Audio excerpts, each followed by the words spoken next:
Diego Padres taking on the Minnesota Twins. And we'll be back with the first pitch right after this.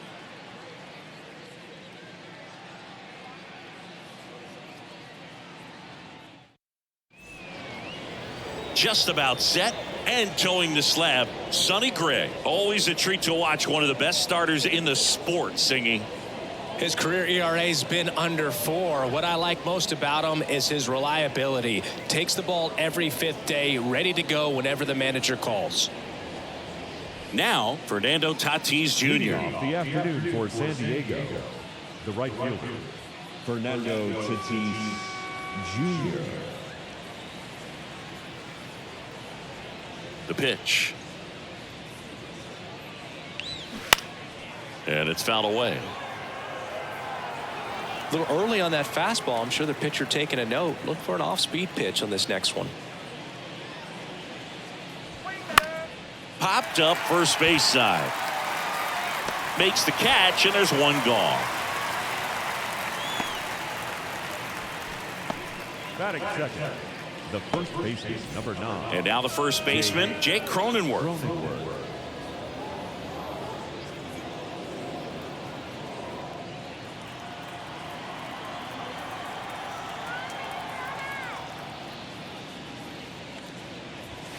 First pitch, and that's in for a strike. Jake Cronenworth, the Michigan kid. He played at the University of Michigan. Rays took him in the 15 draft in the 7th round. Grew up playing a lot of hockey. Eventually made his big league debut with the Padres. Chris, he's been an all-star twice. Puts the squeeze on it. That's out number 2. Maybe caught that one off the end just a little bit. Couldn't quite barrel it up enough to really drive it. The designated hitter. 2 outs, base is empty. Here's Machado. Yeah, and when he came up to the big leagues, just seeing how quickly he was comfortable, looked like a veteran player, and just solid skills all the way around. To me, he was kind of that sneaky favorite player that I had.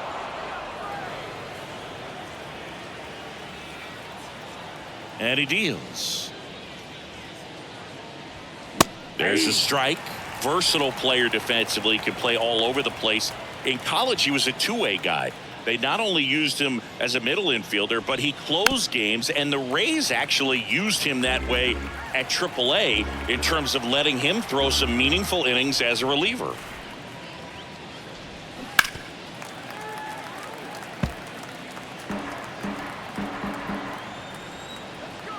And a 1-2 again. And that one missing low.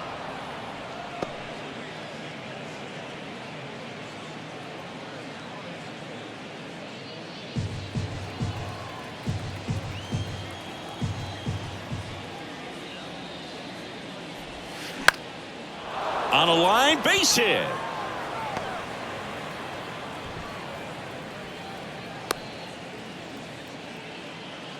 Batting fourth.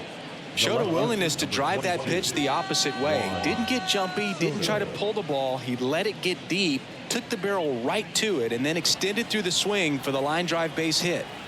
So 2 down. Now the youngster Juan Soto in there for strike 1.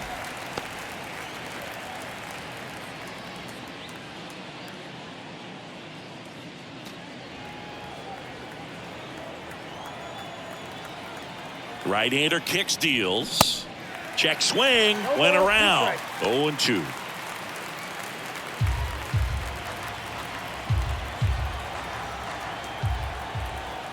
And the pitch. Ground ball left side.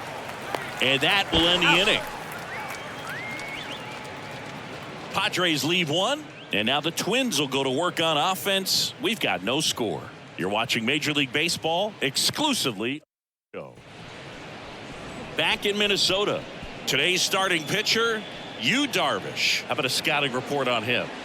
Been a very solid pitcher throughout his career. ERA around 3.5. What I like is he competes, he stays in the game, and he gives his team an opportunity to win.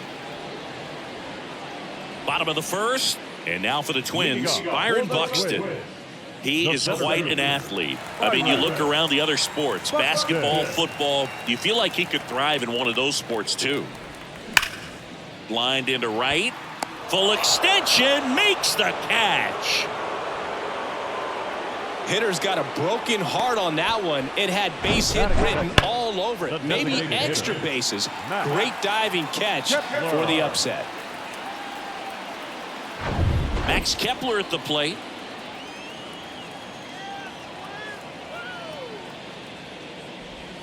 There's a strike. Darvish, who's played for the Rangers, Dodgers, Cubs, and Padres, but he's been an all-star in both leagues, Singy. An all-star and a fan favorite, has really become an endeared player to the Padres fans there. They got a mural painted of him somewhere in the city. Next pitch inside. 1-1.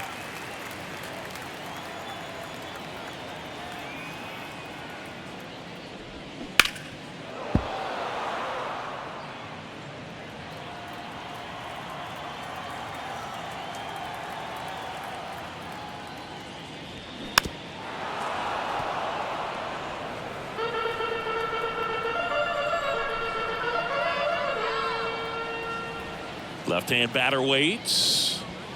Goes down looking for the strikeout. Fastball at the letters, froze him for strike 3. Batting third. And here comes Carlos Correa.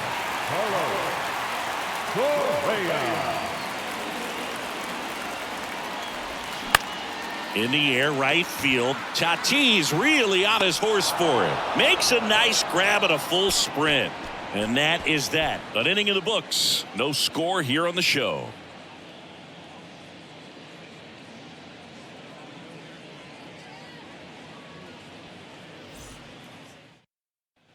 And welcome back. Top of the second. Here's Xander Bogaerts now. Xander Bogaerts. Singing, you know, Xander Bogaerts is actually a twin. His twin brother Jair signed with the Red Sox initially and played a little bit in the Boston organization. That's pretty cool. The 1-0.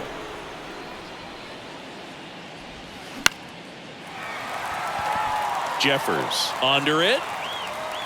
He's there. He's got it. And there's one away.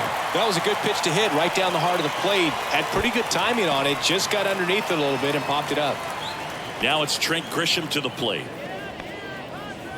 When former Red Sox scout Mike Lord visited Aruba for a tryout in the summer of 2009, 16-year-old Xander Bogaerts was in bed with chickenpox and a fever, and mom said, "You got to stay in bed." But she agreed to lift the order for 1 day thanks to some persuading from Xander's uncle, and after an impressive tryout, he and his twin brother Jair signed with the Red Sox. And a pitch. And takes low for ball 1. And what's interesting is Xander wanted to be a teacher when he was growing up, and obviously that did not happen. But what's cool is that his elementary school was renamed after him. Next offering misses. Now 2-2.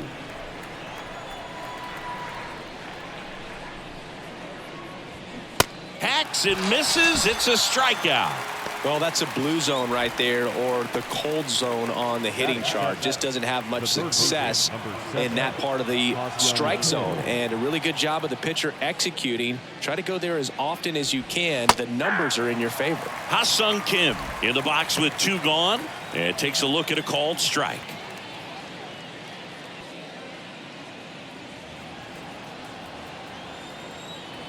The 0-1.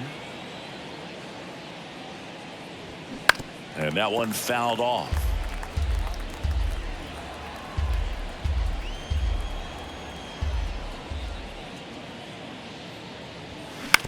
On the ground, right side, Polanco. Over to first, and it's a 1-2-3 inning. 3 up, 3 down for San Diego. We'll go to the bottom of the second. No score.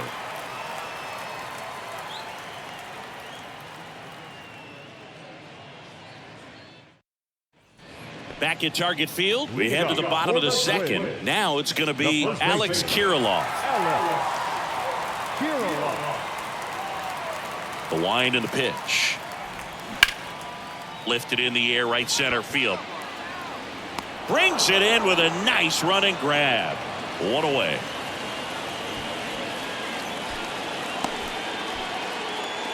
Batting fifth. The second base. The batter now, Jorge Polanco. Chris, Yu Darvish debuted with the Rangers back in 2012. It's been a pretty successful big league career. He's been an all-star multiple times and a guy with all those pitches. He gives PitchCom a run for its money, I think you'd say. Gets it to first. Already 2 out here in the home half of inning number 2. Batting 6, the left fielder. So digging in, Nick Gordon.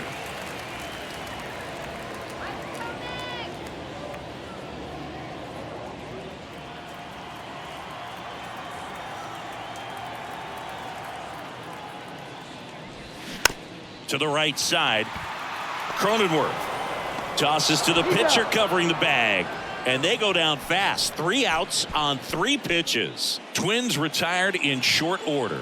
We'll move to the 3rd with no score.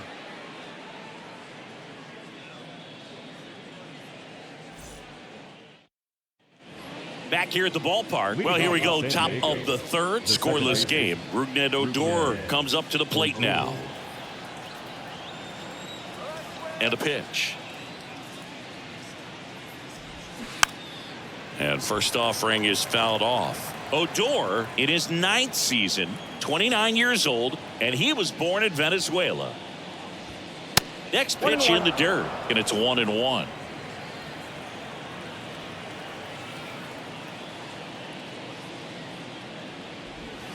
Going to count 1-2. Well, a good slider from an opposite-handed pitcher has to stay in that tunnel just a little bit longer. Otherwise, recognition can cause you to barrel it up. And right there, the hitter clearly couldn't do anything with it.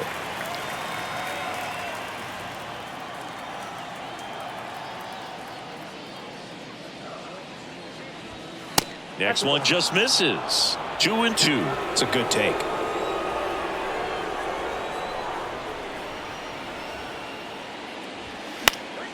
Swing and a pop-up in foul ground. Farmer hauls it in, and there's one away. Well, that was a pitch you got to crush. Unbelievable that he missed it right there. And I'm telling you, he is going to be frustrated with himself until his next at-bat. And now it's Austin Nola.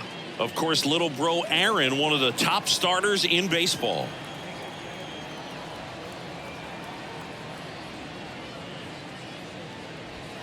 In there, and it's 0-1. Now, this guy is just filling up the strike zone right now. Don't want to get yourself in an 0-2 hole. You better be ready to pull the trigger on the first pitch. That one down the line, and that's a fair ball. And that rolls into the corner. Now he'll turn for second. The throw in, but he's in there easily.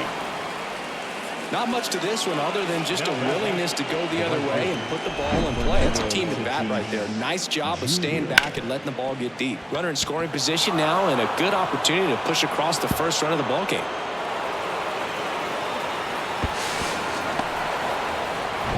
So man aboard, 1 down, and it's Tatis at the plate. He popped out his first time. That one's in there, 0-1. Fernando Tatis Jr., what a talent, what a hitter, Chris. A guy who's won a Silver Slugger in both 2020 and 2021. And in 21, he became the first Padre voted into the All-Star game since Tony Gwynn in 1999. Yeah, if this kid could just stay healthy, he could be one of the greatest to play the game. That's a fair ball down the right field line. And they strike first as they take a 1-0 lead. Safely into second. He's got a double. Always feels good when you come through and get your team on the board first. He really shot that one down the right field line and somehow found a way to keep it from slicing foul. One thing that was great about the approach, his head was down all the way through the pitch, and that's how you do it. So digging in now for San Diego, Jake Cronenworth. Flied out his first time. That missed inside, and it's 1-0.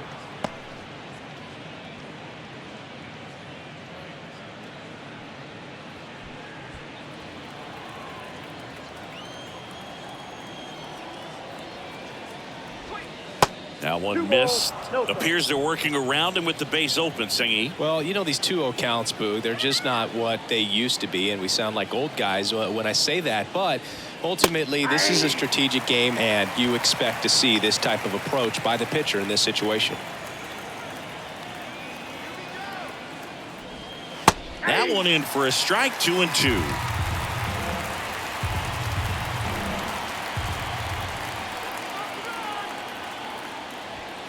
Still 2-2 after the foul ball. 1 out and a runner at second.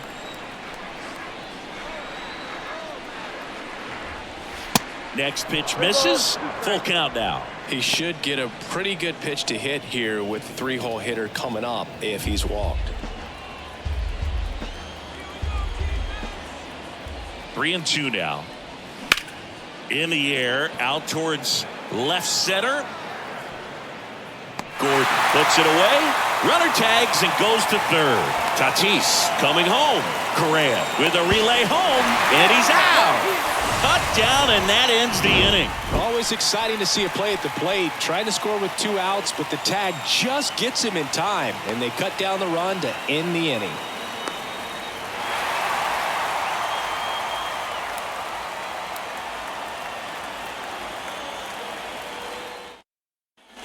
Back in Minnesota, and the batter now, Kyle Farmer. The third baseman, Kyle Farmer. The pitch. Darvish goes 6 feet 5 inches. He throws a cutter, a 4-seamer, a slider, a sinker, and occasionally works in a splitter. And a ground ball to first, and he picks it up and he'll put it in his pocket.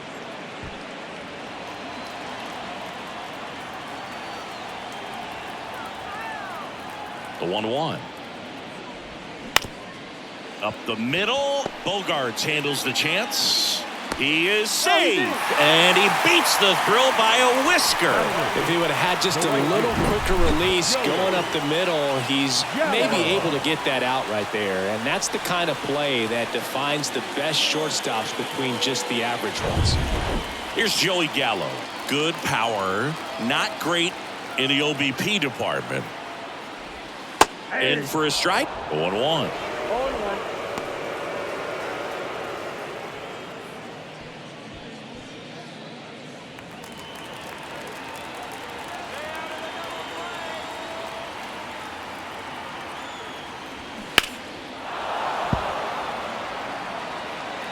Farmer aboard here at first with nobody out.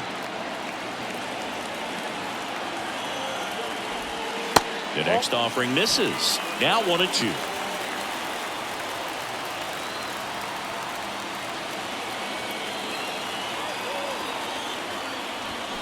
And a swing and a miss. Now 1 away. Ryan Jeffers at the plate. Definitely wants to stay out of the double play here. Ball on the ground in the infield. Should be an inning-ending double play.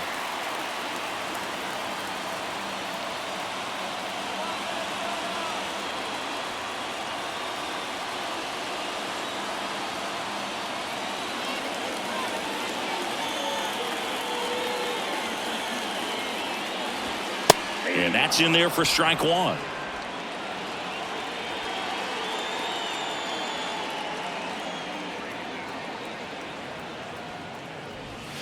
And he gets that fastball by him upstairs.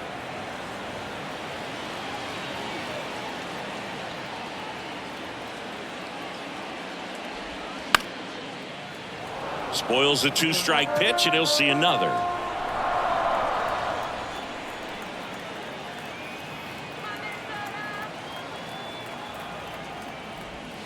That misses. It's a ball and 2 strikes.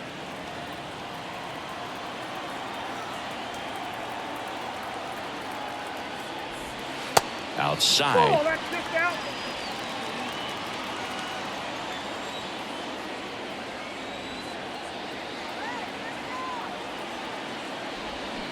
Foul ball, another 2-2 upcoming.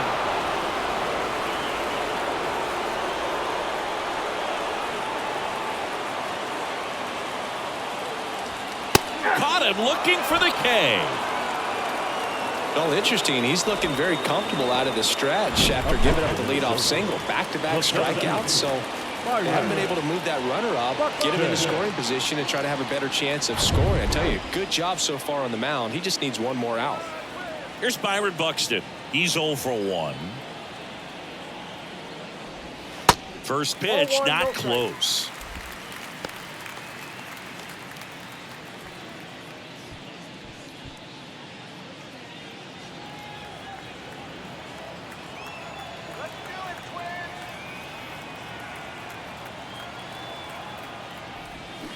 And the 1-0 misses low.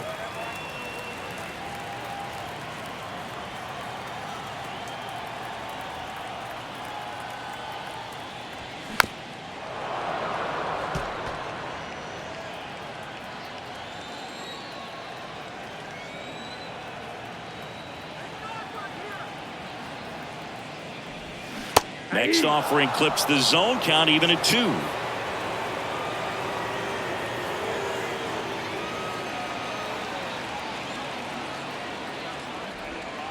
And now the count filled up 3-2. Max Kepler up next.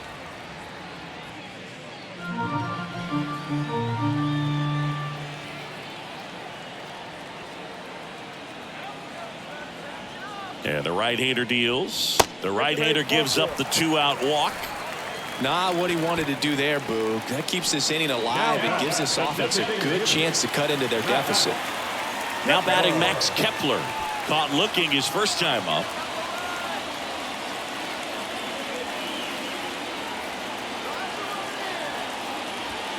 And ball 1.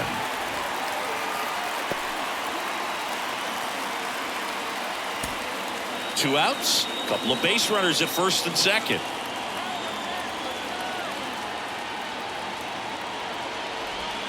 Next pitch inside. Ball 2. Good spot for the hitter. Definitely has the advantage in this count with runners on. Look for him to be aggressive on this next pitch.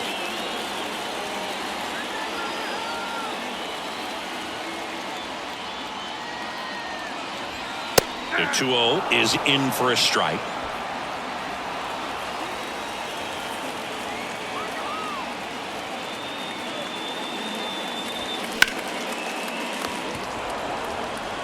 Tosses to first. That's the 3rd out. Twins strand a pair. Still behind by a count of 1-0.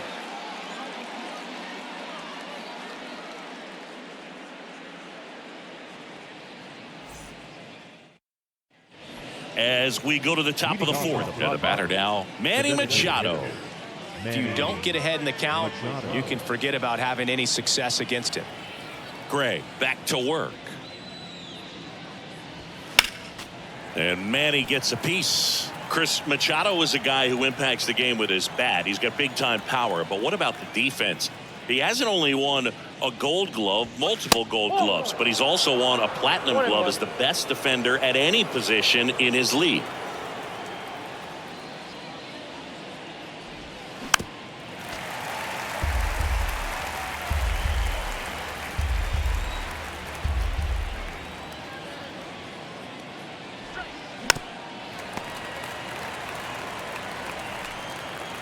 And here it comes.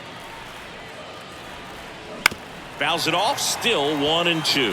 And one thing about Machado is that he's always been great defensively. It's not something that came along later after he established his bat. The defense was there from day one.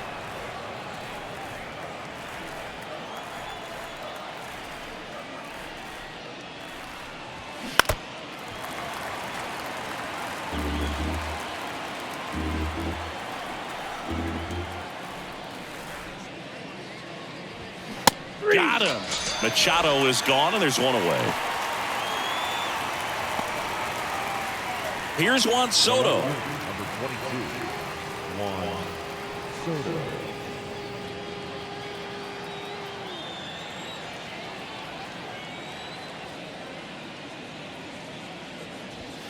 First pitch doesn't find the zone. Nowadays, with advanced metrics and increased use of moving the infielders around, defense isn't necessarily about making errors. Are you able to get to the ball?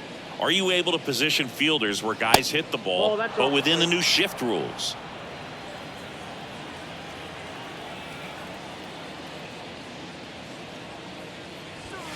That one misses, and that's ball 3. And an area that goes unnoticed is the coach that's responsible for positioning, and then the research person that's providing the information. So what we're seeing in baseball, so many more people behind the scenes that are contributing to the success between the lines. Here's Xander Bogaerts. 0 for 1, popped out foul to the catcher his first time up. Back when you played It wasn't the empirical data we have now. It was a guy with a ruler and a diamond taking a colored pencil and drawing a line where he thought someone had hit the ball, right? That or just going off of gut or feel. What does it look? Here comes the pitch. There goes the runner from first. And a foul ball.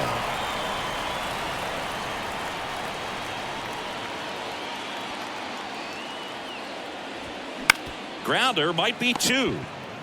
Over to Correa for 1. What a double play that was. Inning over. 3 up, 3 down for him there. We're midway in the 4th. It's the Padres 1 and the Twins nothing.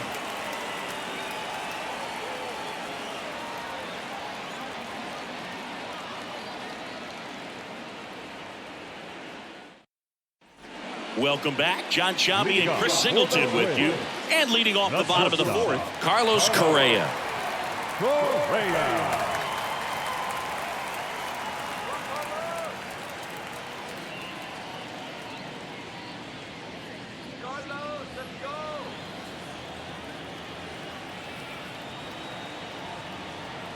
And the right-hander back to work. In the air, left field. Soto going after it.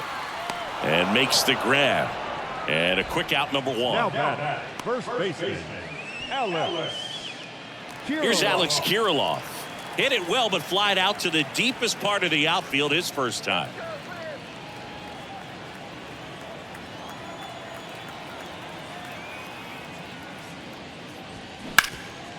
Up the middle. Nice grab. Over to first. And it beats him. What a play. Good sinker low in the zone right there and produced exactly what he was looking for. Ball on the ground. Nice ground out. And next for Minnesota, Jorge Polanco. Grounded out his first time.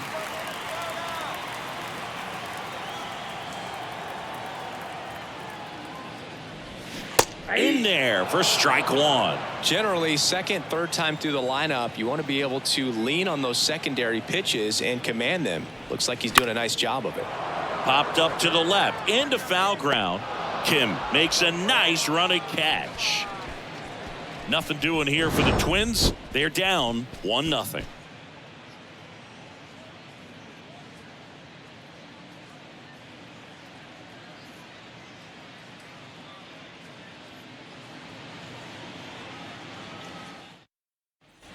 All set for the start of the inning. At the plate, Trent Grisham.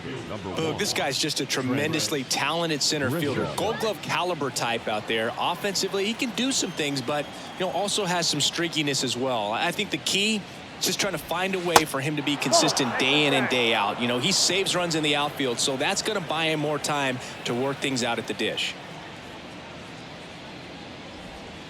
That misses the zone. 2 balls, no strikes.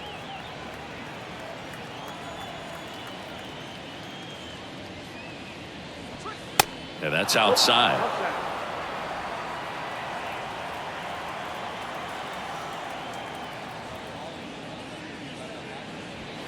That's a strike. 3-1.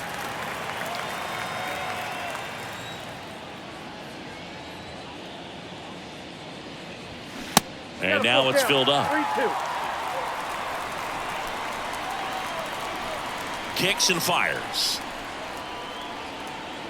That one misses, so a leadoff walk.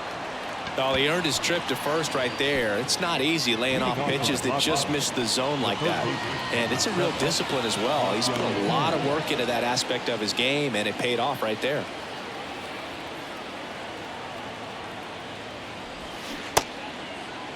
Tries to hold up, appeal to first, and Freddie Ferguson says he went around.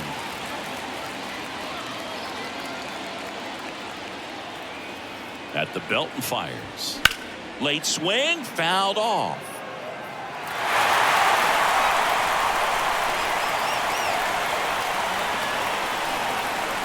The pitch. Now a fly ball to right center. Gallo in position. And puts the squeeze on that one. And there's 1 down. Up next is the Padres. The second baseman, Rougned Odor will hit next. 0 for 1 as he popped out foul to third his first time up. And there he goes. Pitch is low.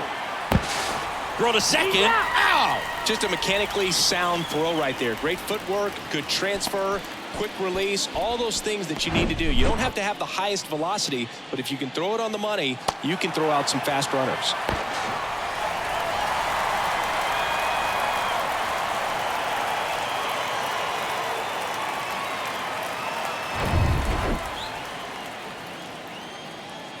The pitch.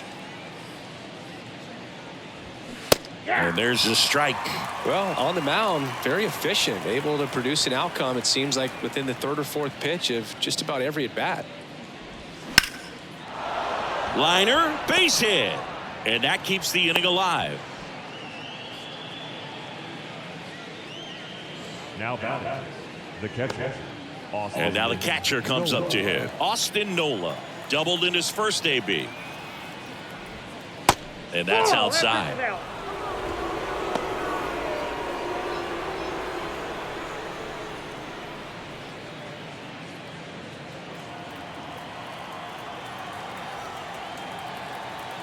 The 1-0. Swings through that one. Ball, 1 strike. Odor, the runner at first with 2 gone. Look out! Perfect. And it hit him. You know, Boog, you always say how important it is to have a good feel for the game. I say after the game, you step into the box, I'll throw some fastballs at you. No, actually, I think we're good, Chris.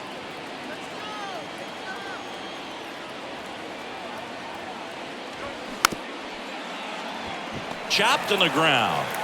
And the throw gets away.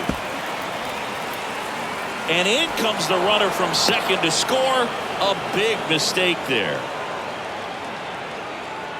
You know, 2-out errors are kind of like 2-out walks, and sometimes even worse. You know, you think you're out of the inning, but all of a sudden you got another out to get, and the offense has a great opportunity they're looking to take advantage of and make you pay for. So 2 down. Jake Cronenworth, the next up for the Padres. And that one wrapped foul.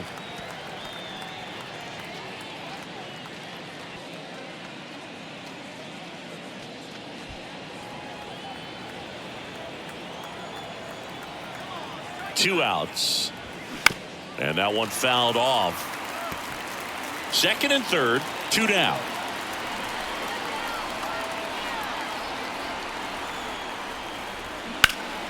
Gets a piece and stays alive.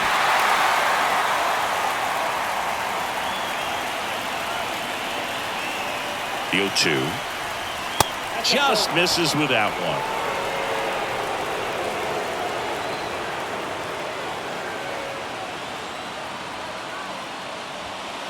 And another ball.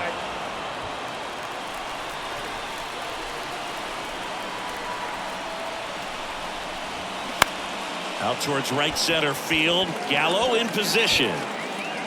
He's got it. And that is the inning. 2 men left stranded, but they do push across 1. Home half of the 5th coming up. It's the Padres 2 and the Twins nothing.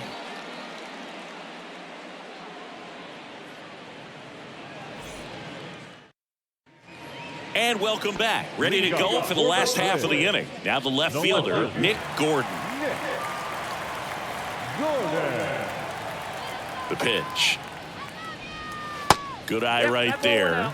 Well, these Twins, as you probably noticed, haven't been shy at the plate at all. In fact, they've probably been too aggressive at times. They're swinging at a lot of first pitches, and they've given away 7 outs as a result. They might just want to consider a more patient approach.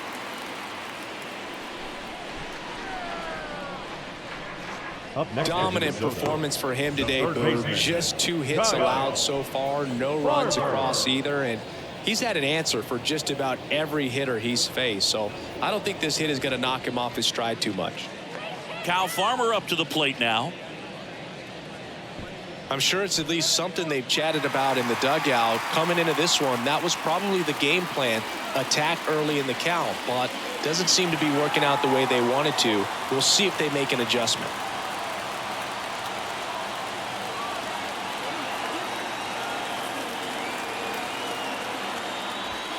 And there's the strike.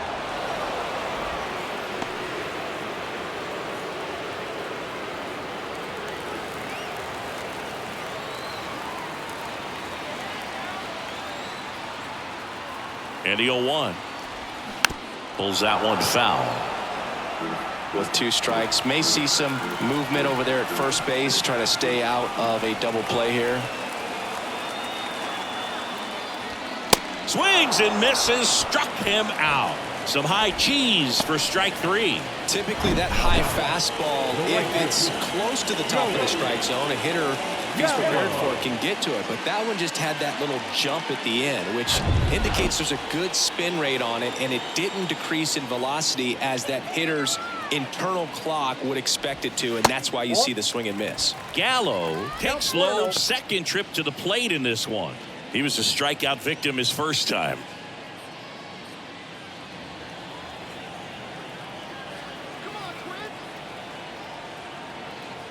And the 1-0. Now a check swing, but he held up.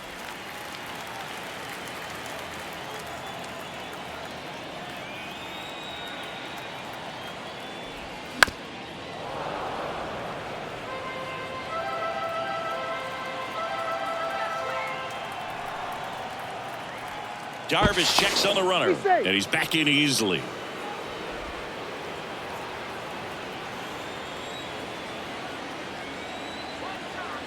Left-hand hitter waits. Fought off foul.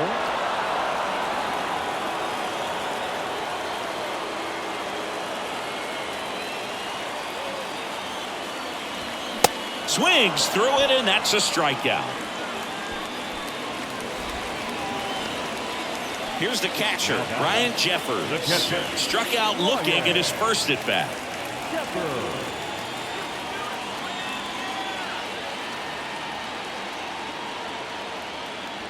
The kick and the pitch. Runner goes. There's a ball. Throw to second. Out there. And that ends the inning. Well, trying to get into scoring position, but a great catch and throw to end the inning. That's the way to pick up the pitcher.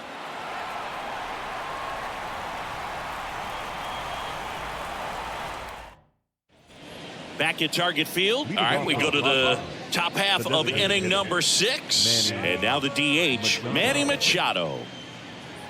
Chris, whether it's superstition or things guys do just to get themselves mentally focused, Manny Machado has a routine. He'll write the initials FN in the infield dirt to honor his grandfather, Francisco Nunez. Gordon puts the squeeze on that one, and there's one down. The left fielder, number 22. Juan Soto now. Soto measures 6 feet 2 inches, 225 pounds, and he's the reigning home run derby champion. First pitch, and that's in for a strike. Well, they say it's the best pitch in baseball. Strike one. You get ahead on a good hitter as well. Gives you a little bit more confidence to move through the at-bat.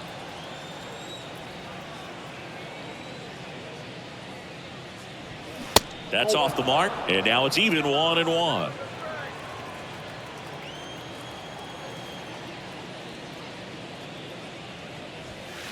That's inside.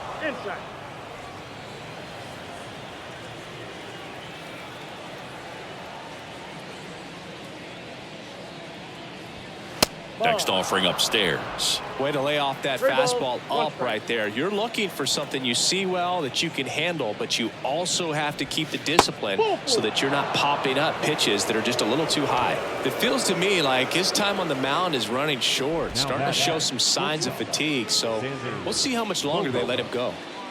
It's Xander Bogaerts now.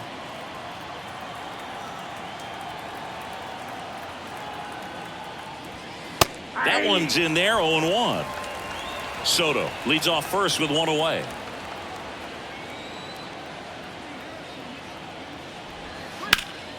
Fouled off. He was late.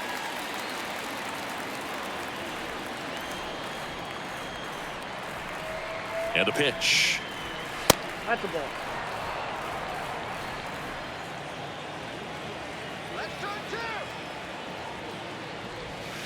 And now 2-2.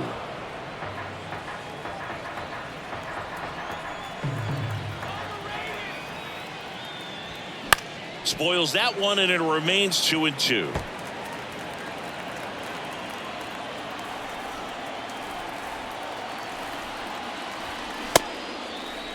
Bogarts checks his swing. Now an appeal to first. And yes, he offered at it. Trent Grisham getting ready to hit. Trent Grisham.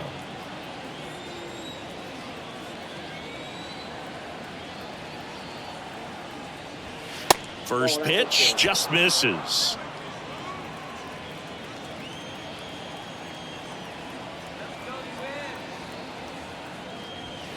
And a good eye there.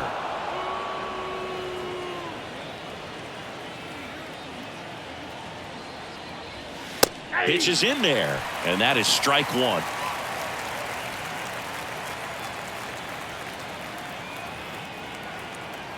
And he deals.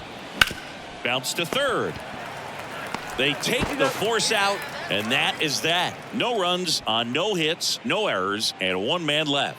9-1 and 2 scheduled to hit in the home half of the sixth. It's the Padres 2 and the Twins nothing.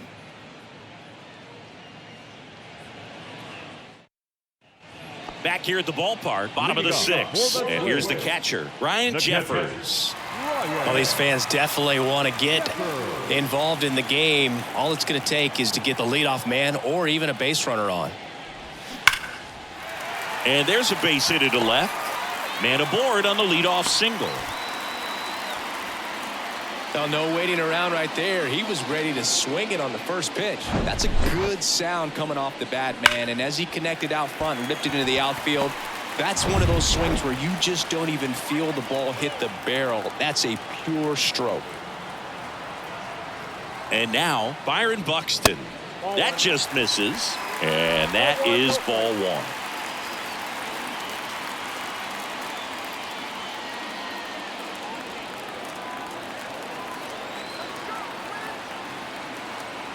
Righty to the plate. That's a little bit low. 2-0.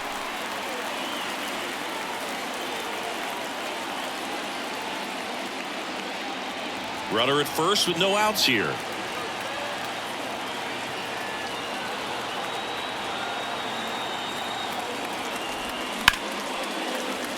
Hard hit, base hit.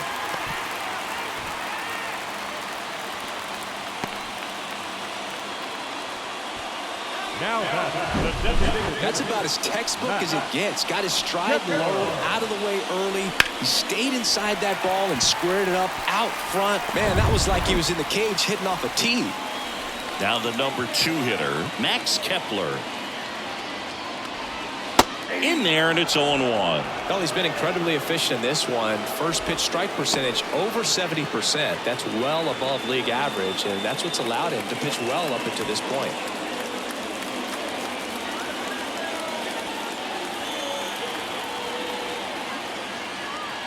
Right-hander kicks, deals. And now the count is even.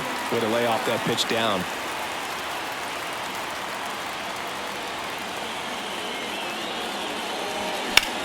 In the air out towards right center. Grisham trying to get there. He's got it. Runner tags up for third. And he moves up 90 feet. Runners at the corners now. One away.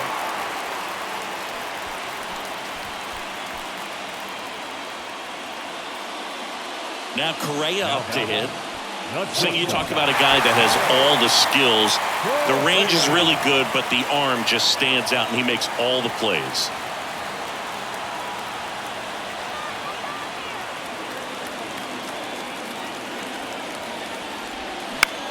Now a pop-up on the infield. Odor settles underneath it, pulls it down, and he makes the catch. 2 away.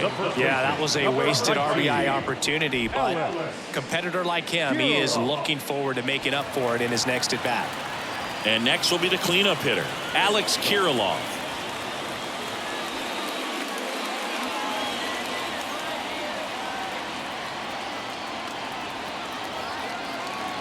Darvish checks on the runner. Buxton gets back easily.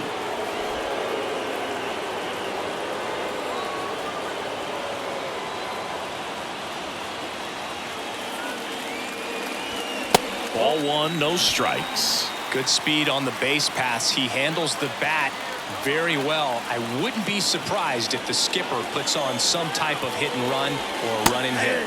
Next offering is in for a strike. It really looks like these hitters have been in between with their timing today. Good fastball, excellent slider, but they've not been able to commit to one velocity and stay there.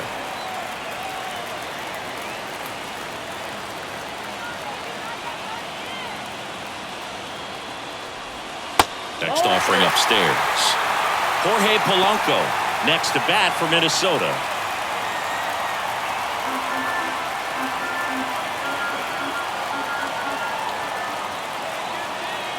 And the 3-1. To third, Kim. On to first. That's the third out. Inning over. Twins strand a pair. They trail it here 2-0.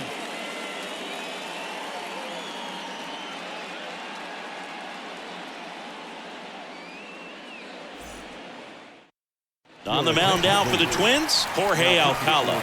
Pretty tight game, so they're looking for quality pitches out of him right here. Got to do his best to keep the score right where it is.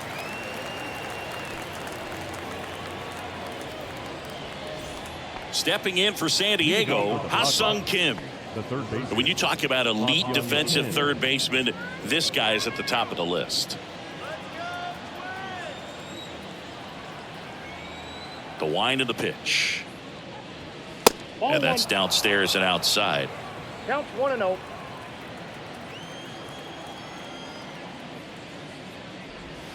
That's in there. And the count even at 1.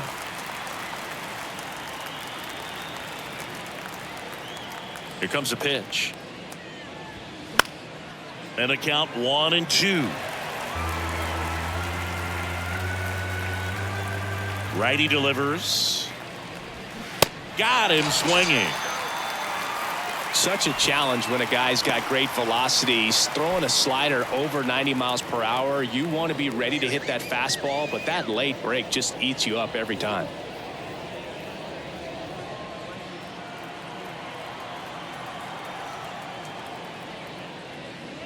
Odor, batting with one down, takes a strike.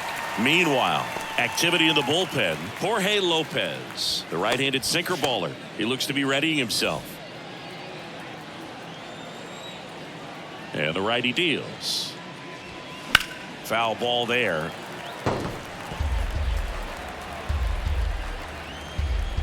One down, base is empty. Ball one there.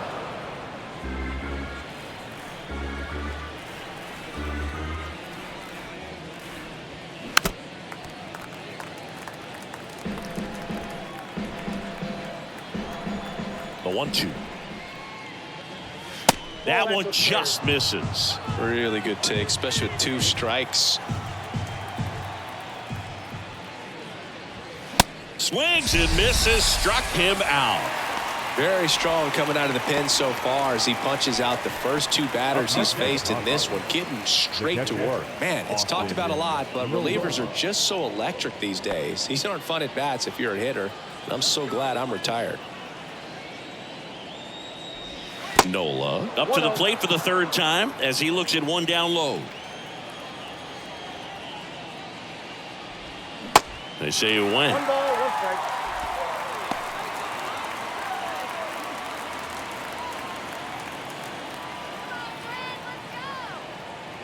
Here's a 1-1. On the ground to third. Farmer throws across the diamond. 3rd out, and that ends the frame. No runs, no hits, no errors. Midway in inning number 7, and it's time to stretch. It's the Padres 2 and the Twins nothing.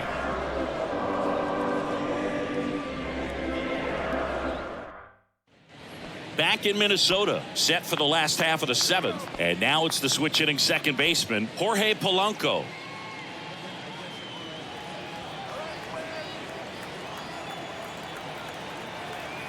The right-hander back to work.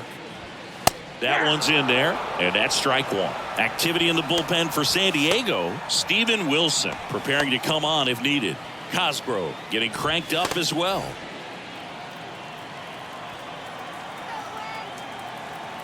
The 0-1. That's a slider for a strike. 0-2 is the count.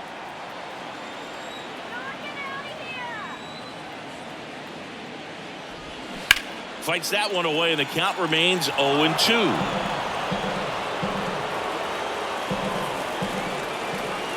And the pitch. Fights it off. He'll see another.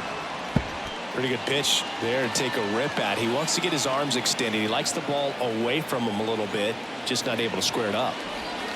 And 1-2. If you're on the mound right now, you know you have to retire this hitter. If he gets on base, it could open up the floodgates for this offense to score some runs. The wind of the pitch. On the ground to the left. Zips it across, and Polanco is out. Well, he's doing a nice job of keeping the ball out of the air. Lets the defense work behind him with another ground ball. Good execution. So up next, Nick Gordon.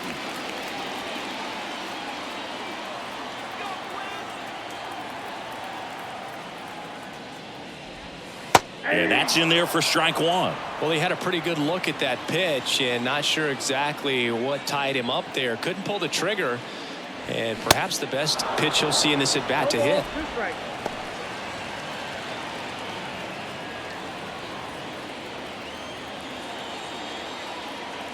And the right-hander deals. Struck him out swinging. Couldn't catch up to the heater. Well, take a look at the three-pitch sequence here. Pretty simple in terms of putting them away at the plate. Once you're ahead 0-2 as a pitcher, you can really expand the zone and see how aggressive that hitter is going to be trying to protect and battle. And right there, clearly he was in swing mode, but all you can do is hope to foul that off. Now the third baseman, Kyle Farmer. First offering misses the mark.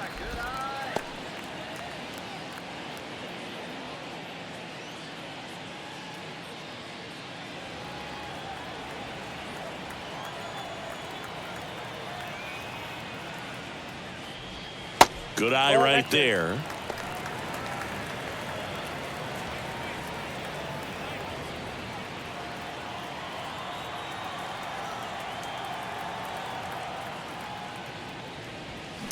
On the ground, Odor to first, third out.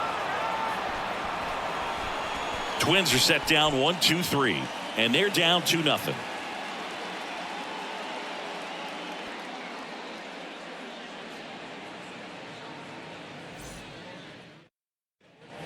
Welcome back. We go to the eighth. Now it's the right fielder, Fernando Tatis Jr. Alcala back to work. Tatis started after it, tried to hold up. Now a look to first, and that's going to be ruled a swing. Tatis waits. Pitch misses there, and it's a ball and a strike. It's good speed at the top of the order here. You want to get it on, see if you can get a stolen base, maybe get around the bases and pick up a run.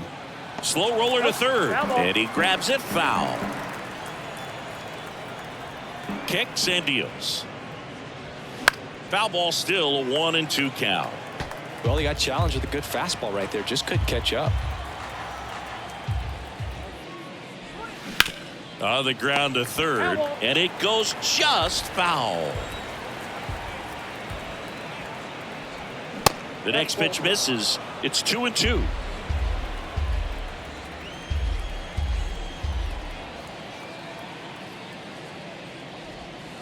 And now the count filled up 3-2. This is a really good feeling for a hitter. At this point in the ball game, you know that they don't want to walk you, so you're going to get a pitch to hit. You just better not miss it. That's a hit. So a runner aboard to start the inning. Love how he let that ball travel, trusted his hands. Nice job of going the other way.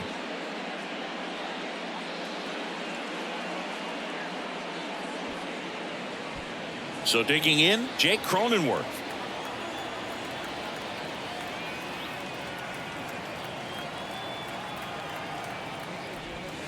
First pitch, and that's in for a strike.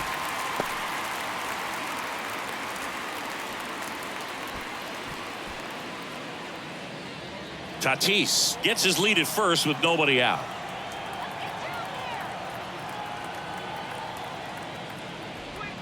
Next one misses, and 1-1. That's a really good take right there. Slider down and in. Very difficult to get on the same plane and do anything with.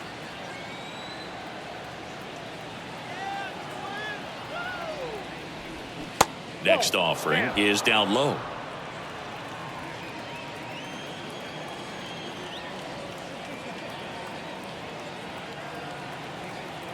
Left-hand batter waits. Swing and a foul straight back. Nobody out. Runner at first.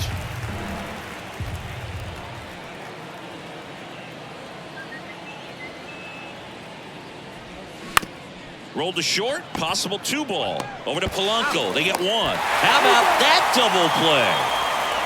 Got what he was looking for on the mound right there, and his infielders took care of business. Pretty textbook execution between short and second to turn that into 2 outs. Manny Machado up to the plate. 1 for 3.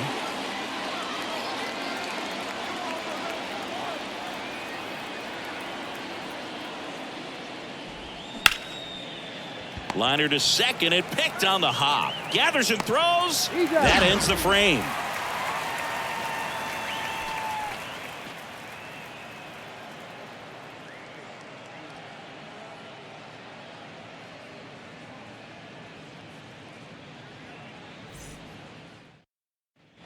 Ready for the bottom of the 8th. Now here is Joey Gallo. The right fielder, Joey Gallo.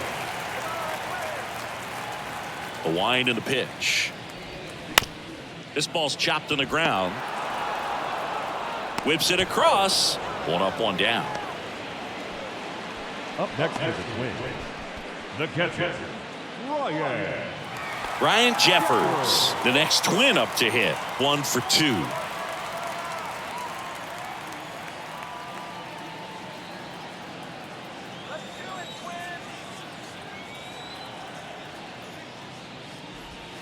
There's a strike. Not sure if he could be in more of a groove. Looks really relaxed. He's retired 7 straight.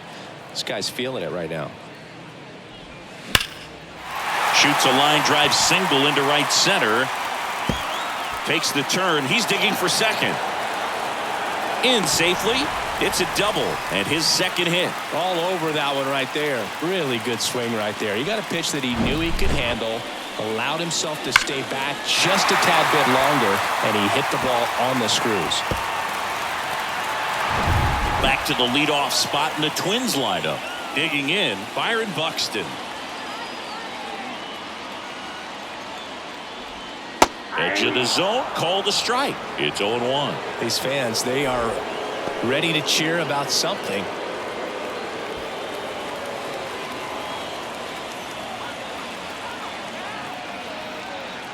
The tying run at the plate.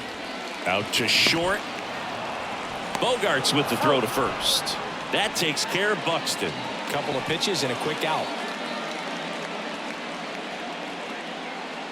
And now Max Kepler. And things could change quickly here with one swing.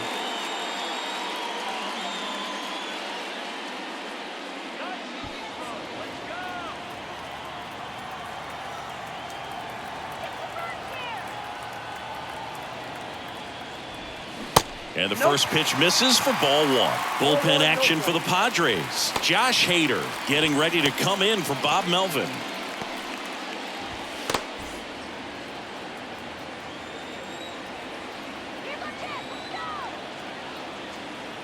Runner leads away at second. Swung on, belted. Way back there. Out of here. Max Kepler knocks one out. His 7th home run of the season. It's 2-2.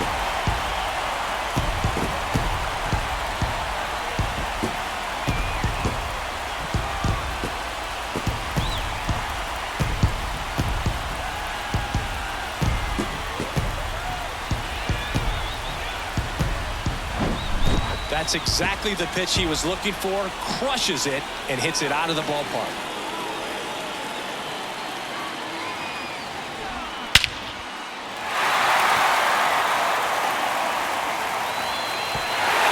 Here comes the skipper out of the dugout, and he's ready to make the move. That does it for you, Darvish. We'll be back in a minute with a new arm on the mound.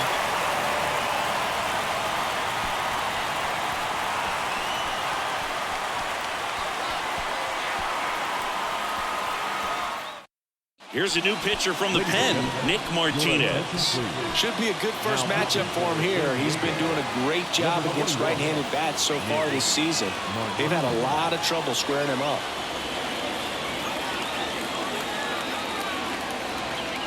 So it's all tied up thanks to the home run. Carlos Correa digs in now. Off the plate, and that's ball one.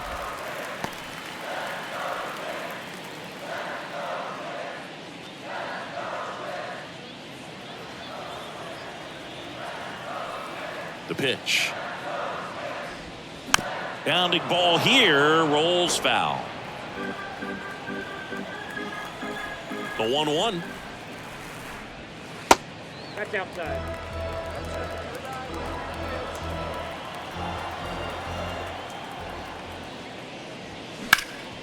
Rip towards third.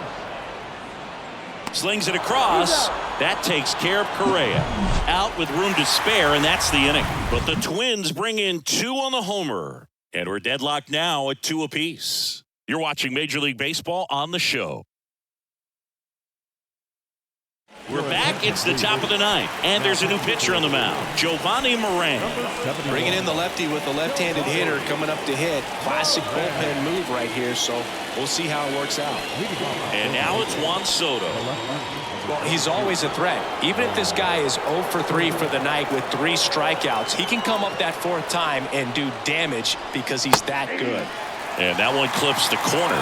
The pitch started in and ended up on the outside edge. Just changing planes and very difficult, especially for a left-handed hitter to track. And here it comes. And that one pulled foul. And a 1-2. And a ball evens the count.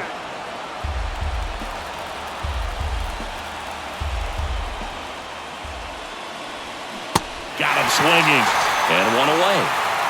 Well, we saw a solid effort out of their starter, and the bullpen is following suit. It's just a good day as a manager or as a pitching coach when you can hand the ball off to multiple arms and get stability from all of their performances.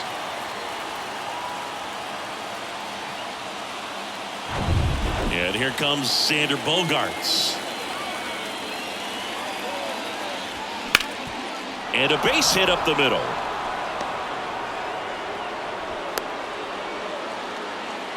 First pitch swinging, went up there with a plan to be aggressive. Just a cookie down the middle. I mean, those are the ones you dream about. Ones in the cage, you're just hoping you get in the ball game. Right down the middle, not a whole lot of velocity, right on top of it. One down, runner at first. Next for the Padres, Trent Grisham. That one finds the zone. That's strike one. If you're a base runner, you've got to stay dialed in here. Look for anything in the dirt. Try your best to get in the scoring position. One away, tie game. Go-ahead run stands at first. Hard liner.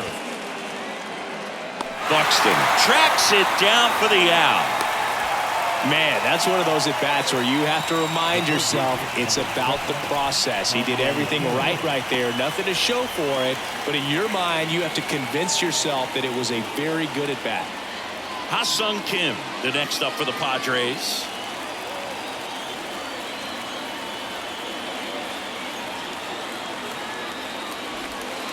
First pitch, and he just misses.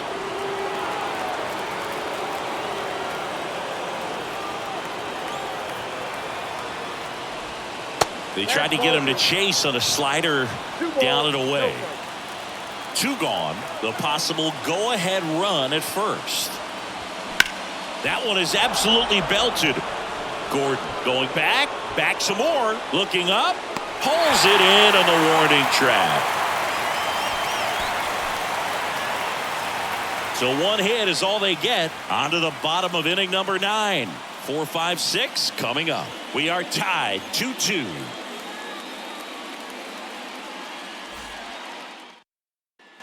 We head to the bottom of the 9th. Now the cleanup hitter for Minnesota, Alex Kirilloff.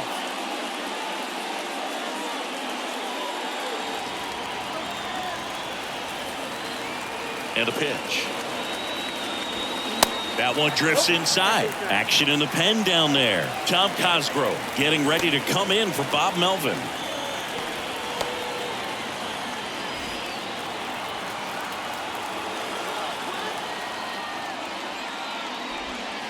And there's a ball. It's getting squeezed a little bit here late.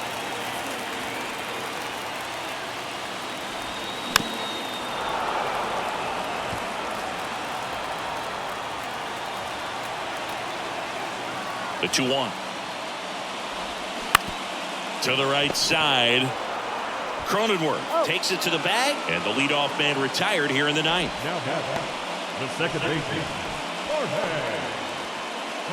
Jorge Polanco, the next twin up to hit.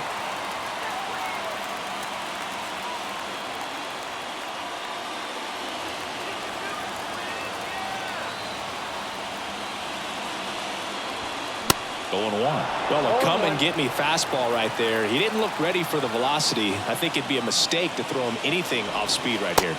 Next offering misses. 1-1. All tied up here in the last half of inning number 9. And now 2-1.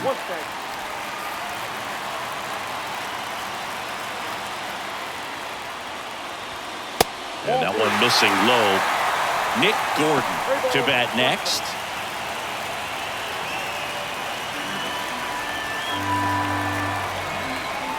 The 3-1. And that gets the top of the zone for a strike.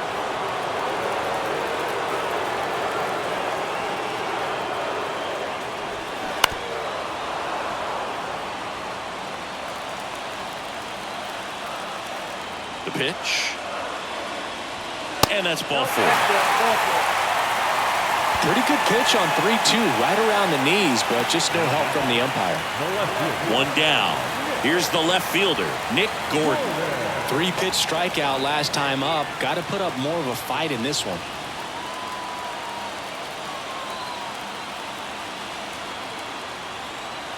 Now move to first. Polanco back in his stomach.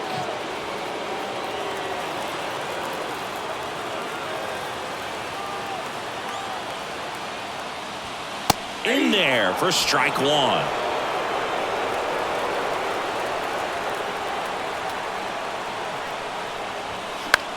That one the other way, and foul ball. The 0-2. And now 1-2. They tried to get him to go, chase the pitch down and away, but he wouldn't bite. Swing and a high fly ball down the right field line. Tatis makes the grab. 2 down. Up next to Minnesota, the third baseman, Kyle Farmer. So up next for Minnesota, Kyle Farmer, known for his late inning heroics.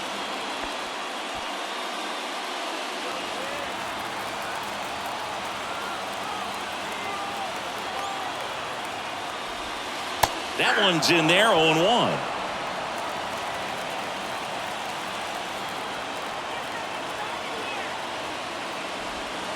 Just missed. 2 outs, but the winning run is at first. The 1-1 is fouled off.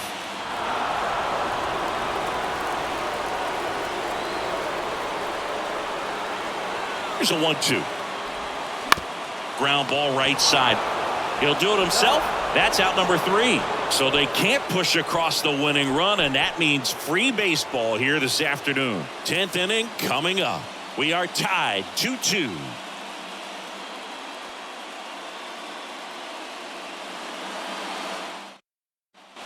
On to extra innings. Now it's the second baseman, Rougned Odor. You know, this is kind of a tough matchup as a left-handed hitter facing a left-handed pitcher. What you tell yourself is, I want to stay square to the plate, try to hit the ball over the shortstop's head. Swing and a ground ball up the middle. That's a base hit. Buxton fires it to the plate. Safe. He beat the tag. And they lead it in the 10th. Well, they didn't waste any time as they knock home the runner from second to get on the board. Huge for team confidence and how you approach the situation. Still have a guy on base, and now they'll try to add on. Here's the catcher to hit, Austin Nola. Corner infielders up on the grass expecting a bunt. Puts a bunt down. Kirilloff. He's in there. This couldn't have played out any better on offense. They were trying to trade it out to move the runner into scoring position, but instead they just couldn't make the play on defense. You really need to get it out there. Now it's Fernando Tatis Jr. Showed a really nice opposite field approach in his last at bat. Swing and a miss. 0-1. Strike one.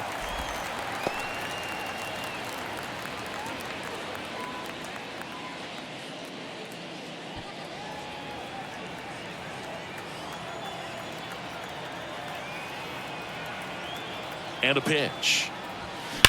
Swings and sends a rocket to right. Could be extra bases. Odor headed for the plate. One run is in.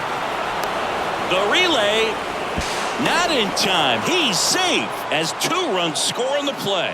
Couldn't have timed it up any better than that. Pretty much a model swing on that one as he ripped it into the opposite field gap. And I'm sure he's going to be watching that one back on video because that's the kind of swing you want to bottle. So many positives that led to that knock.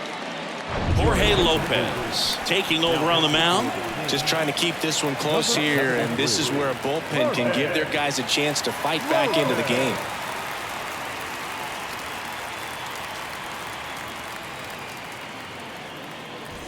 Jake Cronenworth now at the plate. And the first offering is not close.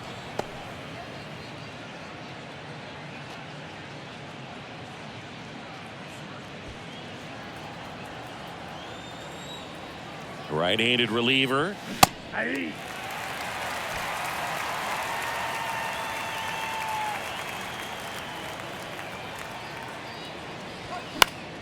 So a foul ball makes it 1-2.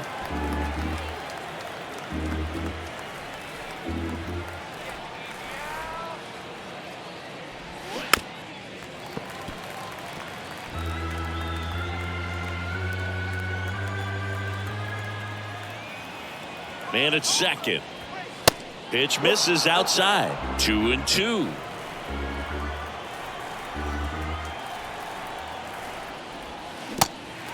This one in the dirt. Whips it to Kirilloff. That takes care of Cronenworth. Well, oftentimes that's the pitch he's trying to set up, the curveball. He'll lean on it pretty heavily, so you got to be expecting it, look for it, and sell out so you don't miss it when you get it. Here's Manny Machado now.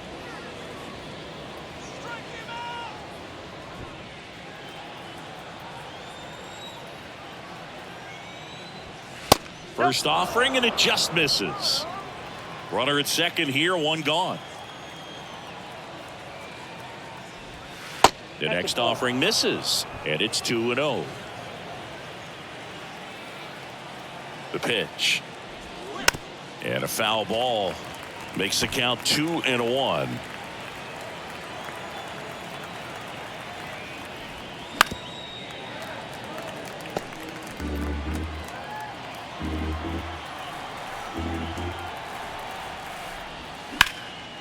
Line drive, base hit down the line.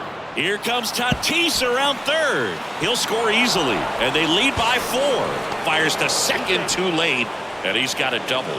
Picks himself up at RBI. Nice job of driving that pitch the other way on a line. You know, hitters, they take so many reps in the cages working on going to the opposite field, and it doesn't always translate into the game, but right there it did, and he did it perfectly. Juan Soto will hit next. A strikeout and a walk. He swings and misses at the first pitch. 0-1.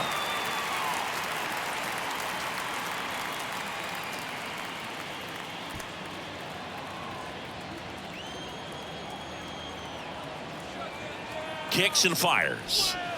And that one is inside.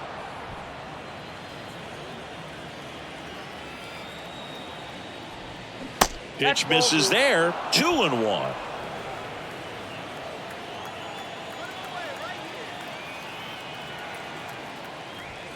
Just missed. Get ready for some action here. Good RBI guy at the plate. Runners in scoring position and a hitter's count. Right side, hard hit. Polanco tosses to first. Fine play in the hole for the out. Now batting, shortstop, Now Xander Bogaerts gets a chance to hit. And this is a big opportunity for him to pick up his teammate right here.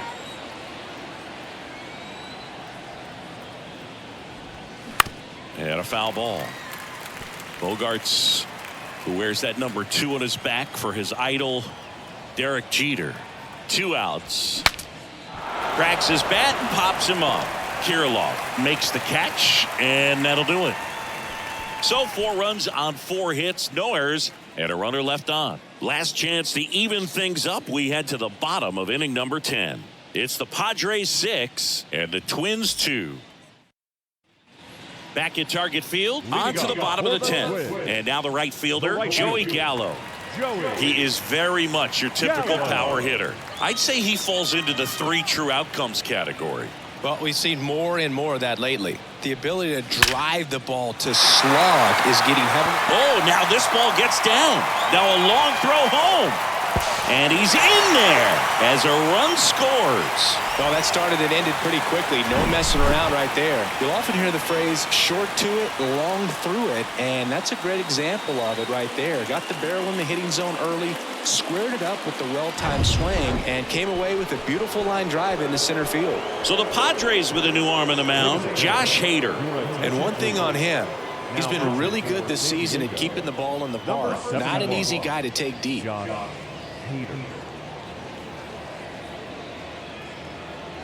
So a man aboard, and now the catcher comes up to hit. Ryan Jeffers.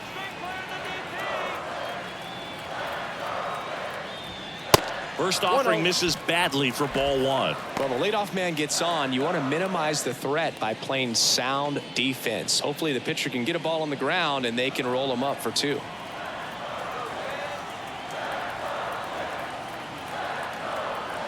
The pitch. Check swing, tried to hold up, now an appeal to first. And he went around, ruled a swing.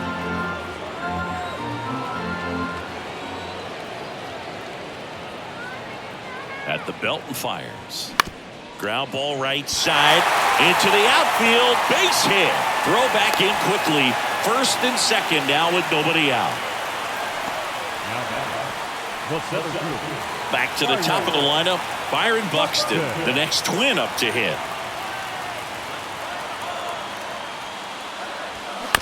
Out to short, and it finds its way through for a hit. The run comes in from second, and now just a 2-run deficit. Well, he comes through clutch with the RBI single. That was big. Didn't make quality contact on the ground ball to the pull side, but sometimes it's just a matter of finding the hole in the defense. Now here is Max Kepler. He's already homered in this game.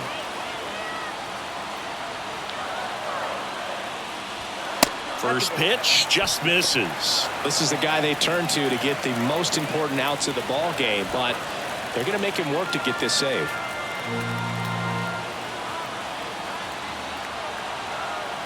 So now with one swing, this guy could end it. That's a strike.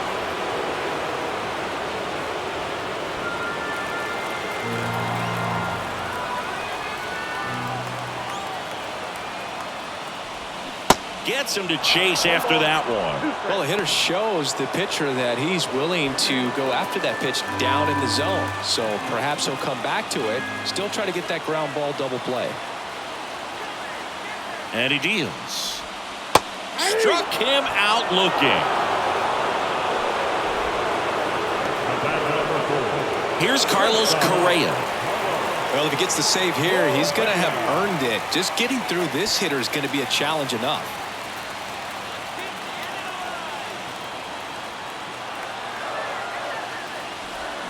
And the first pitch misses for ball 1. Now, Boog, this is a real tough place for visiting teams to come in and close out ball games for a win. The lefty, the 1-0. A swing and a miss, and that's strike 1. Bringing the cheese on that one.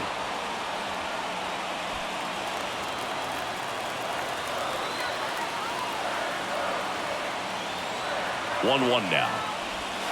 Just off the outside edge.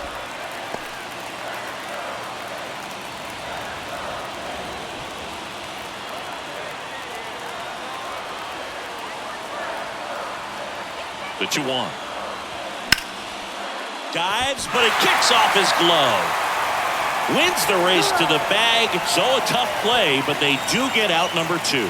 A lot going on right there. First of all, first baseman making that diving stop. So many times he's looking desperately for the pitcher to feed it to, but he decides to get up and beat that base runner to the bag.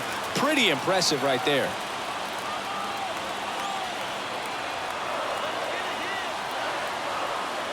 Kirilov stands in with 2 away as he takes a ball. 2 outs, 2 in scoring position.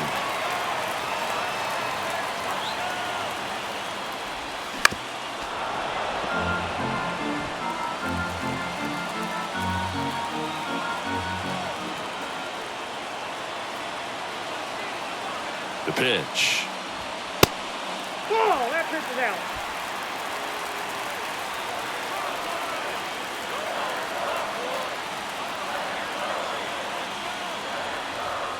And that's outside. Jorge Polanco waiting for a turn at the plate.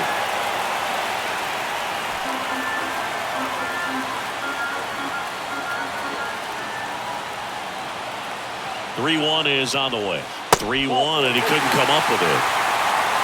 Well, that sets up a really big at bat in this game. These are the moments when everyone in the stadium gets really locked in. Here's the second baseman, Jorge Polanco. And there's no doubt that they'll feed off the energy from this crowd, right? I mean, yeah, I'd say the intensity level has gone up a few notches for sure. That's in for a strike. There it was, a high velocity fastball in the zone. I think a little frustration from walking the previous hitter. He's got good stuff. Pitch inside the zone and trust it.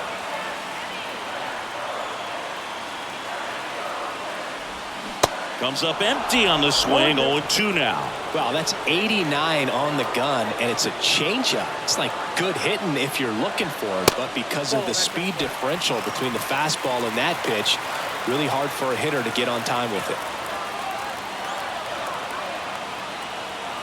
So the tying run at second.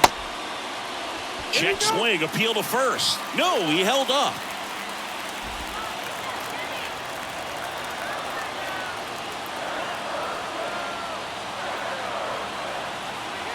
Just 1 strike away. Got him, and that's the ball game. Well, this is a big win on the road and going extras into 10. So hard to pull those out, but I think this team did a great job of keeping the crowd out of the ball game late. When you can do that, it kind of calms everything down, keeps the adrenaline of the opposing team down a bit, and you can steal a win and get out of here happy. And this one ends with a final score of 6-4. For Chris Singleton and our entire outstanding crew here at MLB The Show, I'm John Shambi saying so long.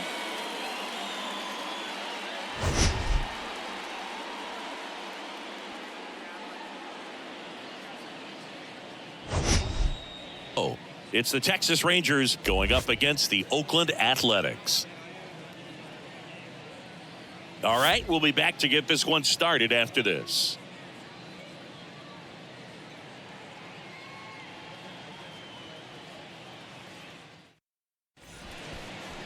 Just a little bit away from first pitch, towing the slab in today's game. Luis Medina, what's the word on him?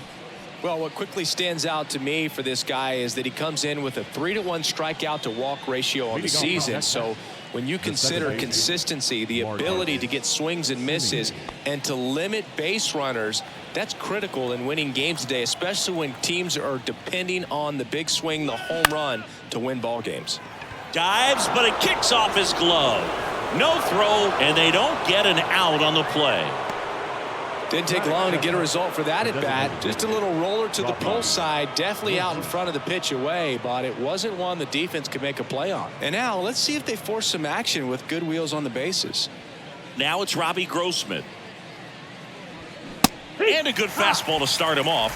That's strike 1.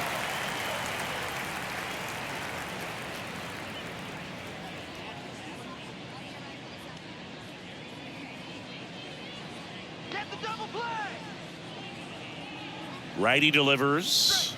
Good eye right there. Simeon gets his lead at first with nobody out.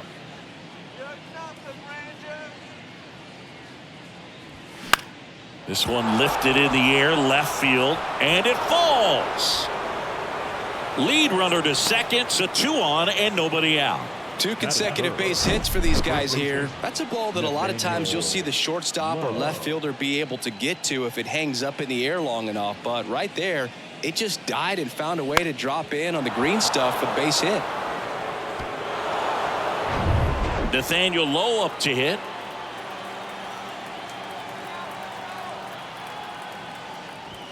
In there, and it's 0-1. 0-1.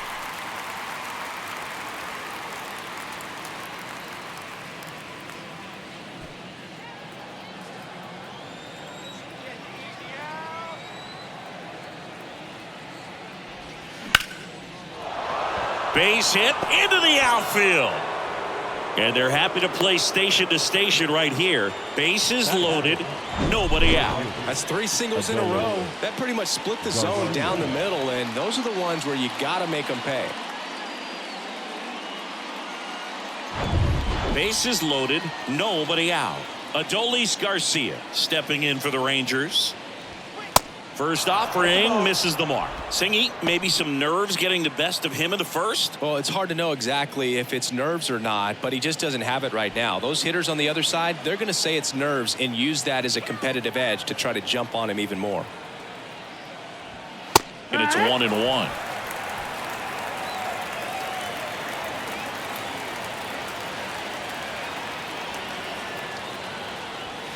Next one misses, and it's 2-1. You need a strikeout, and you need a ball perhaps on the ground for a double play, or get yourself a pop-up or something, but you've got to make some pitches.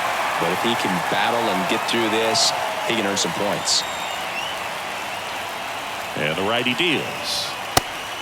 Just misses there. This is a situation where the hitter is looking for something up in the zone that he can get his arms extended. What you have to be careful of is that pitch that's up, that's in on your hands. That'll pop you up in the infield, and that's exactly what the pitcher wants. Ground ball up the middle. That's a base hit.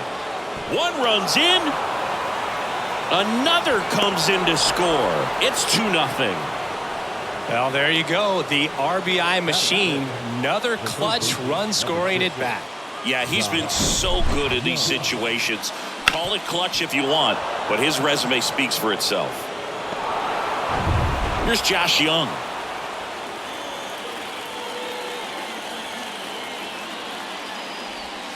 Going on. Hitter's got some good opposite field power.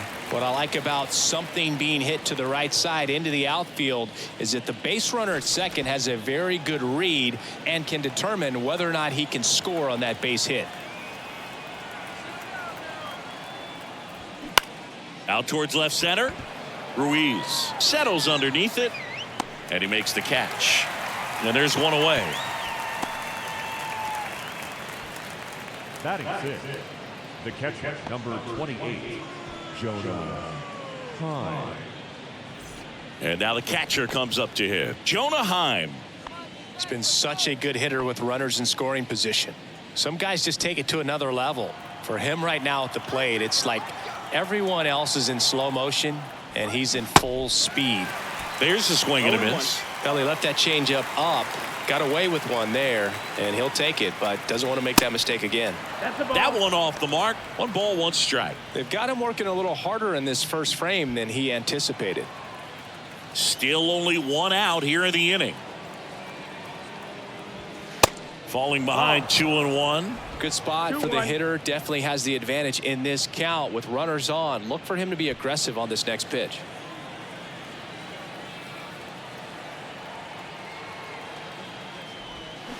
Swings through that one for strike 2.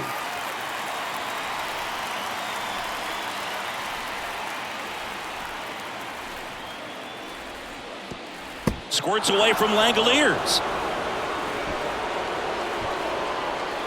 Both runners move up on the wild pitch, and the double play is no longer in order. Well, that could end up being pretty costly right there. They had the double play set up as a way to get out of the inning, but instead it becomes a big strikeout situation with 2 in scoring position.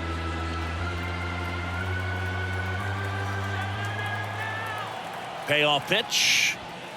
Runs it up to 96 to record the punch out. Frustrating end to the at-bat for the hitter, and I'm sure that's going to sit on him for a little while. You want to be ready to hit the fastball. Sometimes you can overthink things, and I think that was the case right there. And now Ezekiel Duran. And the first pitch misses for ball one. Well, they're really running up the pitch count in this first inning. Lots of confidence from this team that is perhaps the hottest in baseball right now.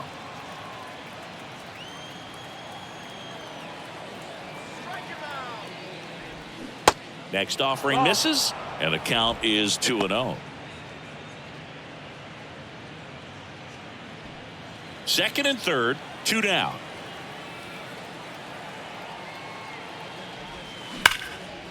Now a bullet to second base, but he's got it to end the inning. Making it look easy at the keystone position. Definitely worth another look. He'll get some high fives when he gets into the dugout.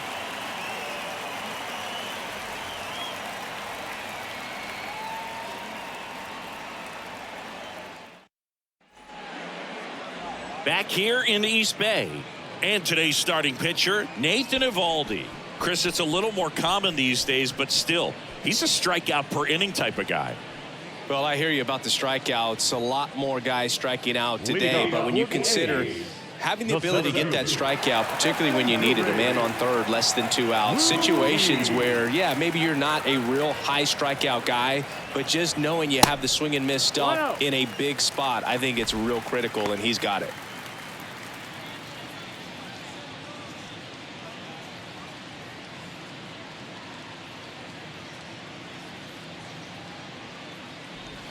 There's a strike. Well, after putting up a nice inning on offense, got some runs across, this is where you look for the starter to go out there, have a shutdown inning. Don't give that other team any hope.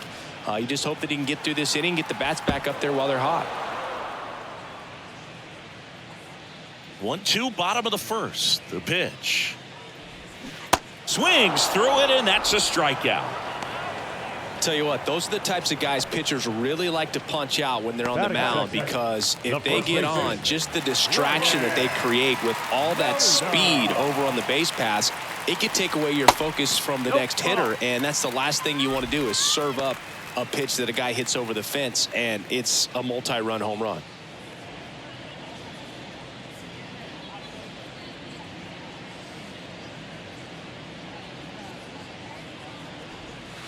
Next offering is in for a strike. One cool nugget on Eovaldi comes from the same hometown as Nolan Ryan. Both guys from Alvin, Texas. They actually attended the same high school.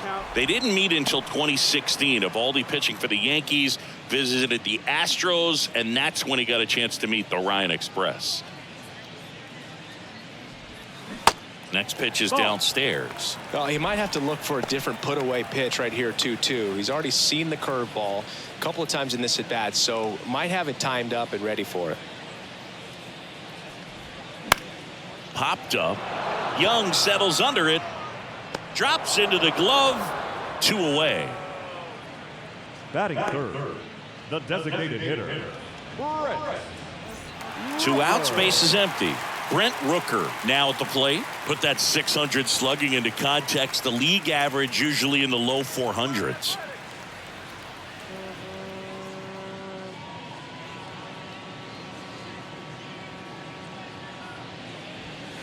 Pitch misses inside. Ball 1.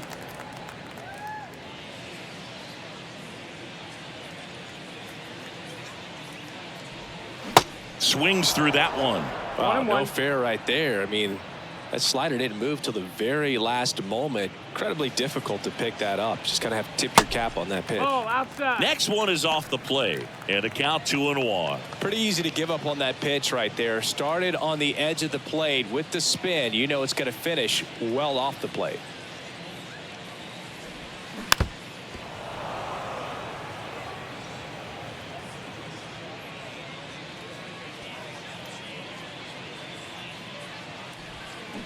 And a swing and a miss down on strikes, and good work there as he gets a 1-2-3. Nothing doing there for the A's. They trail things here 2-0.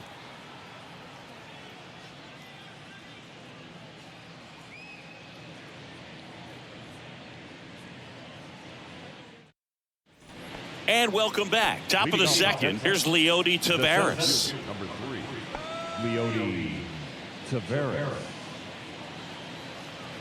And the right-hander back to work. And there's the strike. Saying he wasn't very sharp in the first, got hit around a little bit, just wasn't able to locate particularly well. A lot of stuff in the fat part of the plate. Yeah, Boog, he wasn't fooling anyone. It's a tough place to be because it's not always obvious what adjustments need to be made. Sometimes it's location, sometimes it's being too predictable. Sometimes you're tipping your pitches. He's going to need to figure it out quickly, though. Boog, one of our favorites, Jerry Hillsdale umpiring behind home plate in this one. Pretty much by the book with his strike zone. And because he's so by the book, you'll sometimes see pitchers questioning him. They'll make a good pitch on the edge of the zone, want the strike, and not get the call. But most of the time, Jerry gets it right. He's a good one. Josh Smith. Next to hit, Josh Smith. Slap the other way, foul.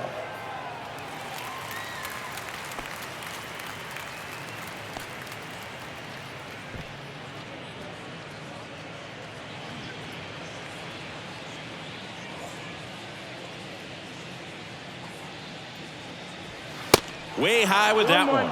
And the count is 1-1.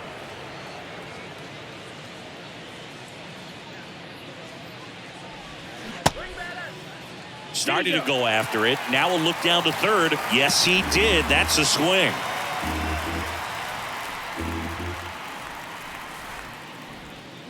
Fouls it off. Still 1-2.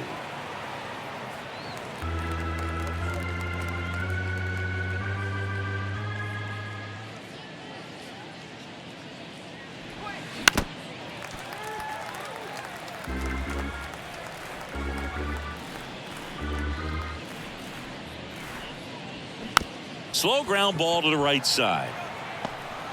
The throw to first. 2 up, 2 down in the top of the second. The batter number 2, second baseman, Marcus Semien. Back to the top of the lineup. Here's Marcus Semien. And there's a strike on the outside corner. 0-1.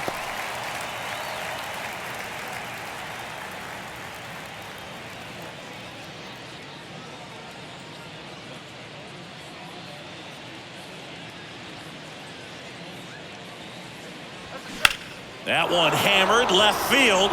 That ball's carrying. And out of here. Marcus Semien goes deep. It's his 8th home run of the year. It's 3-0.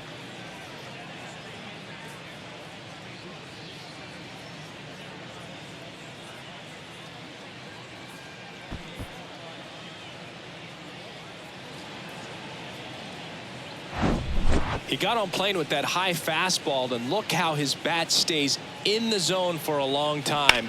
Absolutely crushed that pitch.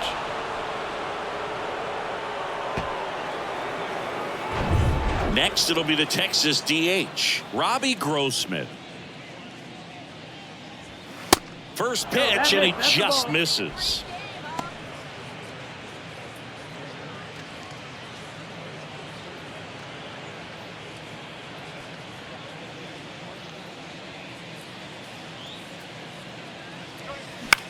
In the air, left field.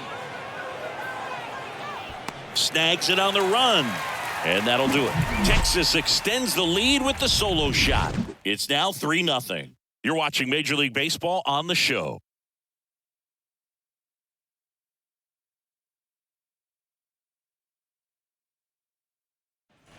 We head to the bottom of the second, and now it's going to be J.J. Bleday. J.J. Bleday. Evaldi back to work. You see the velocity 97 with that fastball.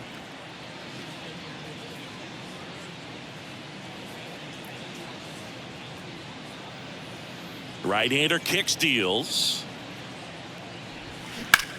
Swung on, belted. Garcia going back some more, still going back.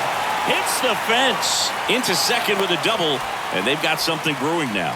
Couldn't have timed it up any better than that. Absolutely blasted that one into the gap, but just didn't have quite enough to clear the wall out there. Maybe a little more elevation under it and it carries over, but that's a swing you'll be happy with every time.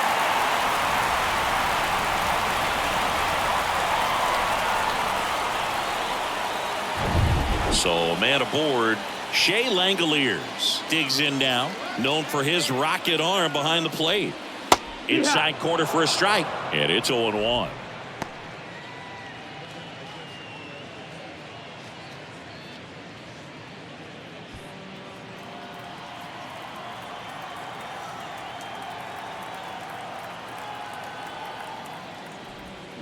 A little out front there as he swings through it. Bleday leads off second with nobody out. Got him swinging. Slider got him for strike 3. Well, clearly just anxious right there, and understandably so. In an 0-2 count, you feel like you've got a lot of plate to cover, and you don't want to strike out, and you end up striking out. That's just one of those pitches where it's not over the plate, but because you committed to it as it was leaving his hand, by the time you realized it wasn't going to be in the zone, it's too late to hold up your swing.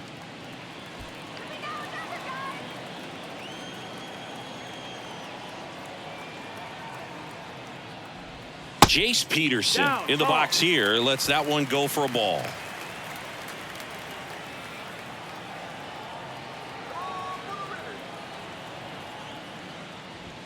Fastball in for a strike, and it's 1-1.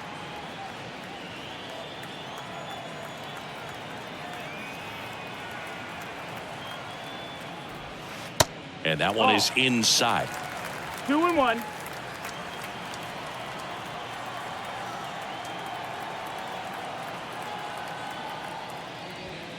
And it's even up.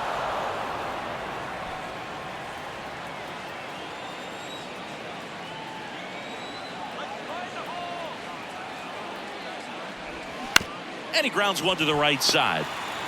Simeon toss over to first. And there's 2 away. Batting seventh, the second baseman, Jordan. Next up for the A's, Jordan Diaz. Good power, not great in the OBP department.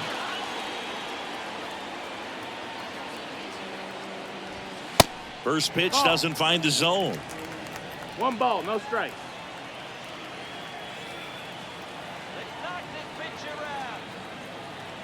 And here it comes. That's through there for a strike.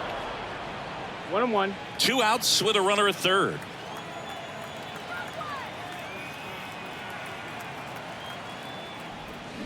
So now 1-2. That splitty's a pretty nasty pitch. Explodes out of the hand, looks like a fastball, and the bottom just falls out of it. That misses the zone. 2 balls, 2 strikes to count with 2 outs.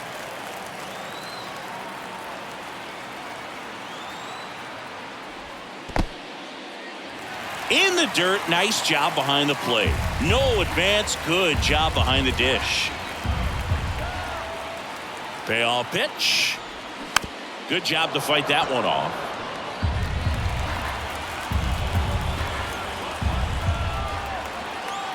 Three-2 on the way. Swing and a miss, struck him out. Couldn't catch up to the heater. 1 left for Oakland. They trail in this one 3-0.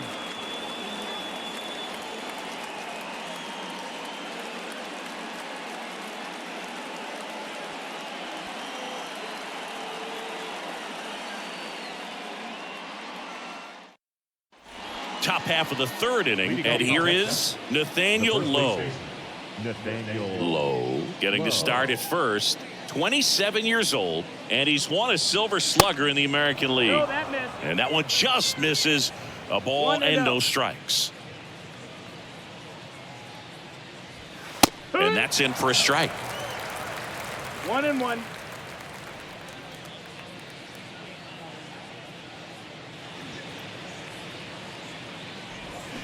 The 1-1 is fouled off.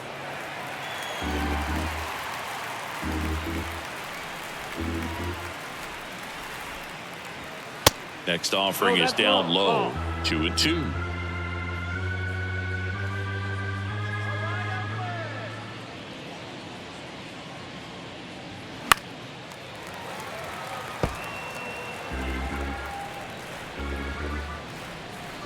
The pitch. That's a little bit low.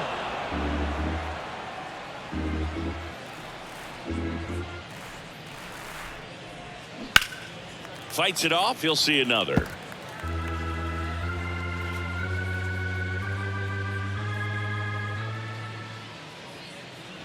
And there's ball four. Take your base. Boog, do you think you could draw a walk in the bigs if we gave you enough at bats? Oh, that's a good question. Adolis. I think that if they gave the pitcher a full scouting report on me, yes, I think I could draw a walk.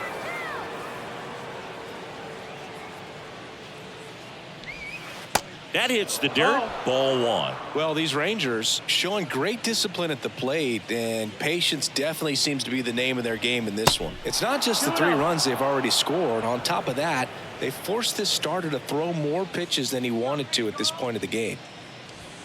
Next pitch misses inside, and that's ball 3. And that pitch count is impactful because if they can keep making him work hard out there, it may force the bullpen to get involved a little sooner rather than later. Nobody out. Runner at first.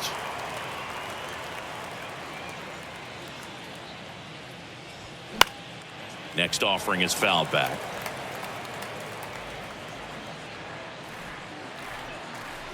And the pitch. Caught him looking for the K. Oh, you know that's got to be very frustrating for this guy. He knows the strike zone extremely well. And you know what? Good hitters are not going to compromise. He'll take that punch out, but ultimately stick with his plan and have more success than anything else. Now the third baseman, Josh Young.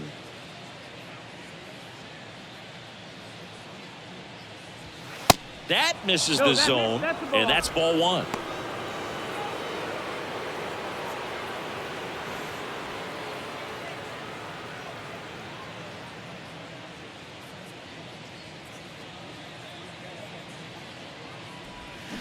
Now 1-1. 1-1.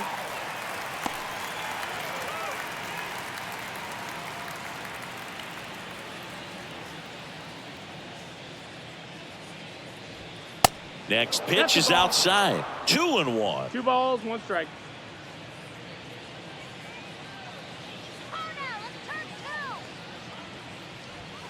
Late that time, and it's strike 2. The baseball's coming out of his hand very well. He's been able to paint all 4 corners, but really good ride at the top of the zone. Hitters have to respect that.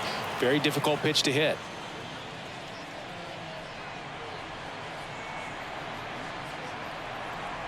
The 3-2 is off the outside edge, and that is ball 4. Well, interesting. He went with the off speed and walked the hitter. Man, you got to challenge the guy with the fastball. Up next for the Rangers, Jonah Heim. Struck out looking in his first at bat. That misses the zone, and that is ball 1. 2 walks in the inning already, and he just doesn't seem comfortable out there. Like he can find the right mechanics and then repeat them. That's the ball. And now 2-0. Well, usually a high level of confidence when you're facing a young pitcher out there on the mound. In this situation, ahead 2-0, he's put himself in a really good spot. Next pitch inside, and it's 3-0. 3-0.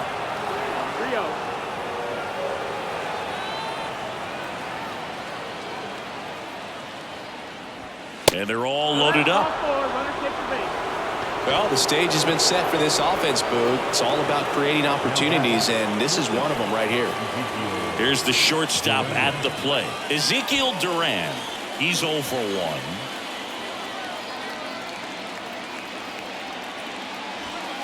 And that's in there for strike 1. The last thing he wants is to hit the ball on the ground, but I wouldn't expect many pitches up in the zone. They'll be pitching for a double play in this spot.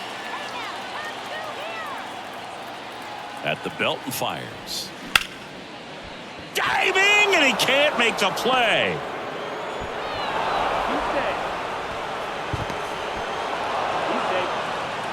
Just so sound in his mechanics. Hits against a firm front side, and the hands just continue to carry through the middle of the field. New pitcher on here, Ken Waldichuk. And with the big deficit on the scoreboard, he almost has to just put that out of his mind. Every outing matters for relievers and their numbers, but I think it's tough to get up for this type of appearance the same way you would for one in a close game.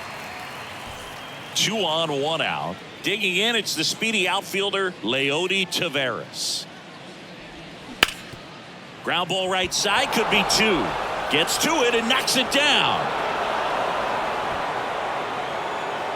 Up next for the Rangers. Well, that grounder up the middle made it a little more challenging than a routine ball right at him, but it's definitely a play you expect to make as a middle infielder, and I'm sure he wants that one back, but for now, he's just got to get ready for the next one and make a play.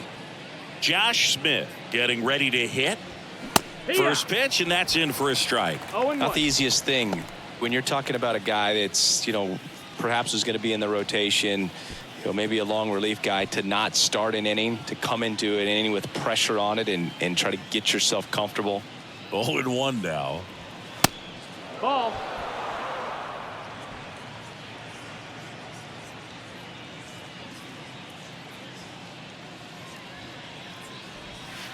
Next offering misses down and away. Boog, in situations like these, the air can get really thin up there at the plate. Got to find a way to breathe and slow everything down.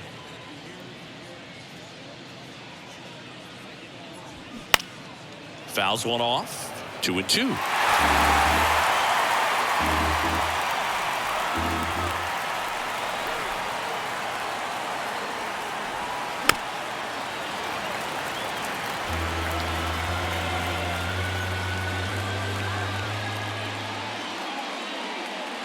Here comes a pitch. Swings through that, and it's a strikeout. 2 gone. Oh, nothing too fancy on the strikeout pitch right there. Just a low 90s fastball, and I'm not sure he was trying to challenge him, but that's pretty much what happened. Very hittable location. He found a way to just get it by him. Now it's Marcus Semien. He's already homered in this game. That one's in there, 0-1.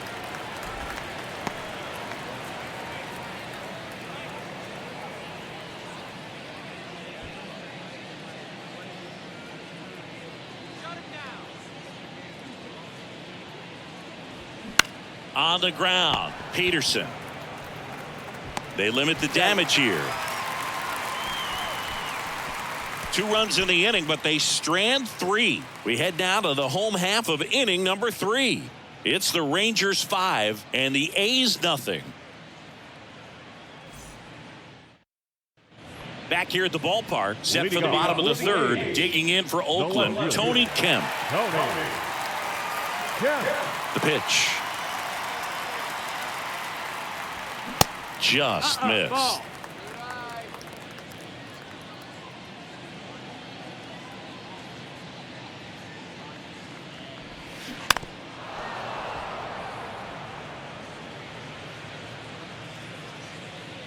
The pitch. Liner picked on the hop at first. Nicely done for the out. Batting ninth, the shortstop, Nick Allen up next for the A's.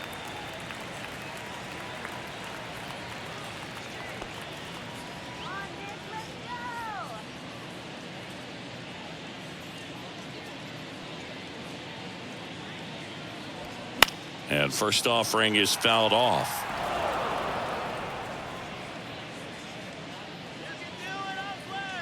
And the pitch. He swings and fouls one off. One down, base is empty. Just missed. That's the ball. It's a good take.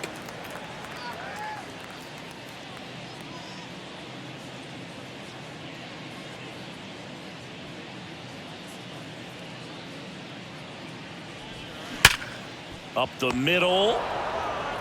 And 2 straight set down to begin the bottom of the 3rd. The center fielder, number 1, Esteury. And stepping in is the speedy Esteury Ruiz. He struck out swinging at his first at bat. Ruiz measures 6 feet even, hitting leadoff in today's game, and he was born in the Dominican Republic. Ball. That's up. First offering misses the mark.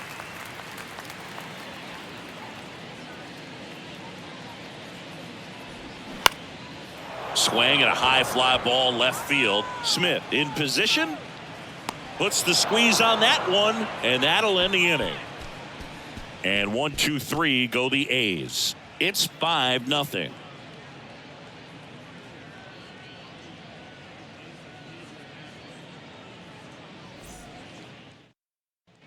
Welcome back as we go to the top of the fourth. And now the DH, Robbie Grossman.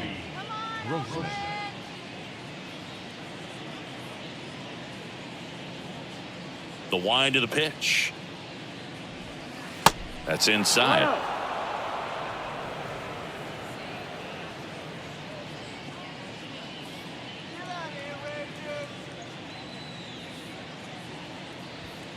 And that's outside.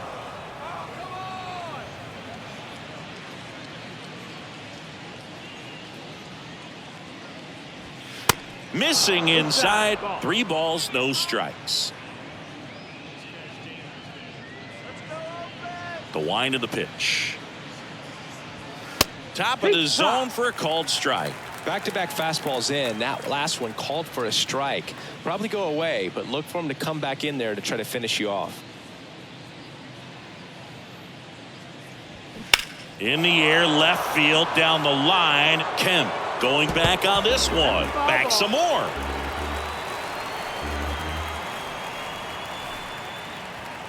Swings and misses. Couldn't catch up to the heater. You usually are going to see that inside fastball a little longer coming in from the opposite side, but that pitch really got in on him right there. I mean, that's a well-thrown pitch. Tough to do anything with that in terms of getting the hands through and the sweet spot of the bat to the baseball. Low. Batting with 1 down. Takes a strike. No balls, 1 strike.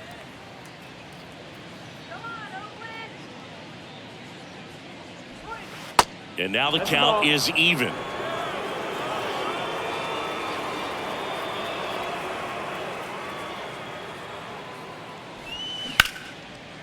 Back up the middle and a base hit.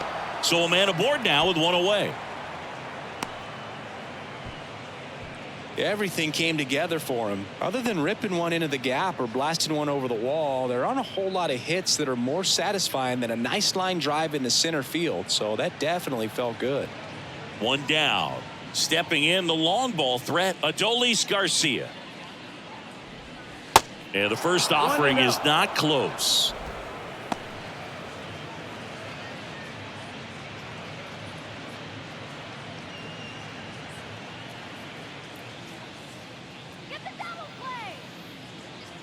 And a pitch. Ball. Low. Over at first with 1 away. The 2-0 is in for a strike.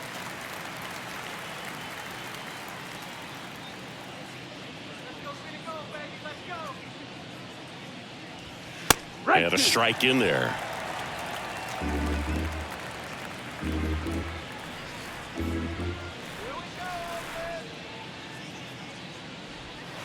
Next pitch just misses, and it's 3-2. Really good take, especially with 2 strikes.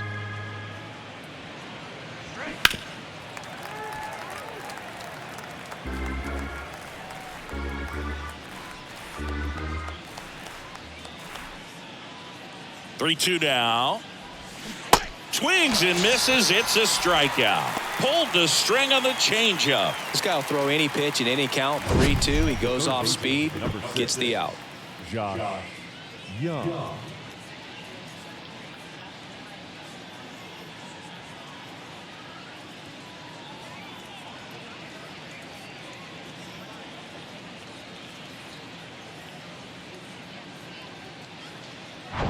So 2 down now, and here is Josh Young.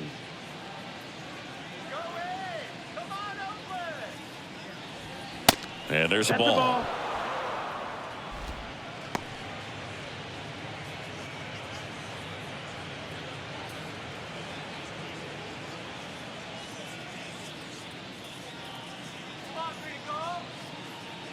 The 1-0. Ball.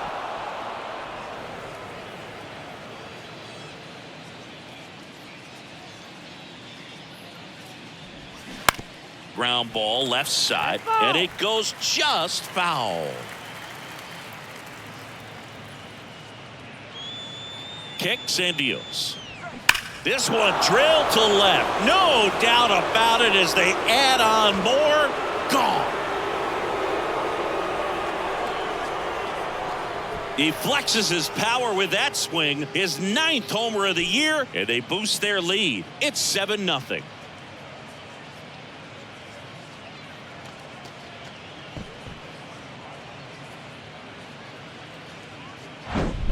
Knew what pitch he wanted to hit, spit on some other pitches in this at bat, was very patient, and it paid off.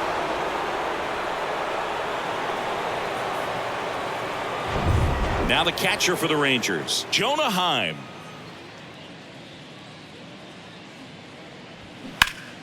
And first offering is fouled off.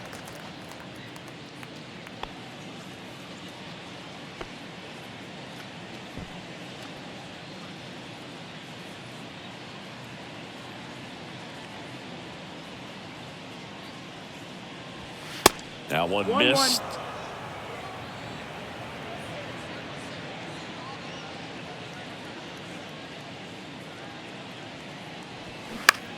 Down the line towards the corner. And that's a fair ball. Now he turns and heads for second. And he'll pull in there with a stand-up double. Up next for the Rangers, the shortstop, Ezekiel Duran.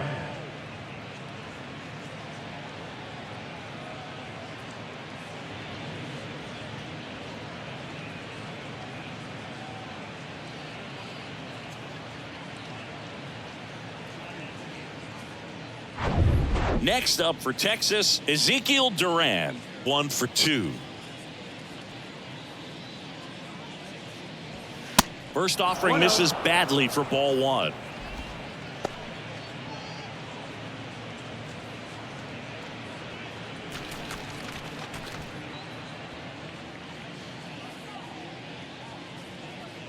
And now the lefty. That one down the line and foul ball.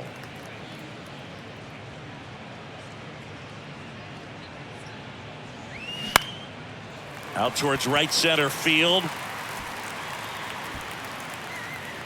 Ruiz makes the grab, and that'll end the inning. Texas plates 2 on the homer. It's now 7-0. Back after this on the show.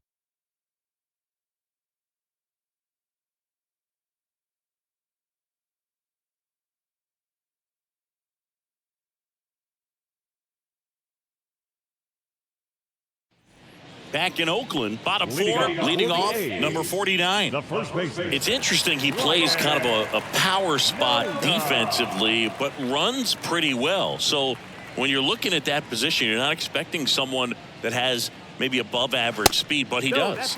And the first pitch misses for ball 1. And I think that skill set really upgrades the position, because when you have that kind of speed, it makes the whole team that much better.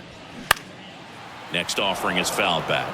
What about him playing another position on defense, one that would require a little more range? Absolutely. And I think if push came to shove where they had to make a move during a game, it'd surprise a lot of people. You might even be able to put him in center field.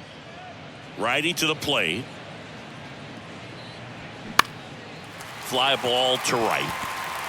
That one gets down for a hit. Man aboard on the leadoff single.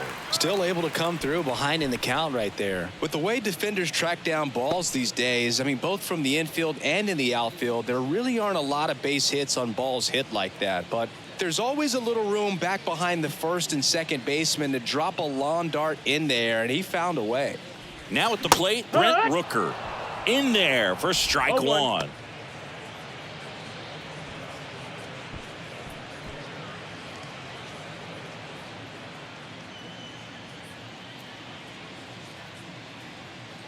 The pitch. Nope.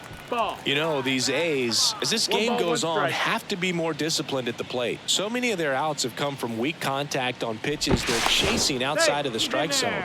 You can't do much of anything with those locations, and that's been true again today.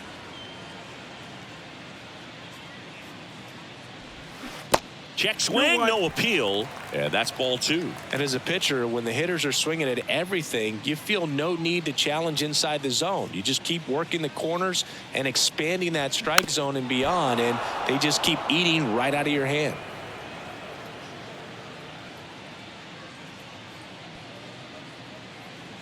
And he deals. Spoils that one, and it remains 2-2. Runner at first with no outs here.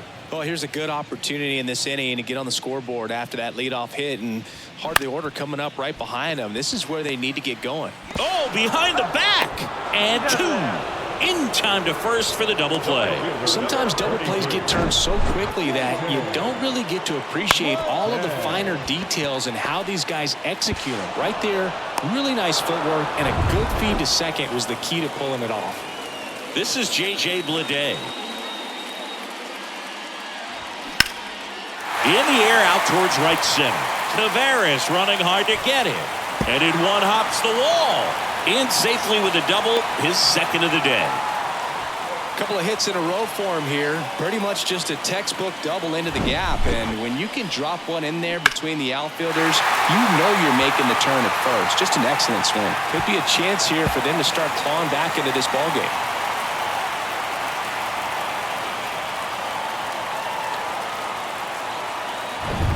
And now a chance for Shea Langoliers. Went down on strikes his first time through. And fouled off.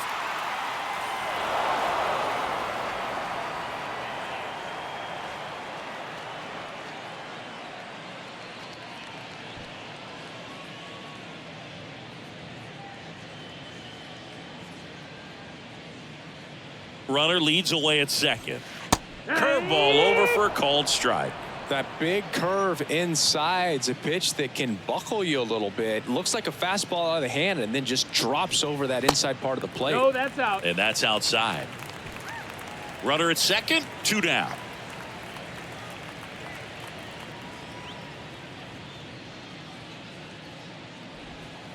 Next pitch misses way outside. Clearly didn't come out of his hand the right way. Left that curveball way up.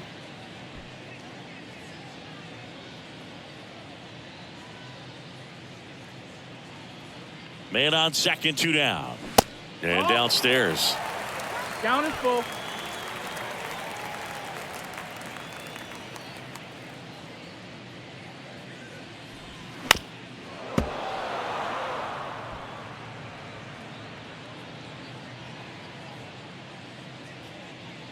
Here comes a 3-2. The right-hander gives up the 2-out walk. Man, that's a tough one to take on the full count, but I guess he saw it really well. It's a really nice plate appearance.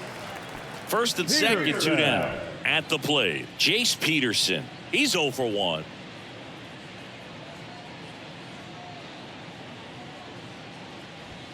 And that is in for a strike. 0-1. Not what he's looking for there in the 0-0 count. Looks like he wants the ball down in the zone.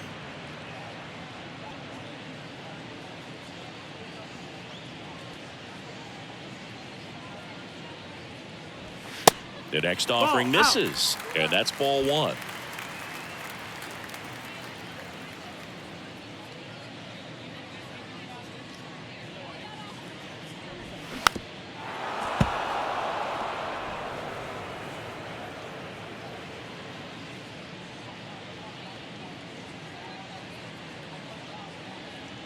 Kicks and fires. That one drifts inside. He wanted that fastball high and tight, looking for a strikeout. Just didn't locate it very well.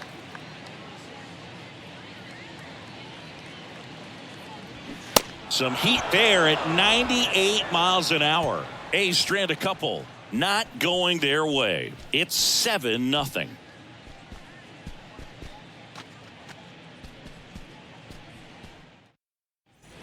Ready now for the 5th inning. And now here's a speed threat. Outfielder Leody Taveras. The wide to kick the pitch. Line drive. 1 away.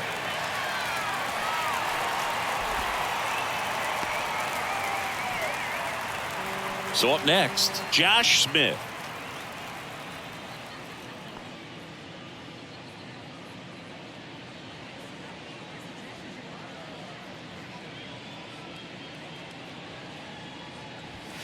in there, and it's 0-1.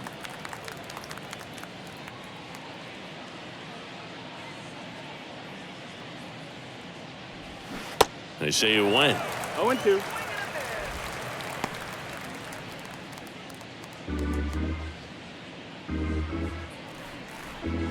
The 0-2. And down on strikes he goes. Now 2 out. Well, really nice job of finishing the hitter off right there. Glove side command, fastball firm to the outside corner. Tell you what, very difficult to do anything with that pitch, even if you do swing. Now the batter now, Marcus Semien. He's already homered here in this one. Down the left field line, base hit.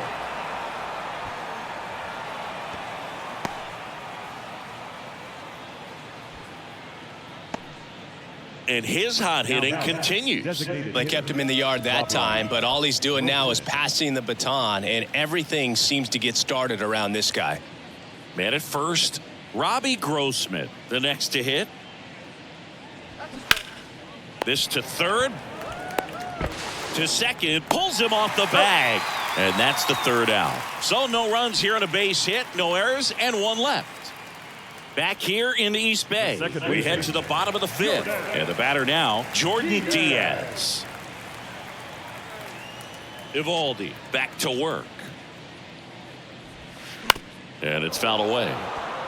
You know, these Athletics finding ways to get on base, but they still need help driving them home. They've had their chances with runners in scoring position, but nobody's been able to deliver a big hit in those situations.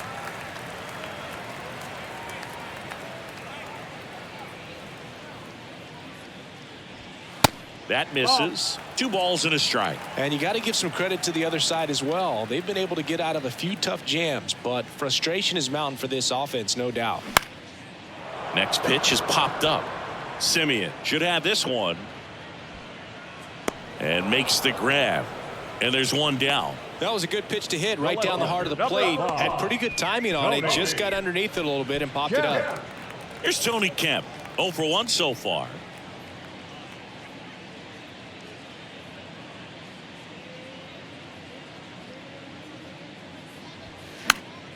Popped up to the left. Into foul ground.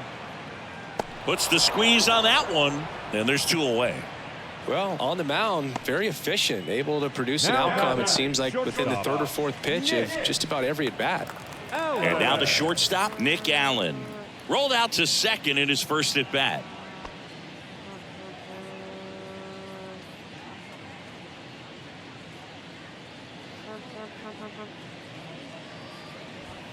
That's in there, and that's strike 1. 0-1.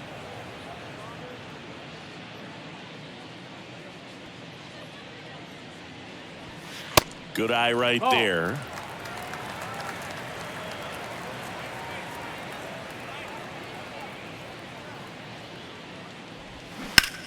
Swing, and that ball smashed on a line. And that's just foul. The 1-2. 2-2.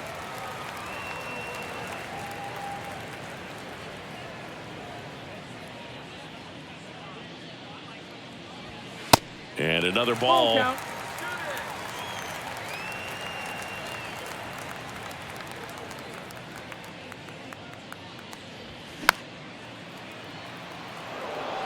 Now this offense has just been locked down. Almost 5 full innings of shutout baseball. Foul. We'll see another payoff pitch. And the righty deals. Swing and a miss, struck him out. And the A's are gone in order. They continue to trail 7-0.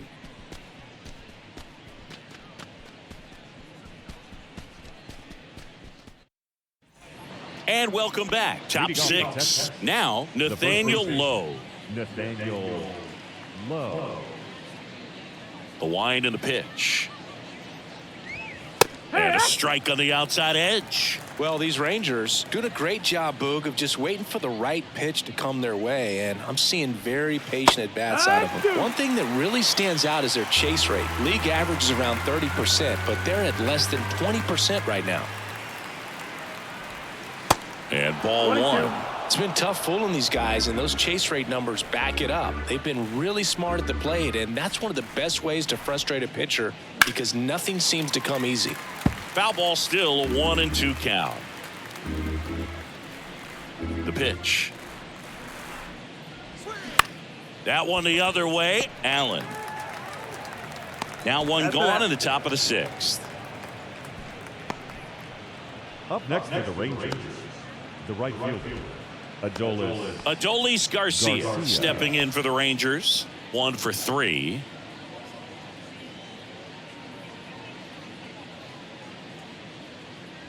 Garcia goes 6'1", 205 pounds, and he was born in Cuba. Here comes the 0-1. He must have been looking for something else because he gave up on that pitch a little early. It was right down Main Street. Probably not going to see a better pitch to hit in this at bat.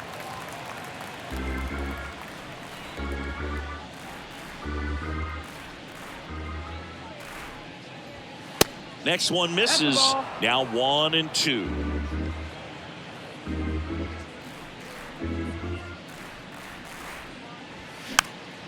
That's foul off to the right side. Keeps the AB going. The pitch. Battling here as he fouls it away.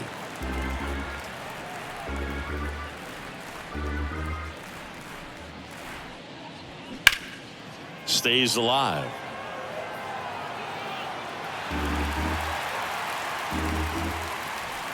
And a pitch. Just misses with that one. Still just the second batter of the inning, and on the mound he's already thrown 13 pitches. They got him working hard out there. Next one is off the plate, and the count's full.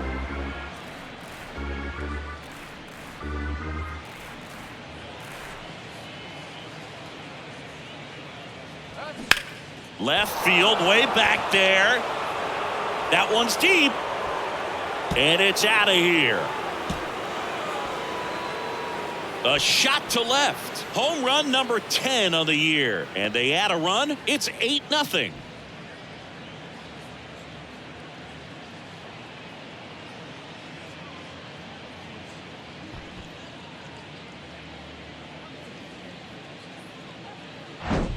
Looks like this guy was looking out over the plate, but he was ready to turn on the inside fastball. So direct to the pitch. Absolutely blasted out of this ballpark. Richard Lovelady takes over on the mound. I think it's got to be a little tough coming in out of the pen when your guys are trailing so big on the scoreboard. Just doesn't have the same intensity to it, but he's got to find a way because these batters count the same for his stats, obviously, regardless of the score. Base is empty, 1 away. So next to hit for Texas, Josh Young. First pitch just misses.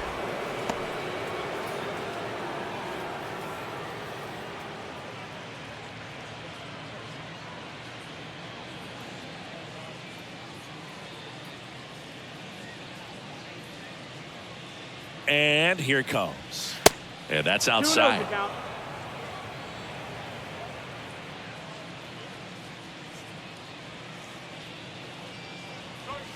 The next pitch misses. 3-0. So definitely a little wild right out of the gate. Well, it could be a little tough coming from the bullpen mound to this mound, but you've got to find a way to get ahead in the count quickly. He hasn't. We'll see how this at bat turns out.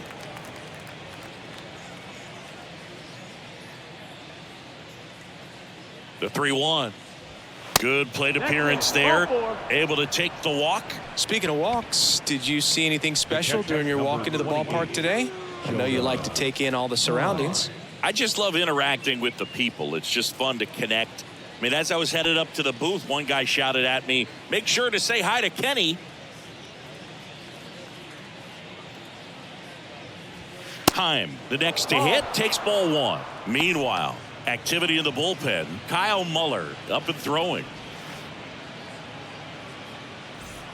Young, the base runner at first with 1 out. Lovelady, a 6-foot lefty. He features a slider, a 4-seamer, and he works in a sinker. And a foul ball.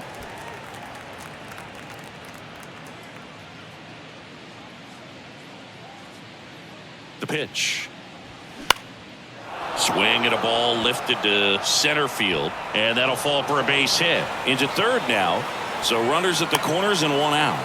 Hitting is really easy for some guys. One thing that I can see already, his bat stays in the zone on plane for an extended period of time.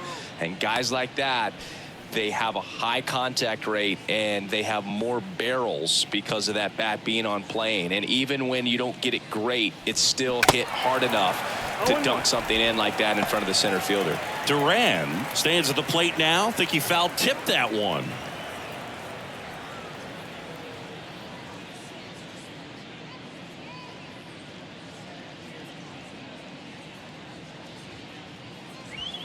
That one's in there, and that is strike two.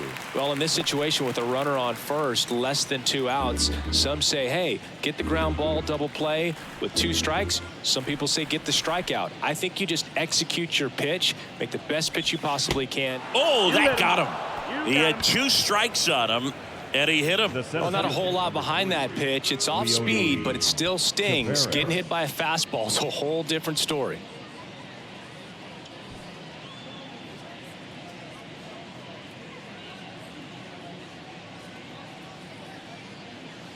Tavares in now, takes ball 1 off the plate.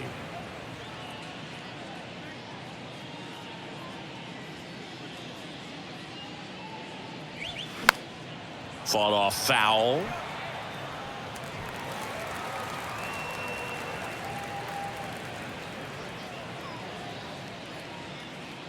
And a pitch. And that one clips the corner. 1 out, bases full.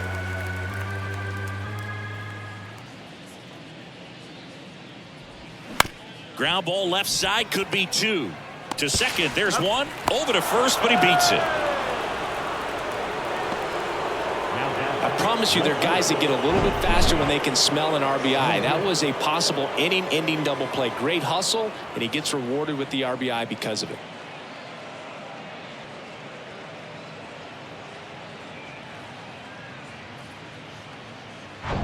Now the left fielder, Josh Smith. Went down looking on 3 pitches last time. Let's see if he can be a little more aggressive right here.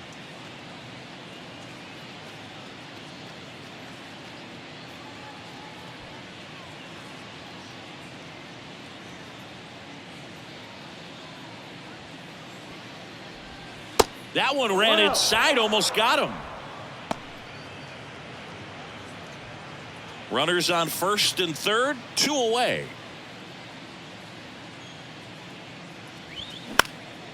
Lifted in the air, right center field. Bleday makes the grab, and that's the inning. So they get 2 runs on 2 hits. One of them left the yard. Top of the order due up in the home half of the 6th. It's the Rangers 9 and the A's nothing.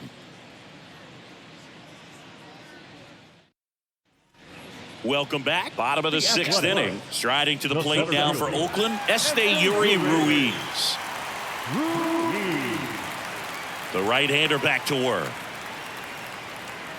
Clearly down in this ball game, and you can't look at the deficit and try to get it all back in one swing. It's got to come 1 at bat at a time, and even shrink it down smaller, pitch to pitch. Make that guy on the mound work to get you out. Next offering misses. Ball 2. 2 balls, no strikes.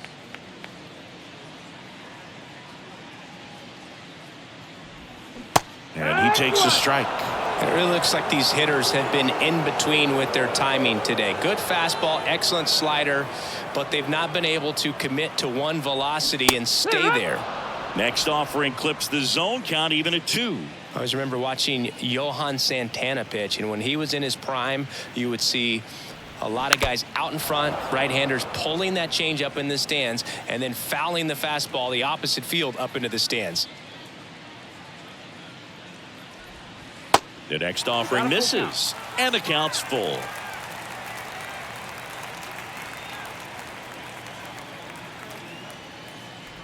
The 3-2 is off the outside edge, and that is ball 4. Well, a breaking ball in that 3-2 count kind of tells you that that's the pitch he has the most confidence in right now. Just couldn't find the strike zone. So a man aboard, number 49, up next for the A's.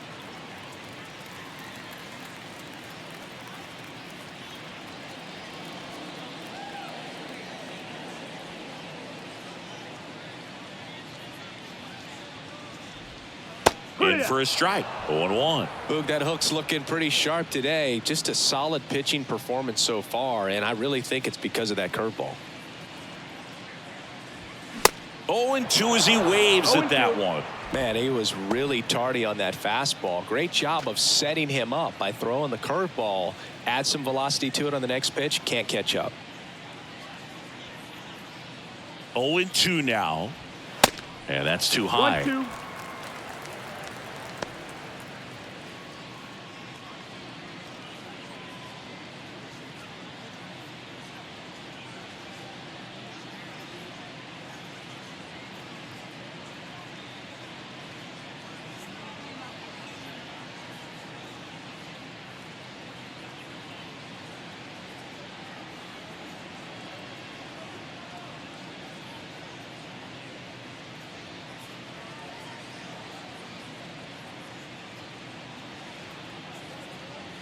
Martin Perez on a pitch here.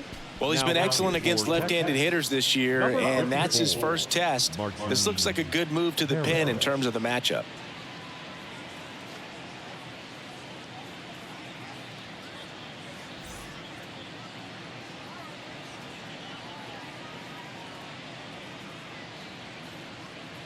The 1-2.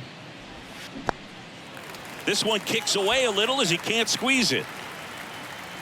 And the runner holds.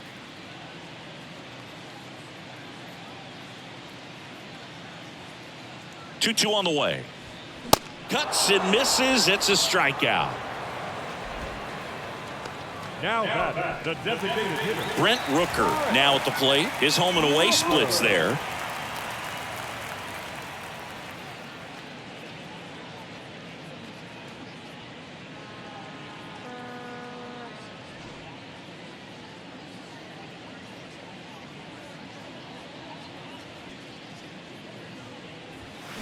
That one ripped but foul. Rooker, 28 years old. And though usually in left field, today he's the designated hitter. Strike two. Some guys don't like not being able to play defense because it helps them to stay in the rhythm. So for him to be the DH, we'll see if he gets a routine together. At the belt and fires. Foul ball still 0-2.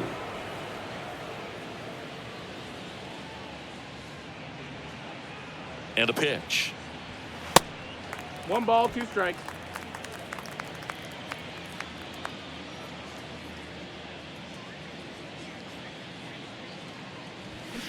Fights that one away. Still 1-2.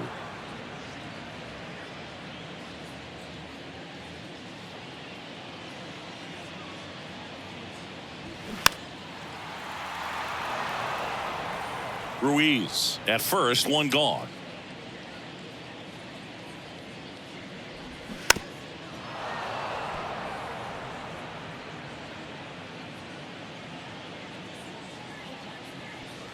The pitch goes down swinging for the strikeout.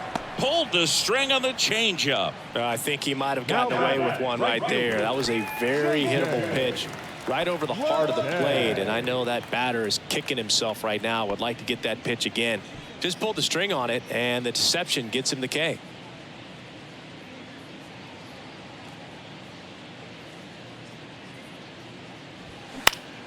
And a foul ball.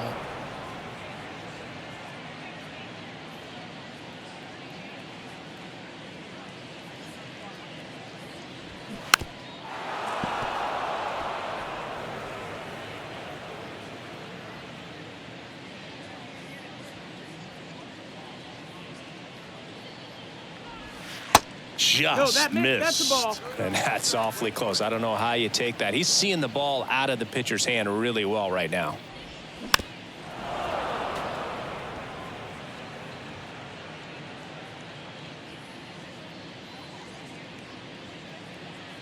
Here's a 1-2.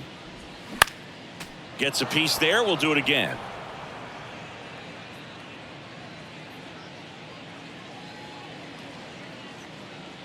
Two outs.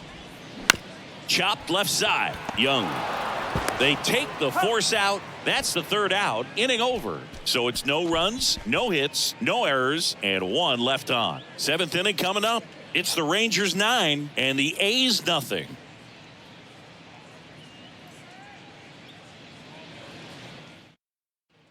Back here at the ballpark, here's the second baseman, Marcus Semien. No matter what, when you're playing this kind of rival, take your game to another level.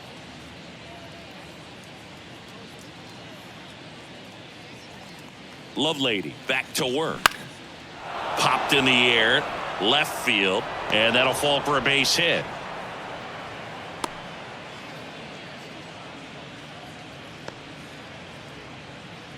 Now batting, the designated hitter, Robbie Grossman. Next is the designated hitter, Robbie Grossman. A switch hitter batting right. Checks over to first. Back safely.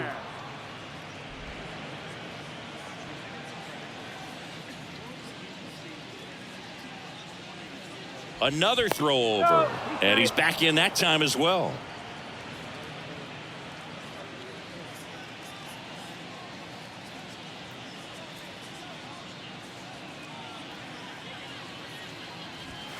First pitch doesn't find the zone.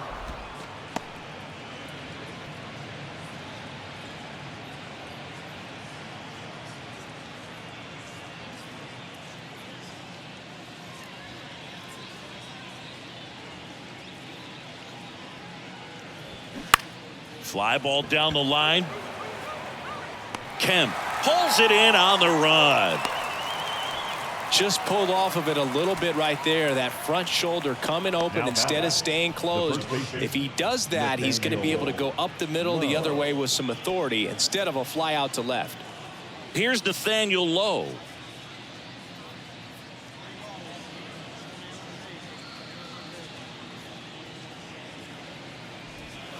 First offering misses the mark. 1-0.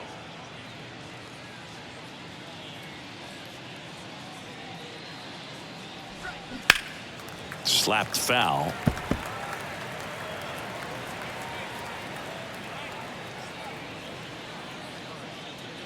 The 1-1. And there's a ball. 2-1.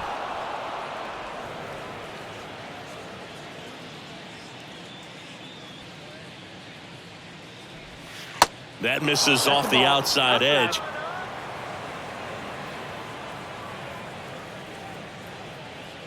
The 3-1. Tapped at the plate, but it's a foul ball.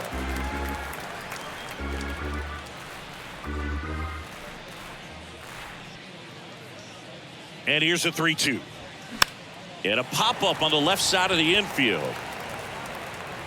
He's got it. 2 down. Now batting, right fielder, Adolis Garcia. Man at first. Next to bat will be the Texas cleanup hitter, Adolis Garcia.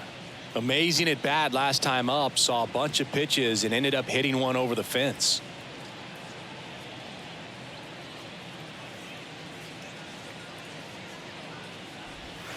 And the first pitch misses for ball 1. Now, if he's going to steal 1-0. second, you want him to go early in the count. That way he's not a distraction to the hitter at the plate. Go ahead and get it out of the way so the hitter can focus on the pitch. Swing and a 1-1. miss. And the count 1-1. I think he was sitting off speed there.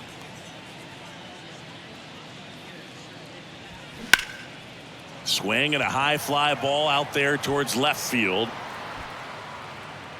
Kemp brings it in for the third out. 1 hit, 1 left. 7th inning stretch time. It's the Rangers 9 and the A's nothing.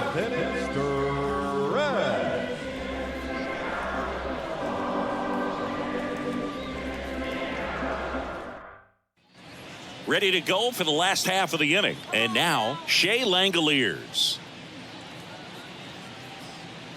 The wind of the pitch.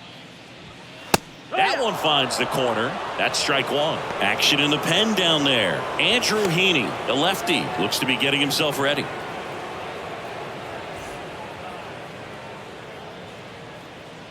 Kicks and deals. And now it's even up. That's a ball.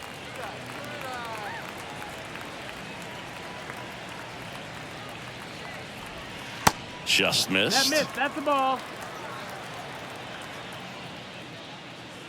And now the lefty. That one misses. Ball 3. First pitch strike from the pitcher, but then no panic at all by the hitter. Very patient, showing good discipline. Now he's in the driver's seat with the 3-1 count. Inside corner at the knees. That's a strike. Good fastball.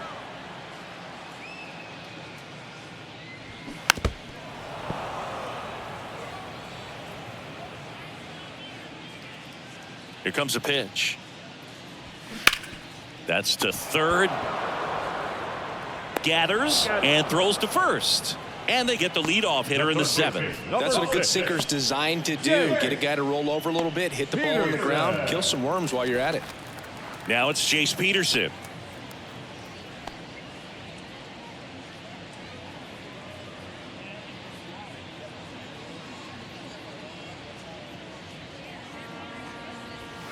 First pitch doesn't find the zone.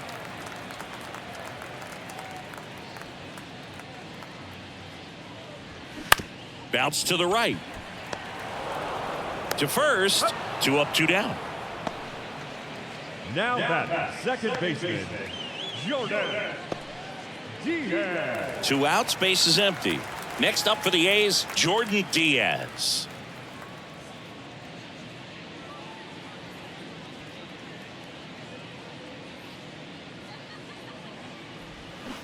And that one fouled off.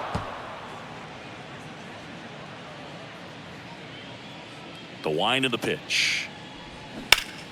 Foul ball.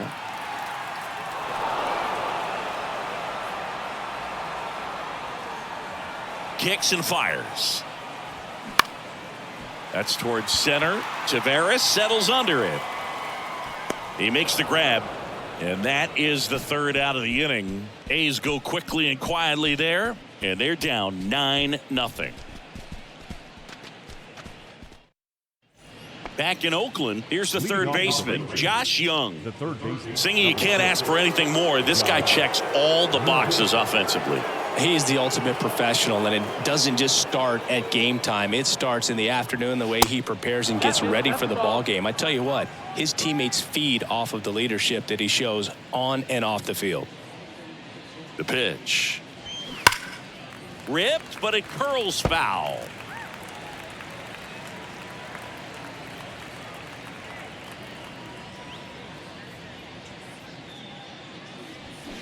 And now 2-1.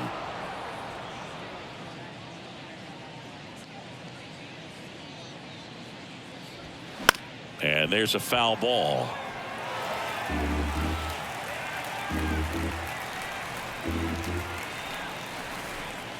And he deals. Full count.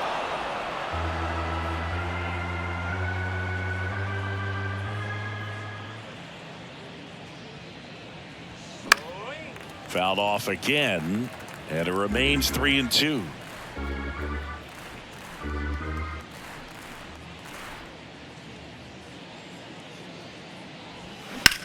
High fly ball, pretty well struck out towards right center. That's back. Grabs it right up against the wall. Every day during batting practice, these outfielders get about 10 minutes of balls in the gaps. They practice this, and when the game comes, they make the play perfectly.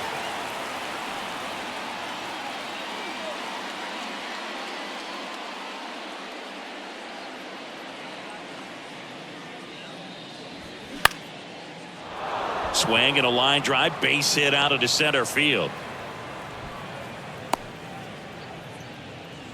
Oh, this has been a really nice game at the plate for him. He looks locked in. Everything was on time and fluid in that swing. Got a pitch he could get the barrel on and lined it into center for the knock. Those always feel good. Man at first with 1 gone. Ezekiel Duran stepping in for the Rangers. First pitch, and that's in for a strike.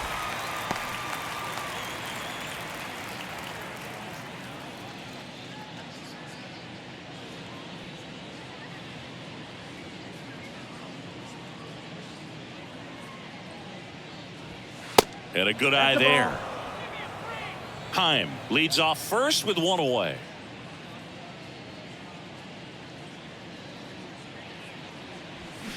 The 1-1 is fouled off.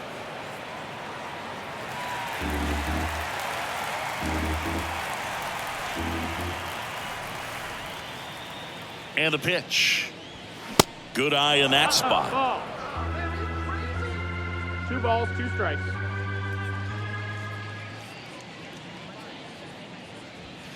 And that just misses. He's really tightening up his hitting zone with 2 strikes here. I love it.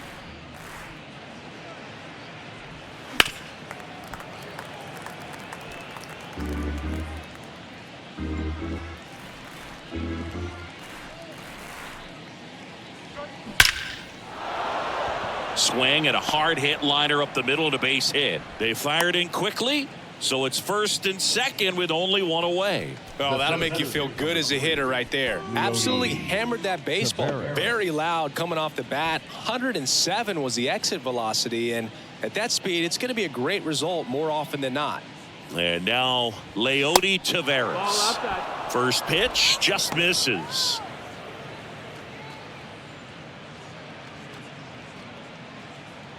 Runners at 1st and 2nd with 1 gone.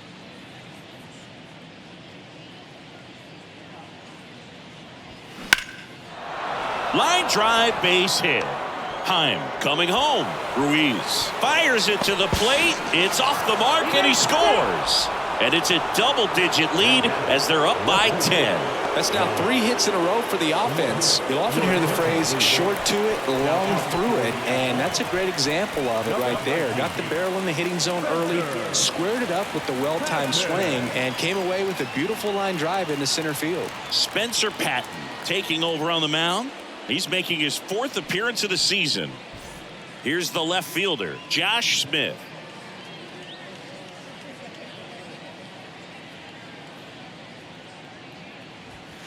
And there's the strike.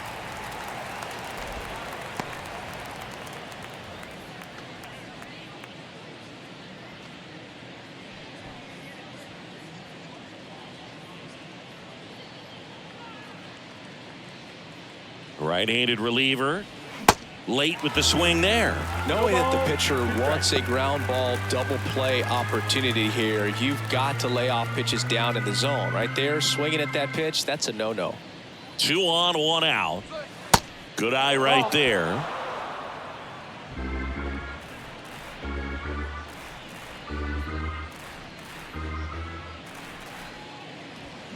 And down on strikes. 2 gone now. Oh, tough night at the dish. Punching out for the 3rd time right there. He just hasn't looked very comfortable at the plate. A little unsure of his timing right now. Not picking up the spin and location of these pitches. He'll have some adjustments to make.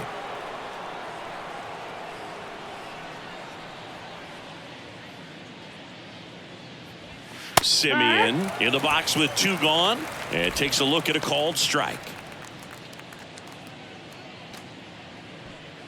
2 outs, couple of base runners at 1st and 2nd.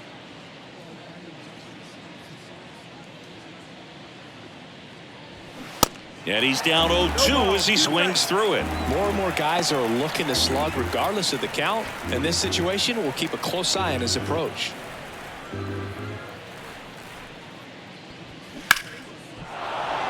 That's a hit. Duran around 3rd. Here's the throw to the plate. The run comes in from 2nd, and they extend their lead. Back against the wall with 2 strikes, but found a way. Nice line drive to the pull side right there, but he didn't spin off of it. That's the key. You still have to extend through the baseball in order to hit a line drive like that. So now the DH spot, Robbie Grossman. First offering, and it just misses. 1 ball, no strikes.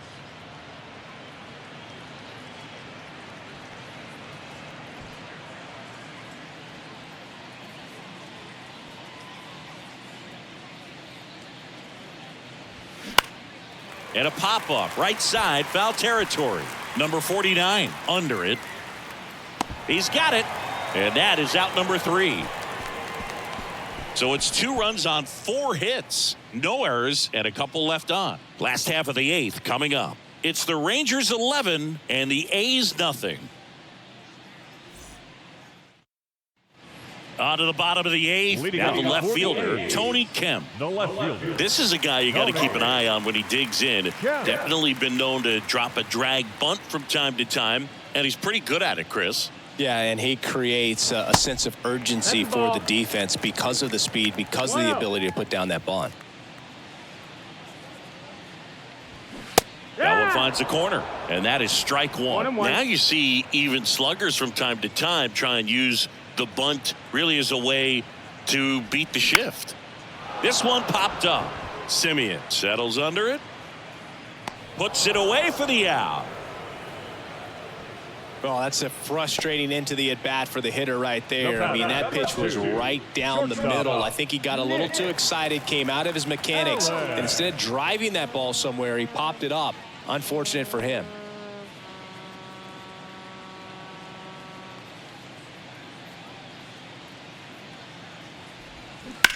Smash down the left field line.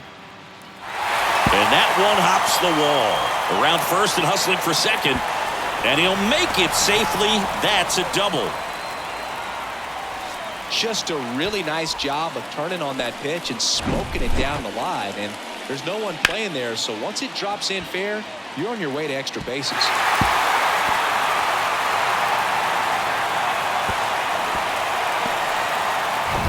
So the Oakland lineup turns over. Next to hit, Yuri Ruiz. That one's in there, 0-1.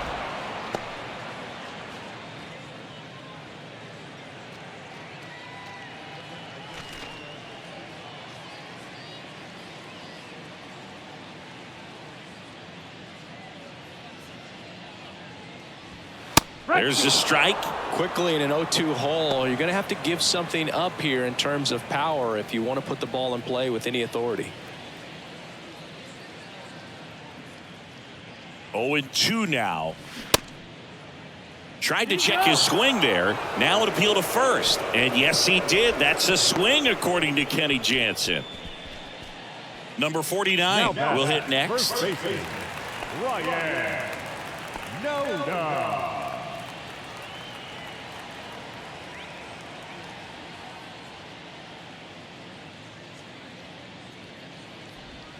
That misses, and it's 1-0. 1-0.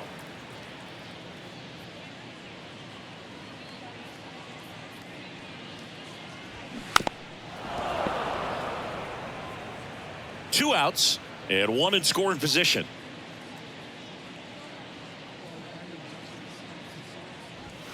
Next one misses, and it's 2-1.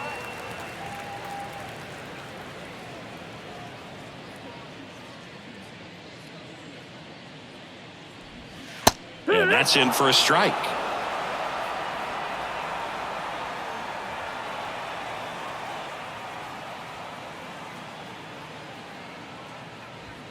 Still 2-2 after the foul ball.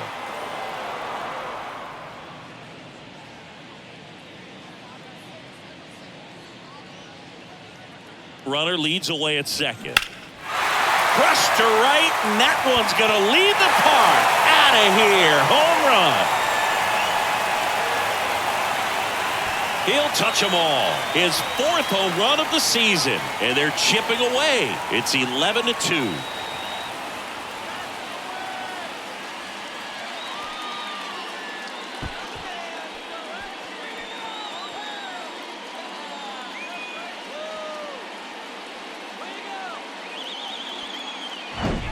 When you're working with this kind of velocity, so critical that you move the ball around, work quickly, and make sure that you keep that hitter off balance.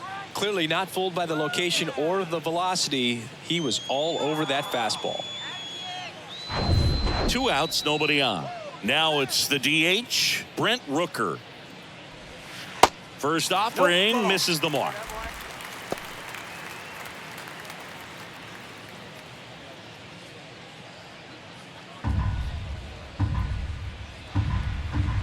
The pitch. Sliced hard but foul.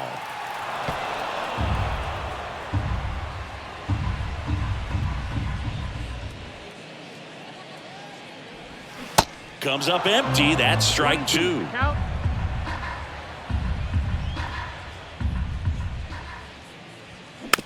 chopped out in front of the plate. Over to Lowe. Third out, and that ends the frame. The A's with a 2-run blast. Ninth inning coming up. You're watching Major League Baseball exclusively on the show.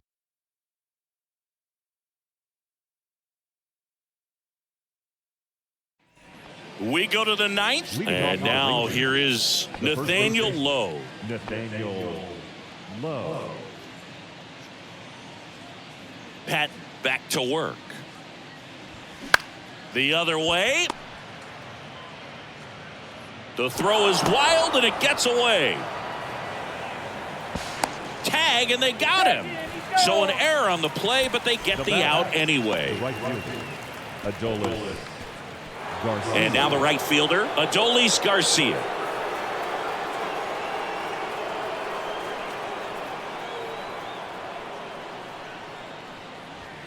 First pitch, and he just misses. Patton, in his second season, he features a four-seam fastball, a slider, and occasionally works in a splitter.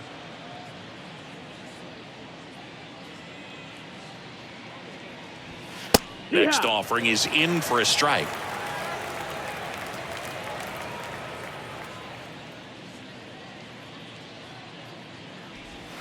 That one missed.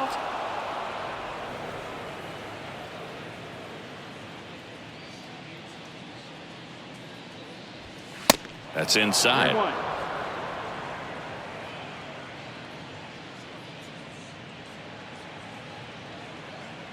Right-hander kicks, deals. Hard hit, right side. Fires over to first. And Garcia is out. The third baseman, number 6, Josh Young. 2 outs, base is empty. Now the third baseman, Josh Young. With this kind of lead, he can swing freely, try to hit the ball out of the park, do what he loves to do.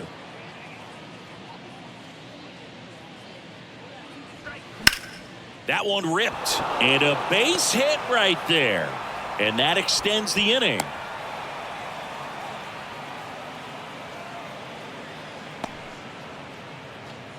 Up next for the Rangers, Jonah Heim. Good swing out of him last time. Ripped a liner into center. In there for strike one.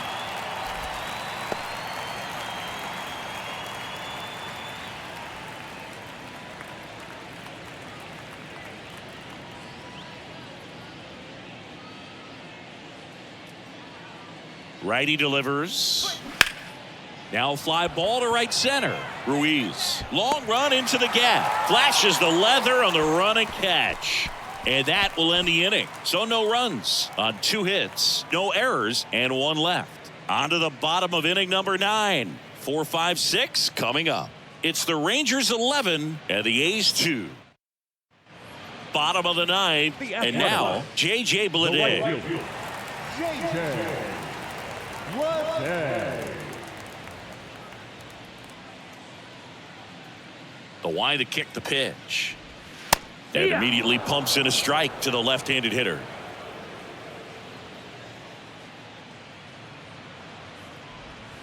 Ball one there. The pitch. On the ground to the left. And it goes just foul. And a pitch. That's inside. Nope, 2 balls, 2 strikes.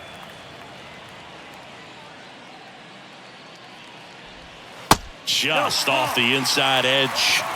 And now filled up. 3-2 now. Hit hard on the ground to short. Zips it across. And they get the leadoff man in the 9th. Now batting, catcher, Shea Langoliers. So digging in, Shea Langoliers.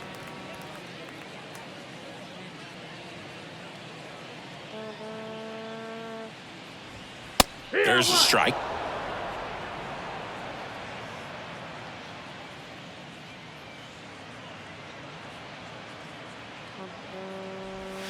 That's in there. And it's 0-2.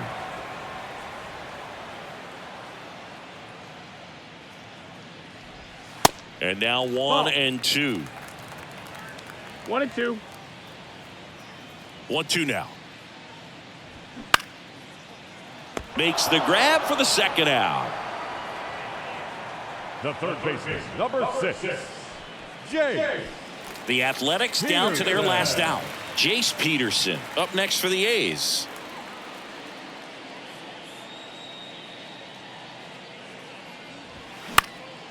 Swing and a ball lifted left field. And that'll do it. Ball game. The Rangers slug their way to a win in this one.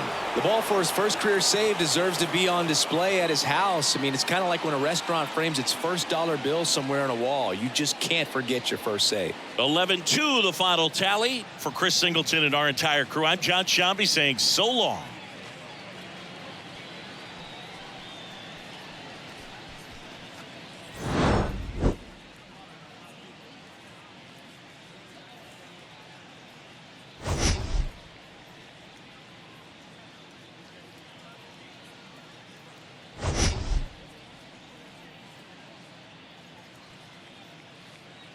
Park. The start of the weekend is upon us. It's Friday evening baseball on the show. It's the Seattle Mariners and the Detroit Tigers. First pitch coming your way next.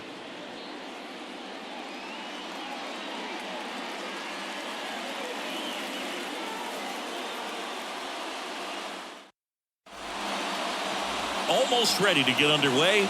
And the pitcher for this one, Matthew Boyd. Chris, how about a scouting report?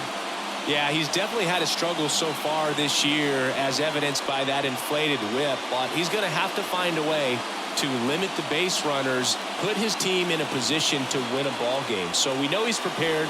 We know this guy is a competitor, and we'll watch how he works in this one. J.P. Crawford gets a chance to hit.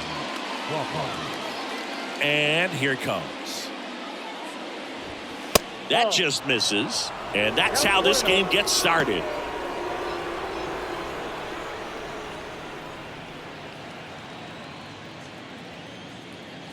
The big lefty turns, kicks, deals.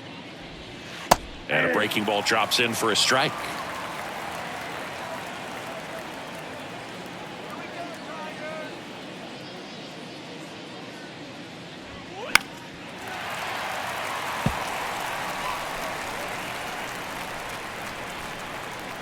One-two now. Yeah, the 1-2 misses to even the count. Recognize that changeup right out of the hand. Just spit on it.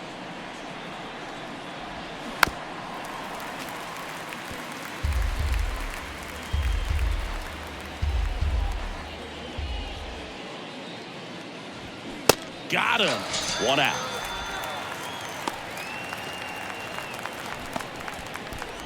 And now for Seattle, Ty France.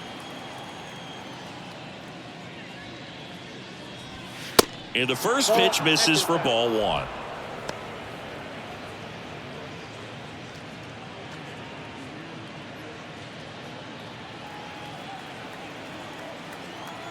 And now the lefty. And now 2-0 as that one missed below the knees. No strike.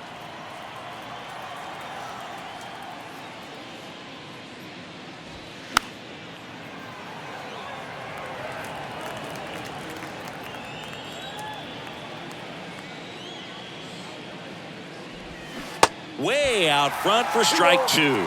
Clearly all in on the fastball right there, but it was a changeup. Bottom just fell out of it. He's going to have to make an adjustment. Goes down looking. Well, anytime you can punch out the top two guys in a lineup to start an inning, got to be feeling pretty good out there on the mound, because when you think of just having a distraction, table setters on the base paths, and all of a sudden you're dealing with the number 3 hitter, any distraction can cause you to serve up a cookie, and instead of it being a solo shot, it's a 2 or 3 run homer. 2 outs, base is empty. Julio Rodriguez up next for the Mariners. First pitch doesn't find the zone.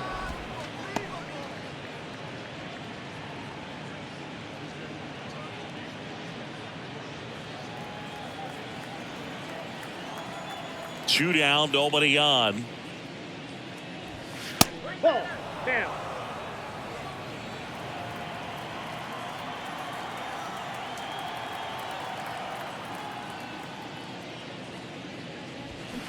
That one is absolutely belted.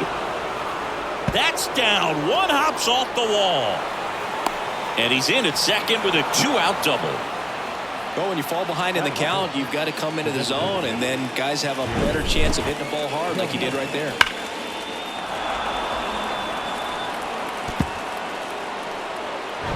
Here's Jerry Kelnick.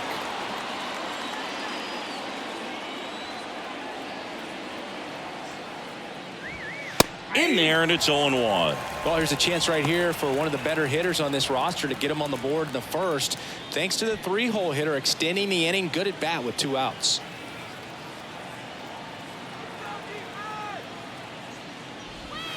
Next offering is down low. And the count even 1-1.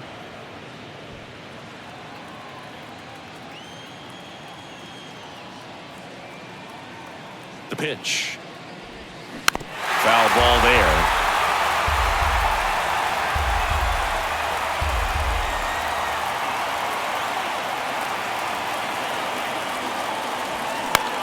This one popped up.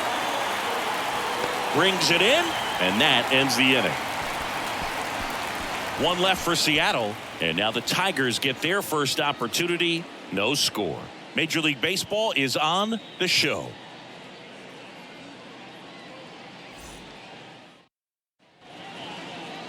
Back at Comerica Park, and towing the slab here, Marco Gonzalez. Chris, what should we keep an eye on here with him?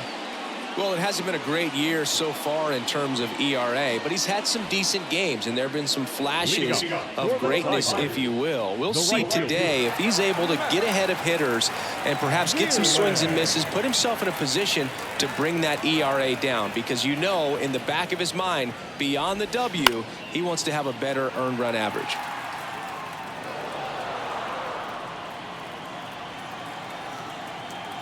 The wind of the pitch.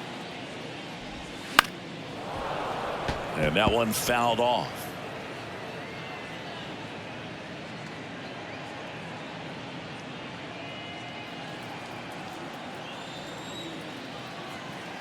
The 0-2.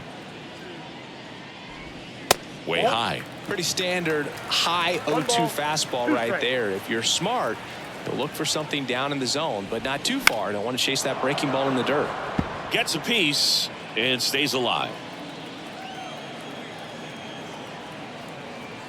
And a pitch. Fouls it off. Still 1-2.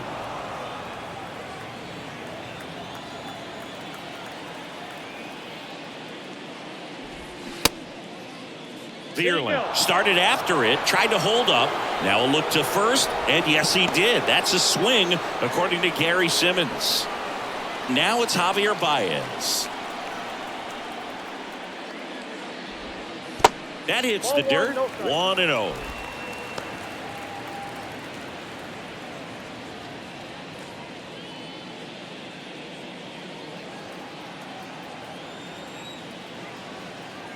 One down, base is empty. And that one a little bit high.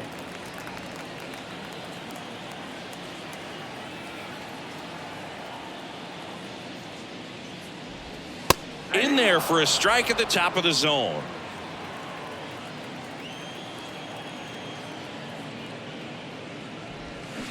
Down to the dirt, swing and a miss. Man, he really sells the changeup with that arm action.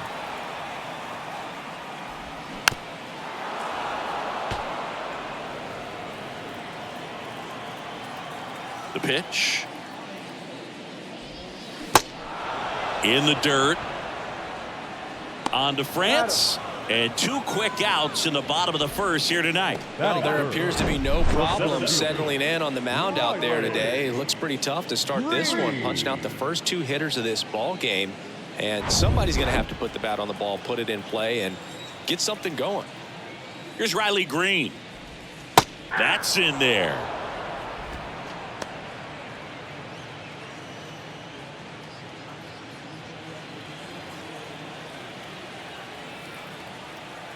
The 0-1. Fouled off. He was late. And a pitch. And he hits a ground ball right side. On to France, out with room to spare, and that's the inning. Down in order go the Tigers. Scoreless after 1.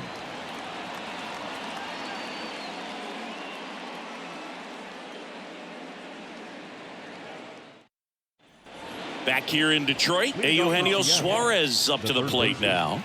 Eugenio Suarez.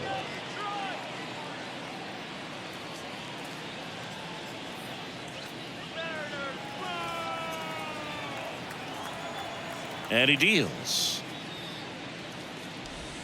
That's in for a strike on the outside corner, and it's 0-1.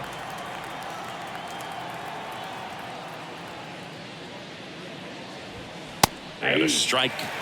James Kingsley, our plate umpire, consistent and maybe a little generous on the edges. Yeah, but he'll give a little bit on the edges, like you said, but from what I've seen, he usually does that when a guy is just commanding those parts of the strike zone, and essentially the guy's earned it. The umpire rolls with them. How much were you aware of the umpire scouting report, or even who was going to be umpiring? Not a whole lot. I mean, there were a couple of umpires that weren't real good, but outside of that, you just kind of went into the game, especially back when I was playing. The right fielder, Here's Teoscar Hernandez. As the game has moved along, we see more and more information supplied by teams about the umpires. I've been in clubhouses where they have pictures of all 4 guys, nicknames, hometowns, and as well hobbies listed, just so you can kind of small talk the umpire a little bit. That's great. Next one is off the plate, and it's 2-0.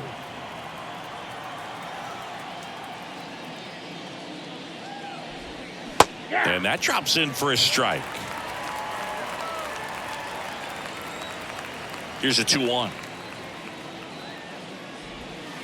That's ball 3. 3 balls, 1 strike.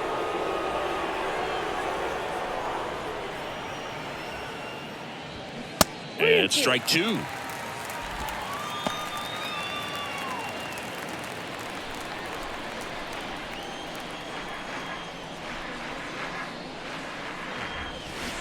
And a foul ball, he stays alive.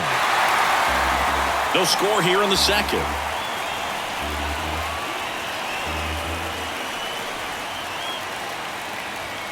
That one 95 to finish him off. So here's Murphy now.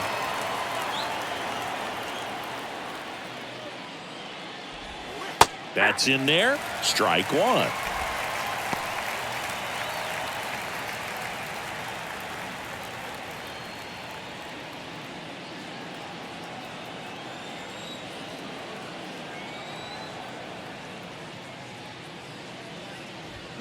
Check swing, and that's a ball.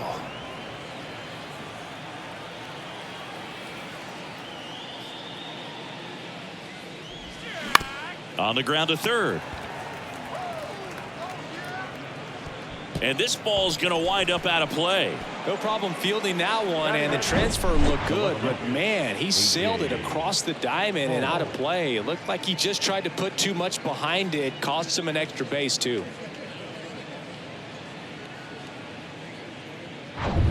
A.J. Pollock at the dish.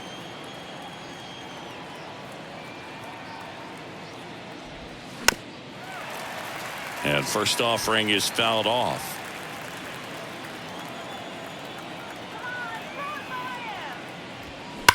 On a line out towards center.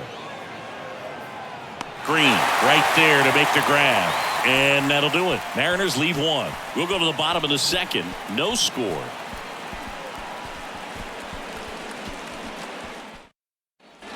And welcome back. Bottom half of inning number 2. And now the DH, Spencer Torkelson. The wind and the pitch. The Tigers selected Spencer Torkelson #1 overall in 2020 out of Arizona State.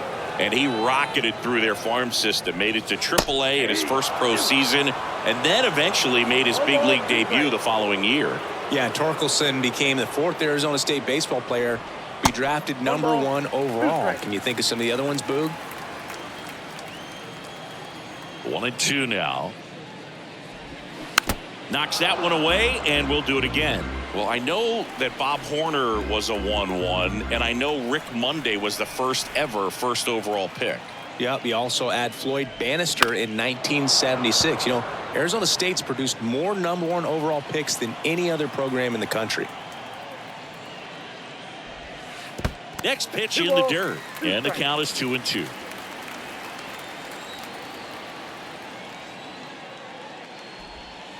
And now the count filled up 3-2.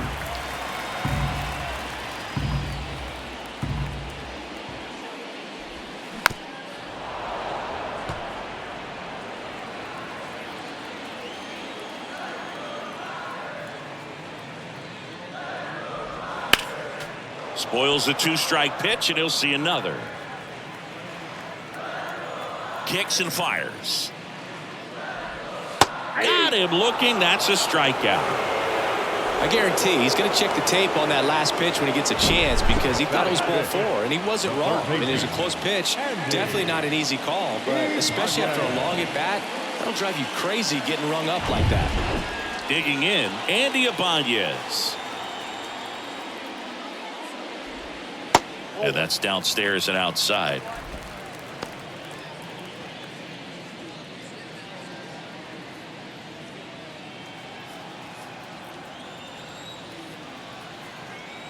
And the pitch. And a foul ball.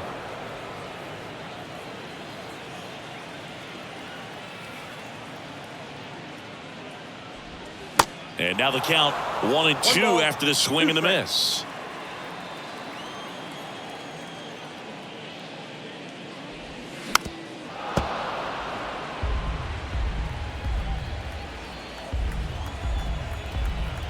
The wind of the pitch. Keeps the at-bat going with a foul ball. The 1-2. And that skips in the dirt.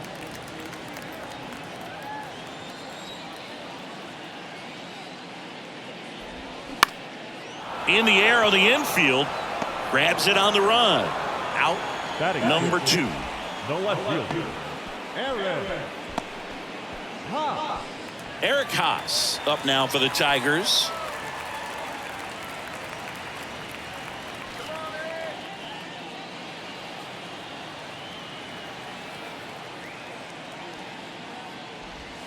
And there's the strike.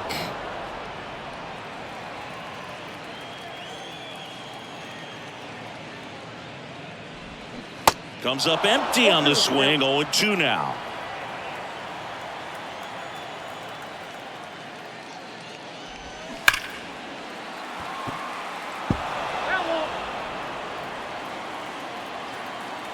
Kicks and deals. Got him. And good work there as he gets a 1-2-3. 3 up, 3 down for Detroit. We'll move to the third with no score.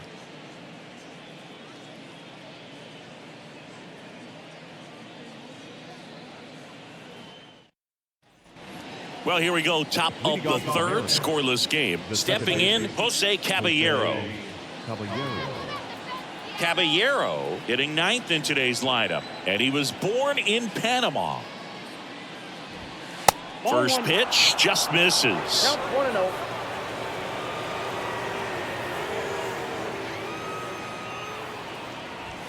Next pitch misses inside, and that's ball 2.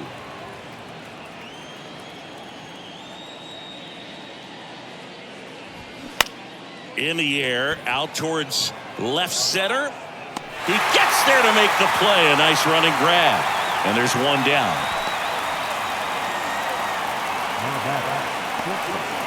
J.P. Crawford up next for the Mariners.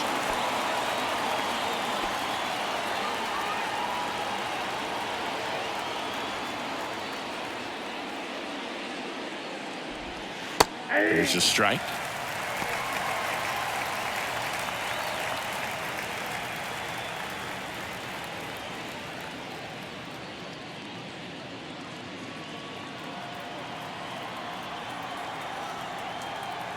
The pitch.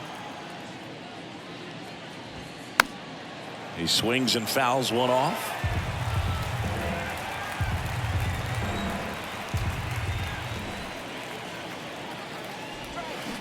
Chases that one out of the zone. That's the second out. That's that classic wipeout slider below the zone right there. Just nasty. Looks like a fastball thigh high that you got to protect the zone, and then it's just that late break that fools you and kind of makes you look silly.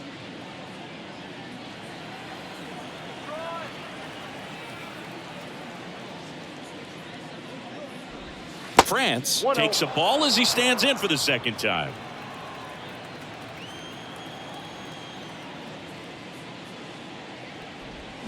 They say you win. 1-1.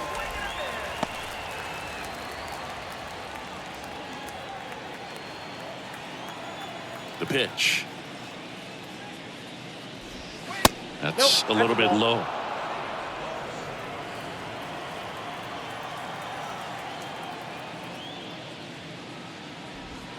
That's a strike.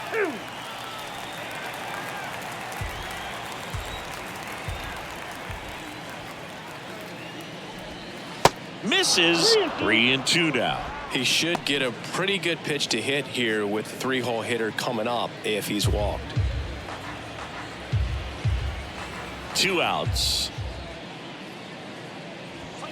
Got him looking as the fastball runs back over the inside corner.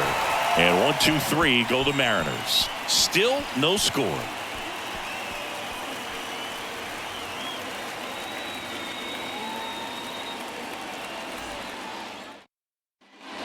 Welcome back as we go to the last of the third. Here's the veteran first baseman, Miguel Cabrera. The pitch. There's a strike.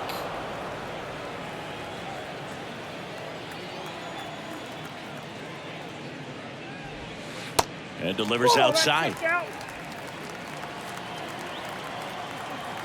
Here's a 1-1. And fouled off.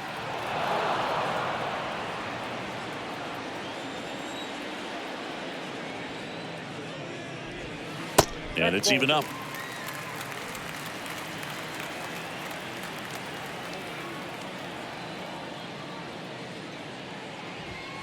And now it's filled up. You see how the catcher wanted that pitch up and in. Want to try to tie him up. That's the one thing we're seeing, that high fastball. You have to get it up there because of how hitters have changed their swings. That one back up the middle, and it gets through.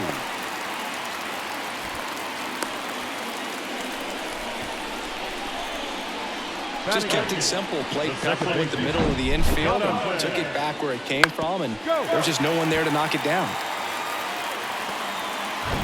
And now it's Jonathan Scope. Good defender. He's been inconsistent offensively. And that's in there for strike one. 0-1.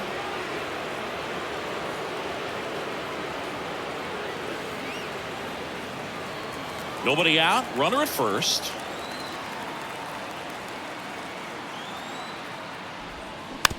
And here's a slow roller to Crawford for one. And they get him easily at first. It's a double play. Great job on the mound, fielding his position and making a good throw to second to get the double play started. Far too often we see pitchers have a hard time with that throw, but no issues right there. That's good practice paying off in a game and resulting in 2 big outs. And here is Jake Rogers. That one's in there, 0-1.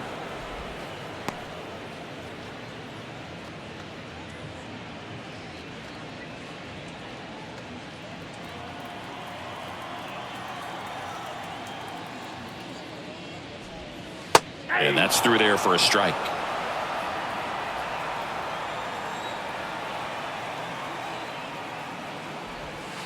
Pitch misses there, and the count 1-2. Excellent arm action on that 2-strike changeup. Just missed. Man, he wanted that call. And that one in the air center field.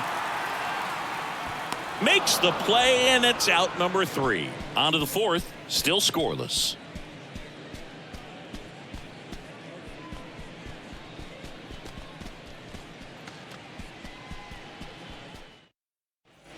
Back here at the ballpark, start of the 4th, and now it's Julio Rodriguez. Julio Rodriguez. The wide to kick the pitch. One of the things that's cool is Rodriguez, even as young as he is, has formed kind of a neat relationship with Ichiro Suzuki. They met back in 2019 when Julio asked to take a photo with Ichiro, and the relationship has grown since then. In one, hops off the wall, should be extra bases. He's in with a double, and that's his second double of the night. Love how he let that ball travel, trusted his hands. Nice job of going the other way. Jared Kellner.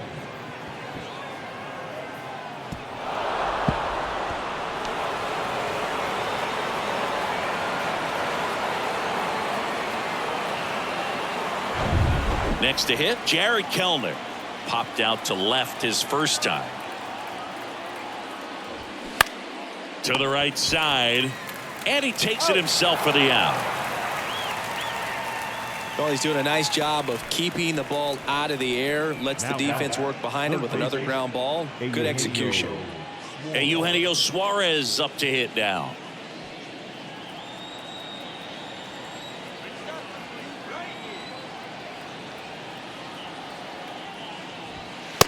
Nope. This is a situation where the hitter is looking for something up in the zone that he can get his arms extended. What you have to be careful of is that pitch that's up, that's in on your hands. That'll pop you up in the infield, and that's exactly what the pitcher wants. Way high there. 2 balls, no strikes, the count. Appears they're working around him with the base open, Singy. Well, you know, these 2-0 counts, Boo, they're just not what they used to be, and we sound like old guys when I say that. But ultimately, this is a strategic game, and you expect to see this type of approach by the pitcher in this situation.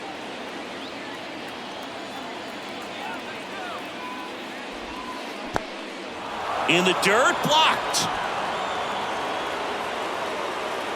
No advance, 3 balls and a strike.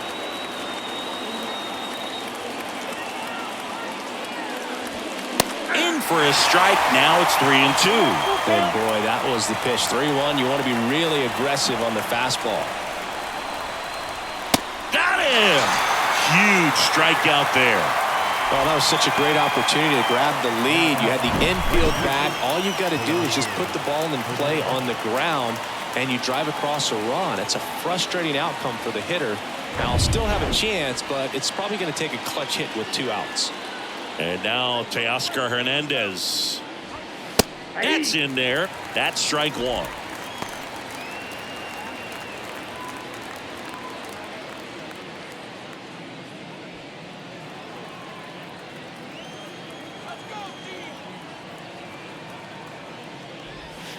That's down and in. No score yet, but a runner at third with 2 away. Next offering is in for a strike. Wow, just a beautiful backdoor slider right there. If you've got any chance of hitting that pitch, you have to wait until the absolutely last millisecond.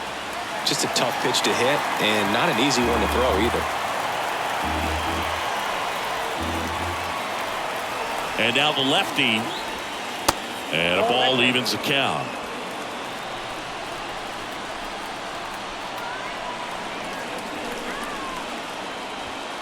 Next one just misses. And it's 3-2. Tom Murphy up next.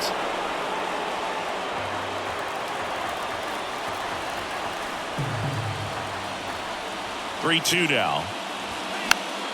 Battling here as he fouls it away. Definitely got the hitter conscious of the pitch inside. Really think the outer half is open. And here it comes. Foul ball, and it remains a full count. 9th pitch of the at-bat due next.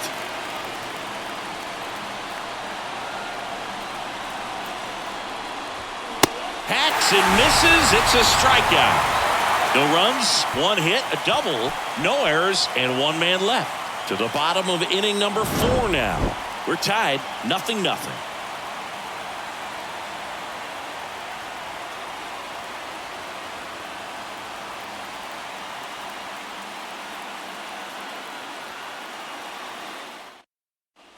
Back at Comerica Park, bottom of the 4th, and here's the Tiger leadoff man, Matt Vierling. You know, this guy's great speed is in the back of that pitcher's mind. If he can get on, it's going to give him one more thing he's got to think about.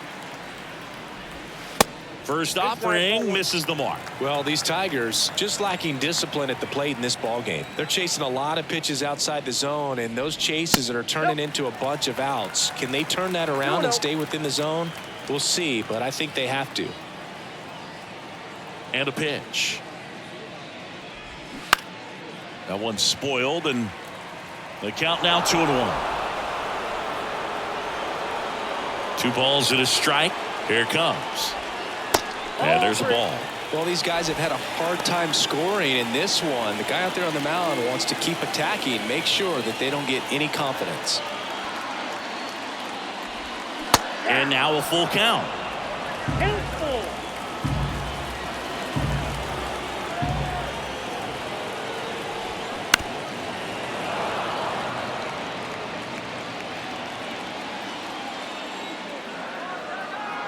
The wind of the pitch. Stays alive.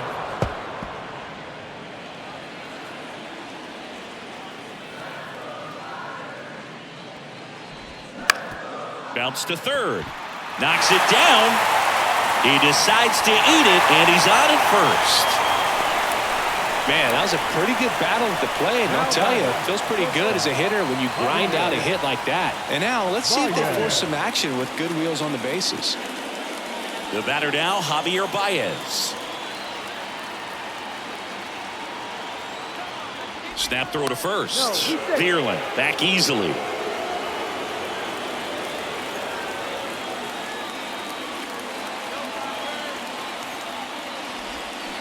He swings and misses at the first pitch. 0-1.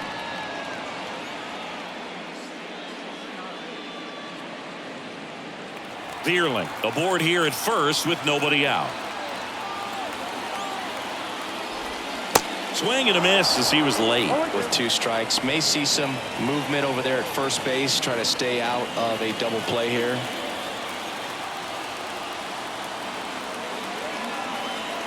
Step off throw to first. Bierlin gets back easily.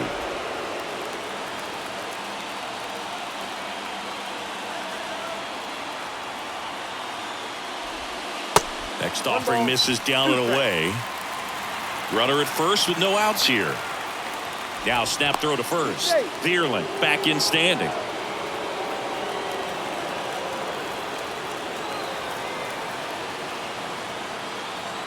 Here comes a pitch. Sets him down looking. Clip the bottom of the zone with a curve for strike 3. Riley Green up now for the Tigers. Grounded out his first time.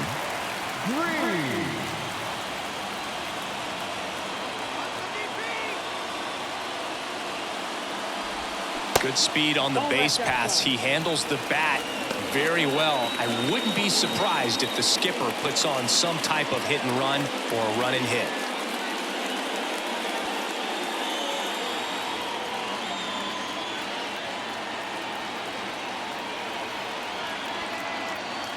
And a pitch. That catches the zone for a strike, and the count even at 1.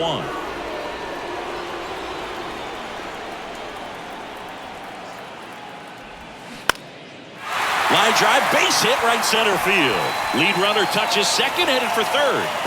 And now a wide throw to third. Just a solid swing right there. Caught it out front and ripped it into the outfield for the base hit. Those always feel great. Runner in scoring position now and a good opportunity to push across the first run of the ball game. Next to the plate is the Tigers DH, Spencer Torkelson. Caught looking his first time up. That one fouled off.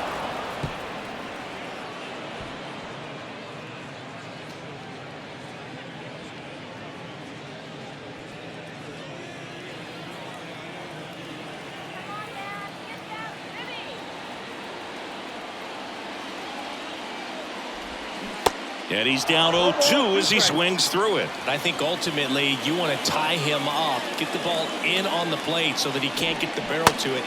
Pulls the string with the changeup, struck him out. Certainly a strikeout situation right there. The infield playing back, and this pitcher has to step up and get the swing and miss. Really nice job of attacking the hitter at the plate. Pretty big 2-out at bat coming up now. Andy Ibanez up now for the Tigers. First time up was a pop out. And that's down and away.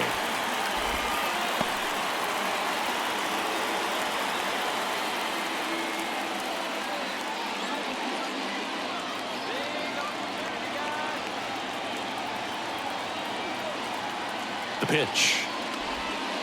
And another ball. Tough spot right here. A couple runners on. 2-ball count. You can't nibble, but you have to execute and finish your pitch. If you leave something out over the plate, it's going to bring in some runs. Lefty out of the stretch. Runners at first and third.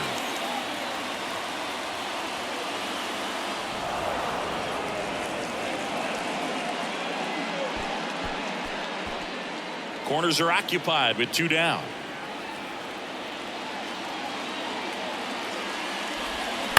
Right field down the line, and that one slices foul.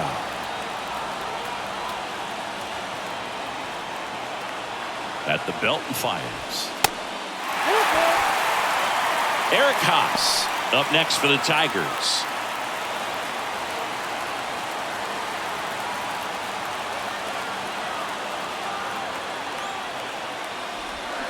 Fights it off. He'll see another.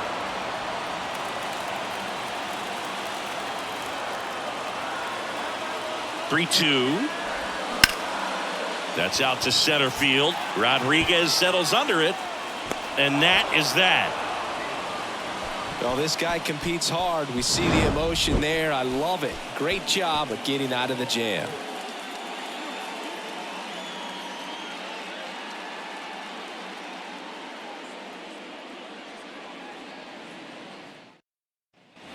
All set for the start of the inning. Now it's Tom Murphy. The catcher, number 2, Tom Murphy.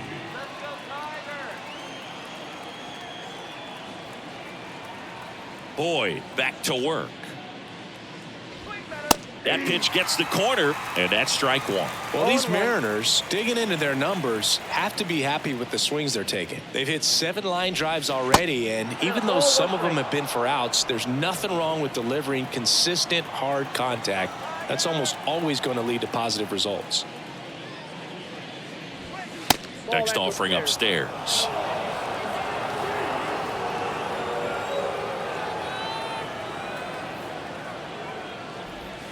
Close, but called a ball. And now 3 balls and a strike.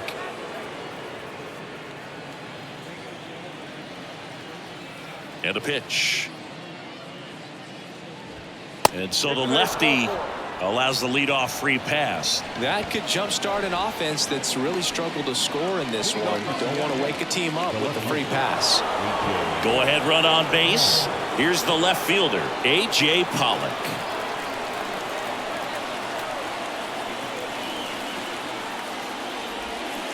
And first offering is fouled off.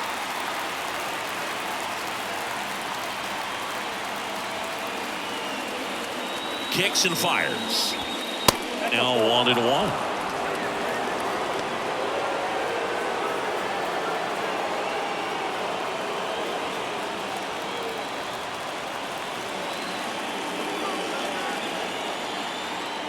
And he deals. Swung on, belted. Green on the move, heading back some more, high bounce, takes it over the fence. That's an automatic double. Off the bat, I thought they were going to score their first run of the game, and that feels like a tough break, but look at the bright side. Really good contact at the plate, and now they're working with not just 1 but 2 runners in scoring position, so they'd love another base hit right here. Jose Caballero digs in now. Now a high fly ball out to left center. Tracks it down for the out. Runner tags for home. The throw is offline, and he's in to score. On the board first, it's 1-0. There you go. Nice little RBI there. It's a great at bat. Got the job done. J.P. Crawford getting ready to hit. There's 0 for 2 with a pair of strikeouts. You know, this is kind of a tough matchup as a left-handed hitter facing a left-handed pitcher. What you tell yourself is, I want to stay square to the plate. Try to hit the ball over the shortstop's head. And first offering is fouled off. Well, you can't really adjust your game plan for that last pitch. Guy hasn't thrown it very much. You got to focus on the stuff that he's throwing up there most of the time. Out to short. Throw on to Cabrera. And they got him. Good slider inside right there. Batter fighting to get there. Just rolled over it. Got the ground ball. So 2 down now. And here is Ty France.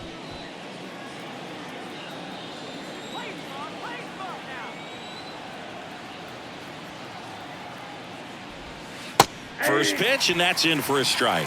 He's pitching well, but not throwing a ton of first pitch strikes. Usually doesn't work out for success, but you can never predict baseball.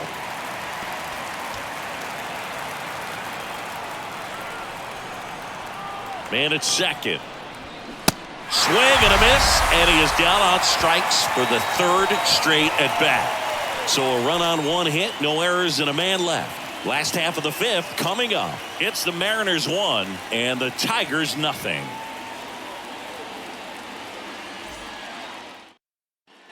Back here in Detroit, now the left fielder, Eric Haas. Well, these fans definitely want to get involved in the game. All it's going to take is to get the leadoff man or even a base runner on. The wind of the pitch.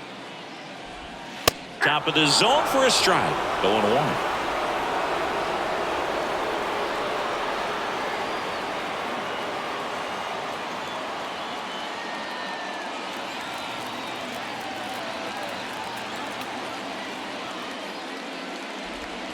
Looked like it was a little bit up.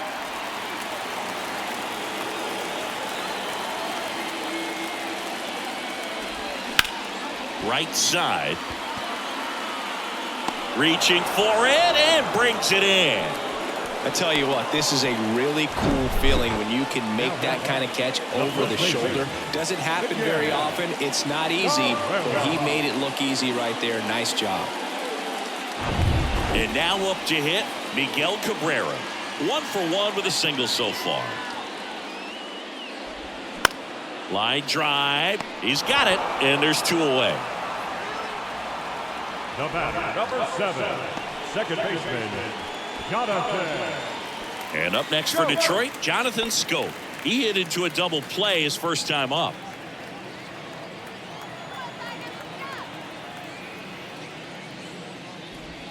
Ball 1, no strikes. Ball 1, no strikes.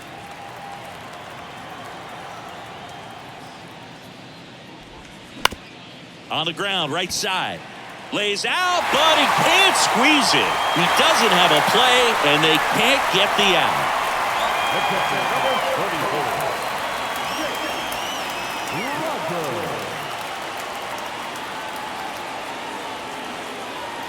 Runner at first with 2 away. Jake Rogers up now for the Tigers.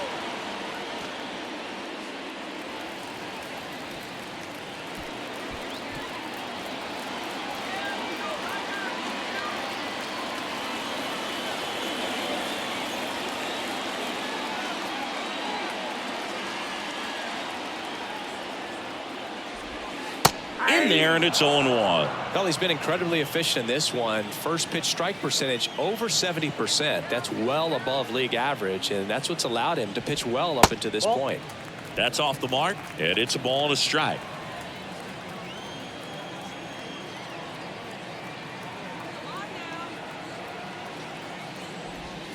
The 1-1 is fouled off. Scope off of first with 2 away. Swings and misses, struck him out. 1 left for Detroit. They trail here 1-0.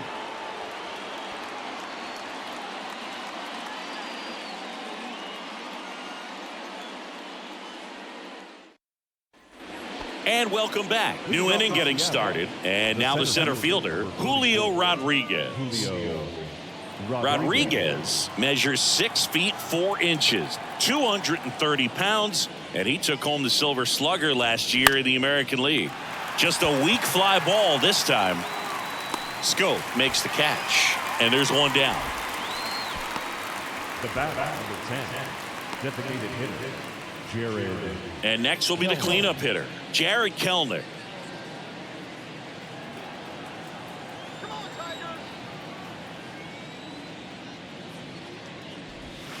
And that's outside.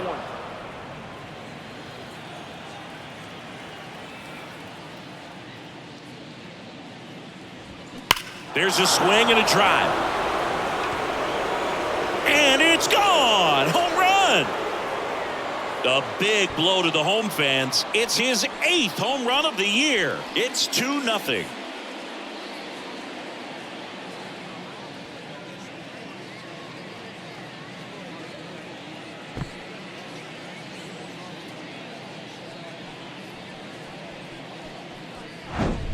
With a low 90s fastball, you have to live on the edges and hit your spots. If you don't, you'll get hit hard. Really good swing there. Patient, waited for it. It was like BP all over again.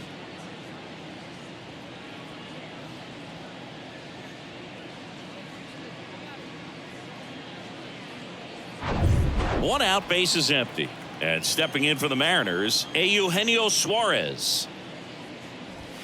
Right down the chute, strike one. Suarez, in his 9th season, a member of the 1,000 hit club, and he was born in Venezuela. The big lefty turns, kicks, deals. Ball, that's outside. The 1-1. Ball in.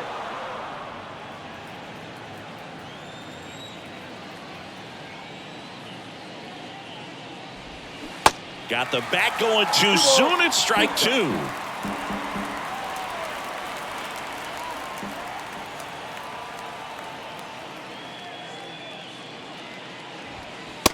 Struck him out looking. Well, definitely a borderline pitch right there, and he didn't look too convinced as he headed back to the dugout. You know, those are tough ones to let go as a hitter, but with the human umpire calling balls and strikes, it's always going to be on you to protect yourself with 2 strikes. Now here is Teoscar Hernandez in there for strike 1.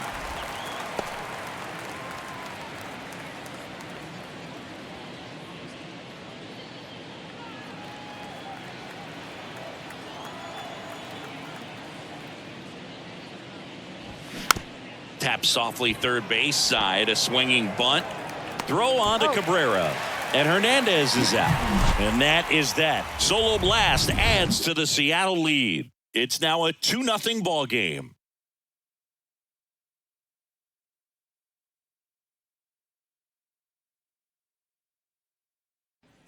Back here at the ballpark, John Sciambi with Chris Singleton in the booth, and leading off the bottom of the 6th, Matt Vierling.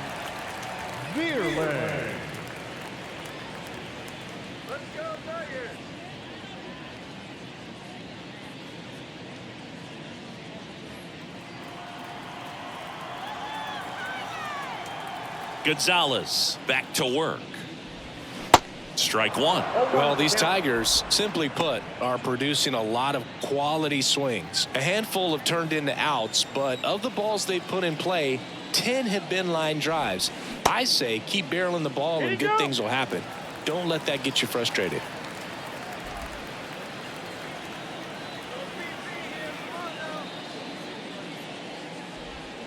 That one's in there. 1-2.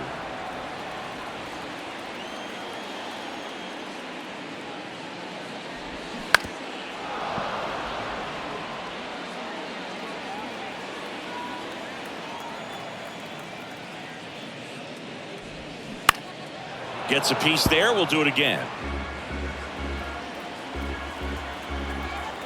The 1-2. Got it by him for the K. Well, he's on a great run of strikeouts and showing excellent control and command, not walking opposing batters. You know, this offense, they've got to find a way to break his rhythm, put the bat on the ball, maybe try to bunt for a base hit, get him off the mound, moving around, step out, something to interrupt his timing because he's coming right after these guys. Now it's the shortstop, Javier Baez. And the first pitch misses for ball 1.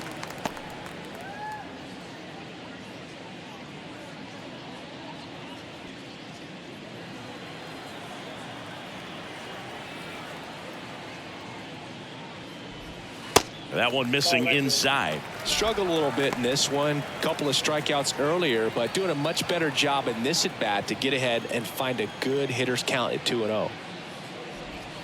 Swing, and that one hammered down the line. If it's fair, it's gone, and that is out of here.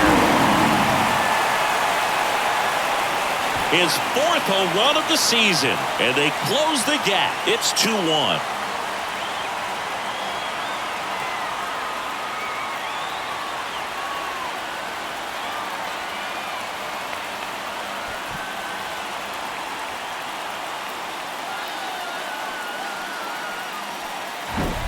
For a guy to be able to hit a changeup at that velocity tells me he would have been ready for a fastball. Just impossible to cover that wide of range of velocity, but he does a nice job picking his pitch, and he gets rewarded for it. So 1 out, nobody on. Here's the center fielder, Riley Green. And first offering is fouled off. Part of the order coming through now, and with 1 home run already in this inning, they're definitely looking to do some more damage. And the pitch. Strike 2. Double-barreled action in the bullpen. Matt Brash, a right-hander with big strikeout stuff, is getting it fired up. Saucedo getting loose as well.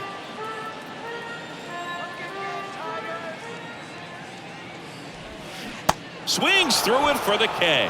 He swung over top of the curveball. Perfectly executed 12-6 curveball right there, and with that kind of break, if you can drop it in below the zone like that, it's going to look like a strike the entire way coming in and then just disappear. So hard to get under the ball unless you're really gearing up for it, and you might need a pitching wedge. And now Spencer Torkelson.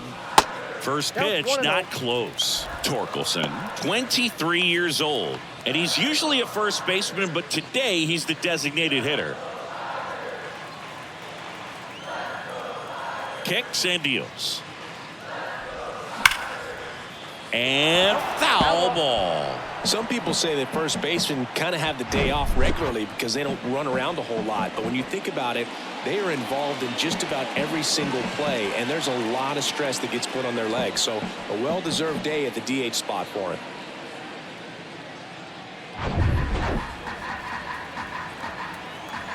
The 1-1.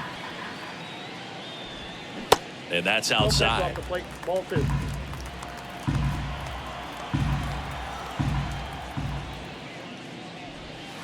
Next offering is down low. The lefty closing in on 100 pitches.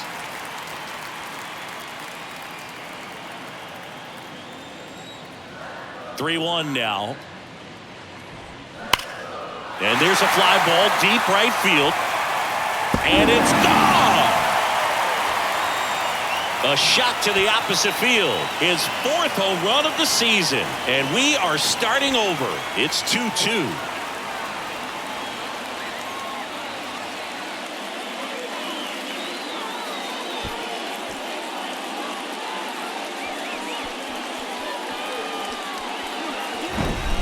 Knew what pitch he wanted to hit, spent on some other pitches in this at bat, was very patient, and it paid off.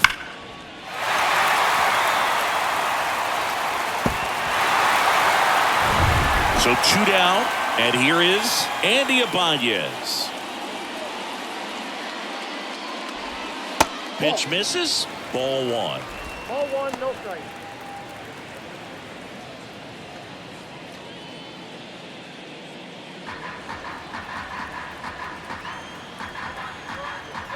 Two outs.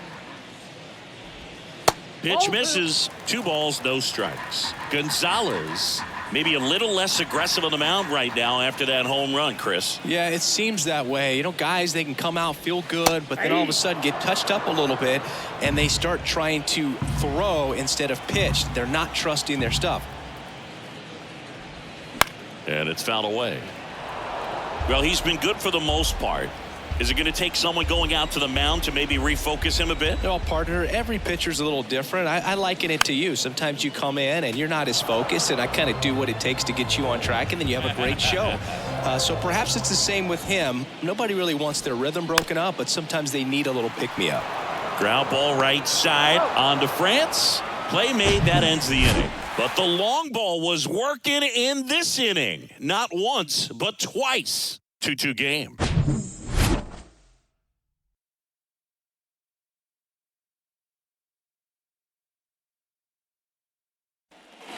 We go to the top of the 7th. Now the Mariners catcher, Tom Murphy.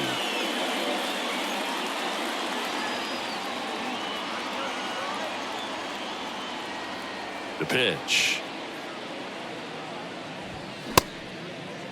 Murphy tries to hold up, appeal to first, and that's going to be ruled a swing.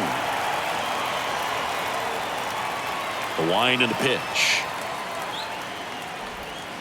Fought off foul. Well, after scoring runs, this is where you're looking for that shutdown inning. Get that hot team back in there to swing the bats.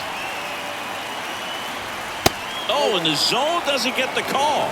1-2 to count.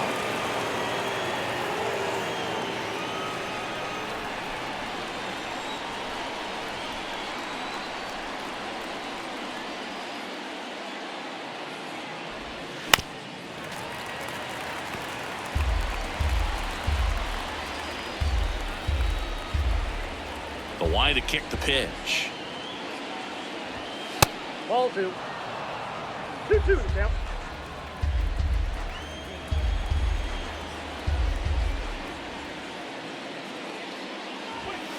And that one upstairs. This is a really good feeling for a hitter at this point in the ball game. You know that they don't want to walk you, so you're going to get a pitch to hit. You just better not miss it. Swing and a miss. Struck him out. Couldn't hit the fastball at the knees. And up next for Seattle, A.J. Pollock.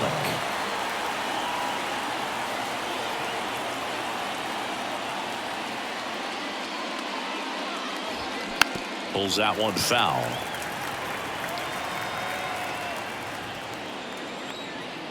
The 0-1. And there's the strike.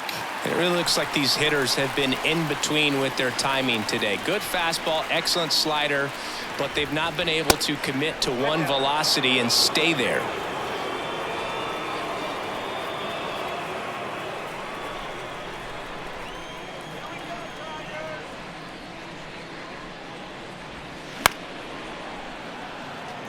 I always remember watching Johan Santana pitch, and when he was in his prime, you would see a lot of guys out in front, right-handers pulling that change up in the stands and then fouling the fastball the opposite field up into the stands. Great effort as he's able to haul it in. That's out number 2. Up next for Seattle, the second. Now it's the second baseman, Jose Caballero.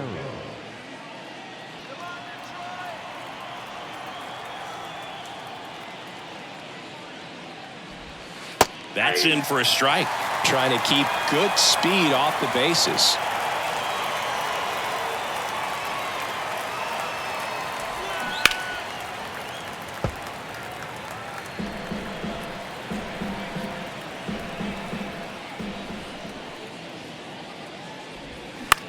Swing and a ball popped up.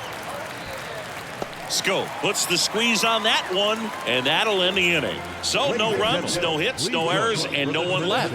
Midway in inning number 7, and it's time to stretch. We are tied 2-2.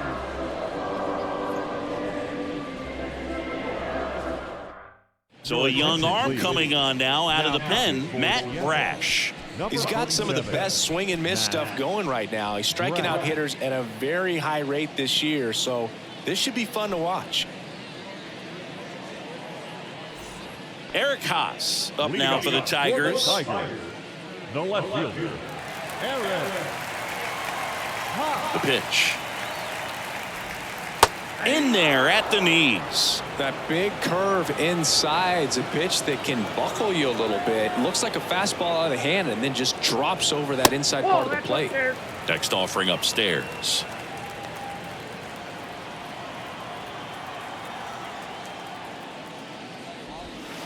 That one drifts inside. Curveball kind of backed up on him there. I think it just slid out of the hand a little bit too soon. Righty to the plate.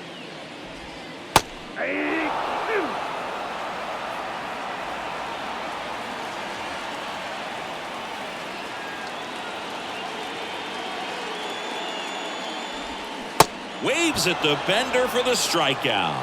Well, you rarely ever see 3 curveballs in a row because that's one of those pitches that's most effective when you haven't seen it recently. You might see 3 sliders in a row, but right there, he was feeling that curveball and figured he could finish with that pitch. So up next, Miguel Cabrera.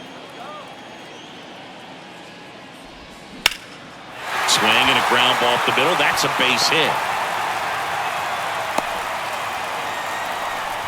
Well, clearly he was ready to hit right there. Once you get the ball by the pitcher, there's a lot of base hits up the middle, even on ground balls. So a nice job to use that big hole and get himself a hit.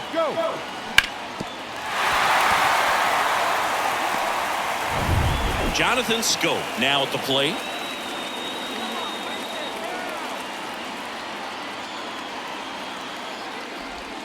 Pitch misses inside, and that's ball 1.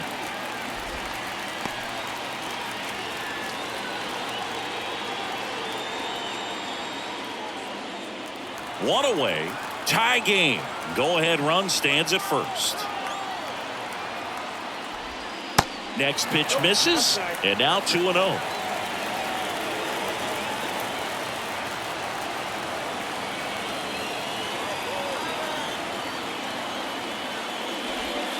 That one missed. Back-to-back breaking pitches away, you get the feeling as a hitter that the pitcher's afraid of you, that he doesn't want to challenge you. So I think the confidence level is raised right here.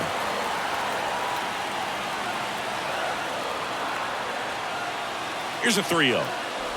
And ball 4, 2 aboard. Well, just came apart right there. 4-pitch walk, and guy at the plate was not going to help him out by swinging at something out of the zone. And next to hit for Detroit, Jake Rogers. At the dish, looking to lift the ball in the air in this spot. Anything but the inning double play, Boog. First pitch doesn't find the zone.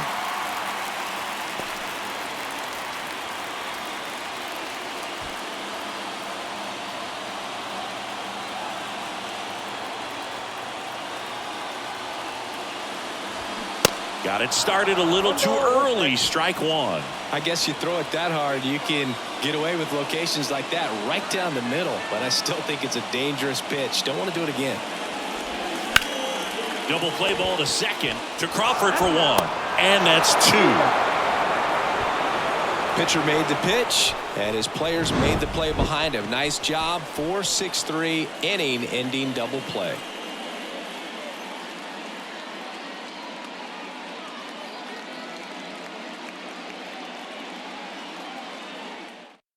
New pitcher on now, Michael Lorenzen. He last pitched 2 days ago. Number 22, Michael Lorenzen.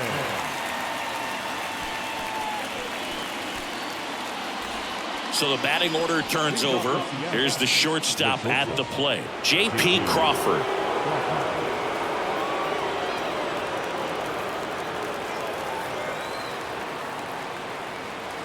And here it comes.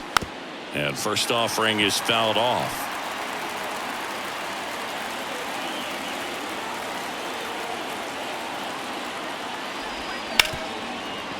Oh, great stop. Throw to first, and that's a great play for the out. When this guy's on the field, you do not want to take your eyes off of him. They call him El Mago, the magician out there. Baez seems to be in the right place at the right time whenever the ball's in play.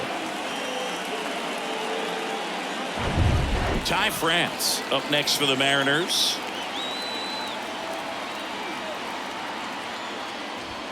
And that one off the outside edge.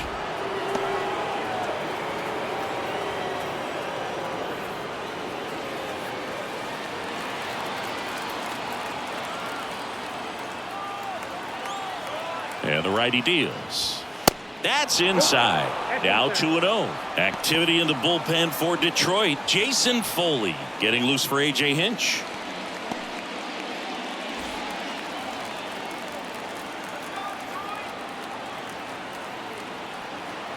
Good hitters count the 2-0. There's a strike. Nasty 2-0 slider there for a strike. That tells you he's got a lot of confidence in that pitch. Right-handed reliever. Hard grounder into the outfield for a knock.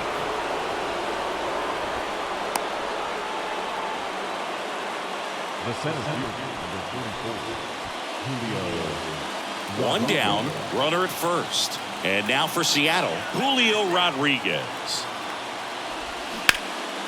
Lined, and that's a base hit. And the go-ahead run into scoring position. One away. Well, that was an important at-bat in this game, so great job there stepping up to the challenge. That's a good sound coming off the bat, man, and as he connected out front and ripped it into the outfield, that's one of those swings where you just don't even feel the ball hit the barrel. That's a pure stroke. A lot riding on this next at-bat now as they look to take the lead at a critical point in this one. Kelnick stands in here, takes ball one low.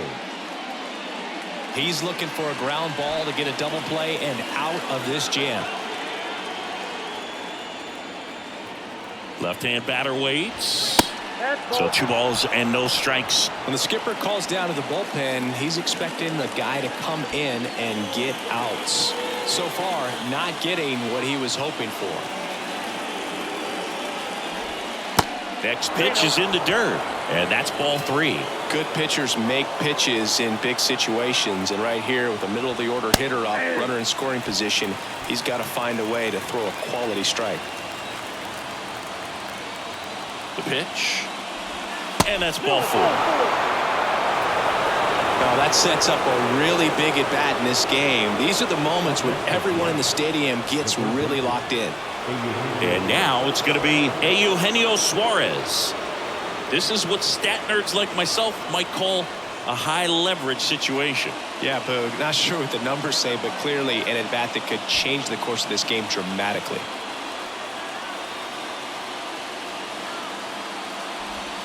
There's a strike. 0-1.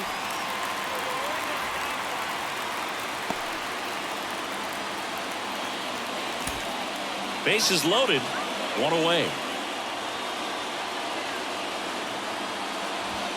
Next offering is in for a strike.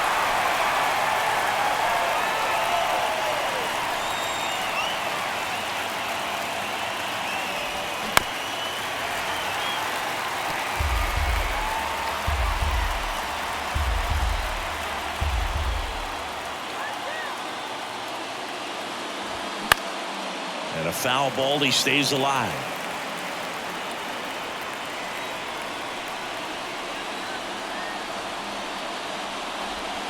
Swings through it, and that's a strikeout.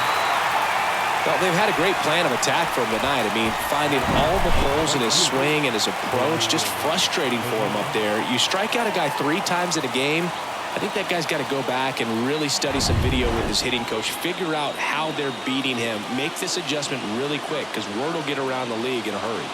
At the plate, Teoscar Hernandez.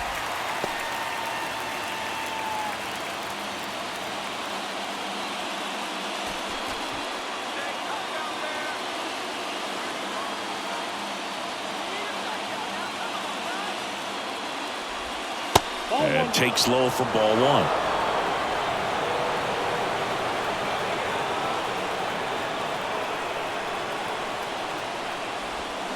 And a swing and a miss. He's gone off speed. He needs to elevate here with 2 strikes out of the zone.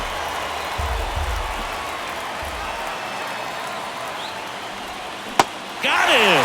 They miss a big chance to take the lead here late. Sometimes he wears the emotion on the sleeve, but that's okay as long as he's getting results. And right there, thrilled with the punch out to get out of a jam.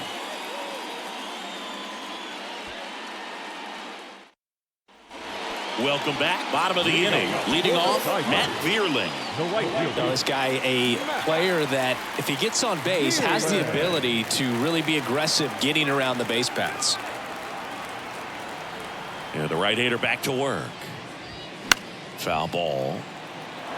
It's good speed at the top of the order here. You want to get it on, see if you can get a stolen base, maybe get around the bases and pick up a run. And the 0-1.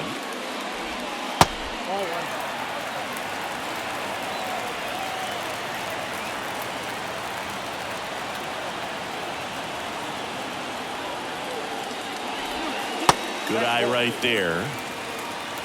2 balls, 1 strike.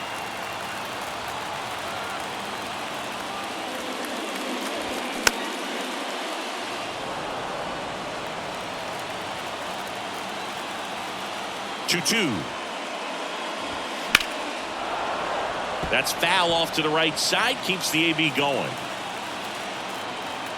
The 2-2 now. And that one missing low. Javier Baez waiting to hit for Detroit.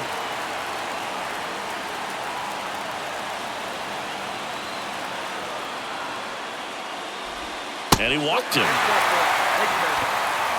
And he's a guy that will certainly think about stealing a bag or two. Not the kind of speed you want to put on base in a tie game. And next up for the Tigers, Javier Baez. Hit an absolute tape measure shot last time up.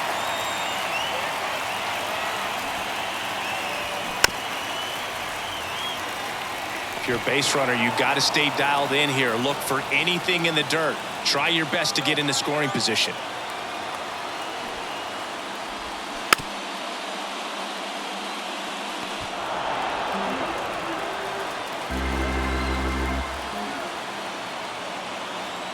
Right-hander kick steals. And now 1-2. The go-ahead run aboard at first. Nobody out.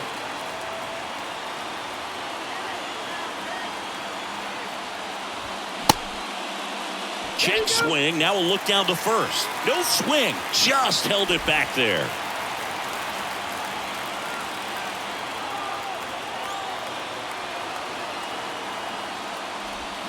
The punch out there. Down on strikes. And he knew it. Riley Green up now for the Tigers. Struck out on just 3 pitches last time.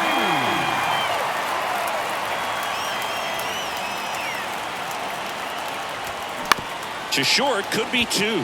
Crawford to first, and he beats it. Everyone's safe. Definitely a tough play, but he seems to have had a little trouble getting rid of it, and that made all the difference. And with the speed running up the line, you got to be perfect, and right there, he just couldn't get it there in time. Spencer Torkelson up now for the Tigers. Flashed his power last time, blasted one over the wall to the opposite field. And there's the strike.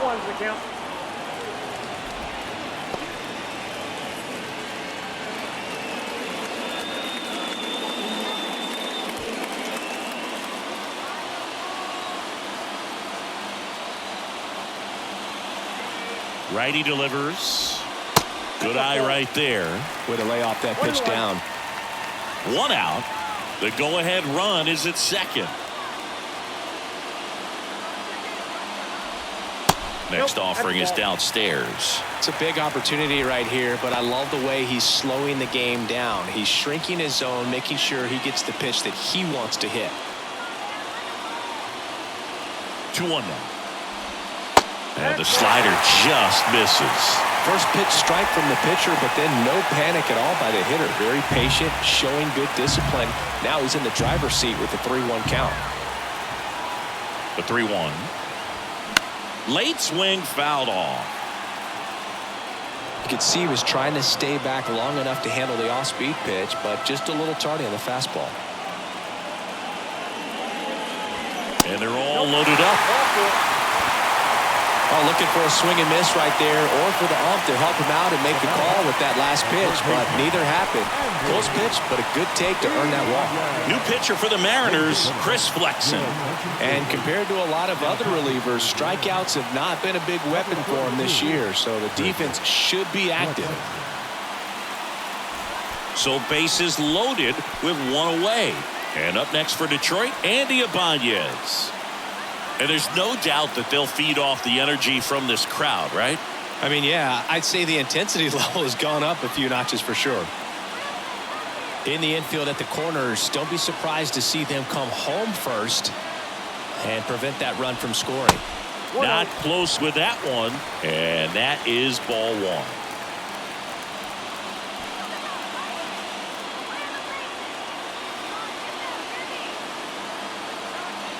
And a pitch.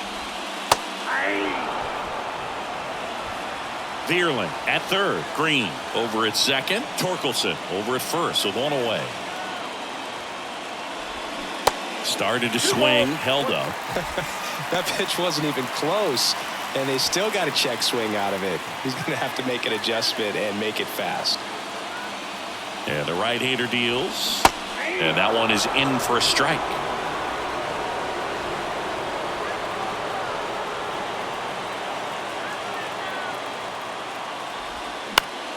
Foul ball, another 2-2 upcoming.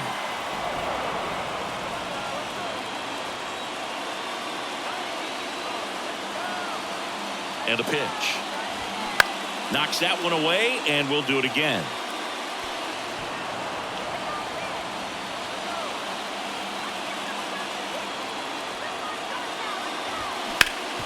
Up the middle, dive, and he's got it. Flips it from the ground. That's one. And that's quick work out of the pen. One batter, 2 outs, inning over. These boys are ready to make a play with the bases loaded. Excellent job of execution there. You turn the double play, and the inning is over.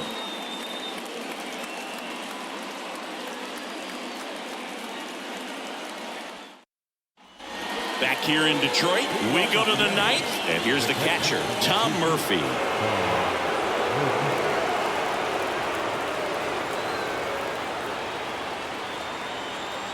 Lorenzen back to work. And the first pitch misses for ball 1.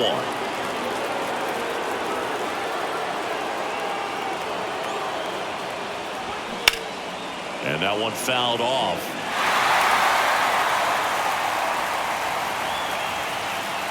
Here comes a pitch. And a foul ball.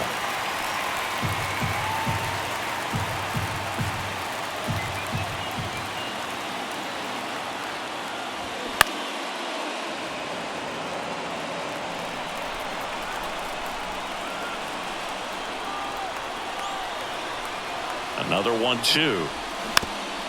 Here's a high chopper. Tosses to first. Now one gone in the 9th. Now left field, A.J. Pollock up next for the Mariners.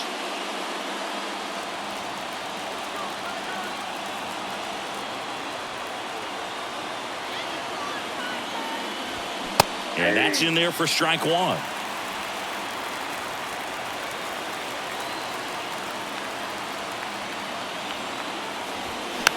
Next pitch is popped up. Cabrera makes the play, and there's 2 down.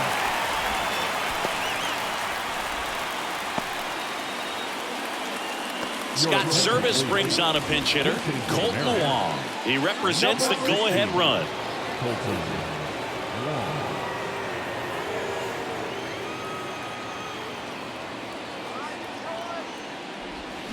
And the first pitch misses in the dirt. Ball 1, no strike.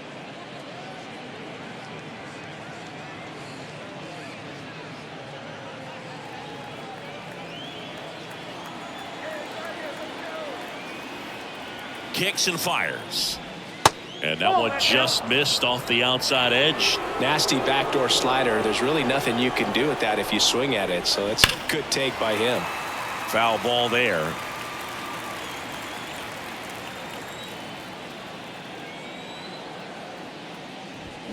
Next offering misses. 3-1. J.P. Crawford waits on deck.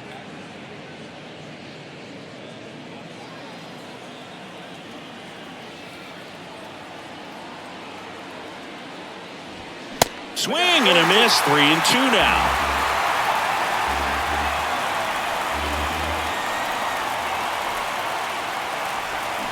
And a swing and a miss. And that's that.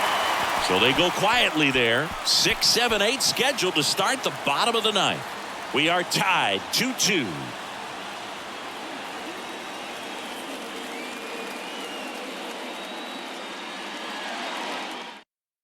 So remaining in the game defensively, Colton Wong. He entered the game to pinch hit and now man second base. Here's the left fielder, Eric Haas.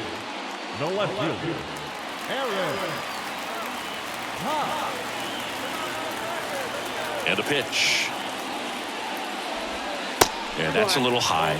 Some activity in the Mariners bullpen. Paul Sewald getting loose out there.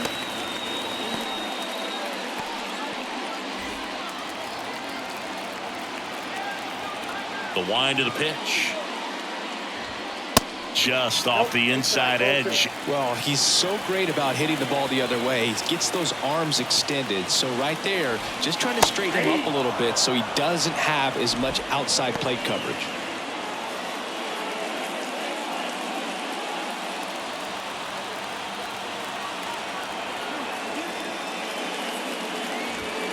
That one finds the corner, and now 2-2.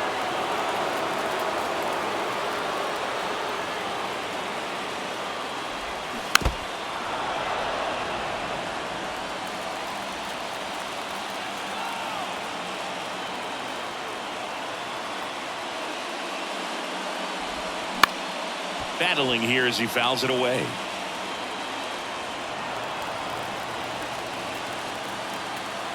Two now. And now the count filled up 3-2. Miguel Cabrera up next for the Tigers.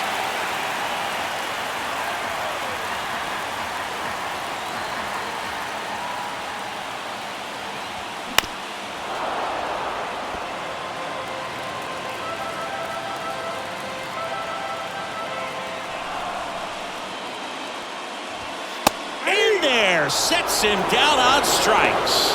Called strike 3 and a fastball up in the zone. Well, he's going to have some thinking to do when he leaves the ballpark after this one. That was his third strikeout, and this one looking, obviously, so he's been a little overmatched. He's got to find a way just to be more competitive up there at the plate. Now here is Miguel Cabrera. Fouled off. He was late.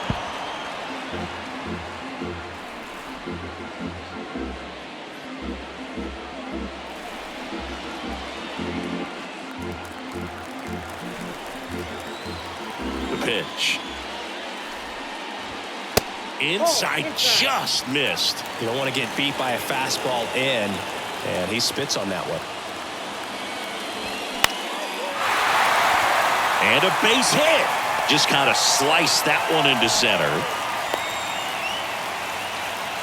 Having himself a really nice game at the plate. I could watch base hits like that one all day long, and so could every hitting coach in the league. Just a nice line drive into center field. Here in the bottom of the ninth, one out. Here's the second baseman, Jonathan Schoop.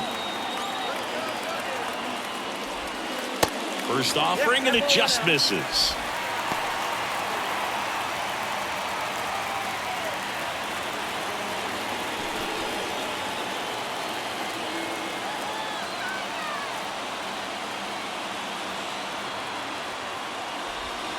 Upstairs. One down. Winning run on at first. Here's the pitch. Runner on the go. And a foul ball. Makes the count 2-1.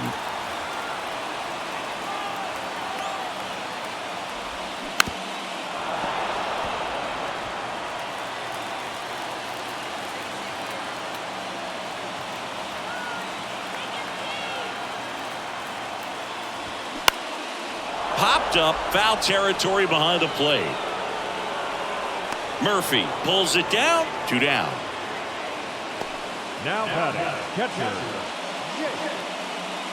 And the batter now, Jake Rogers.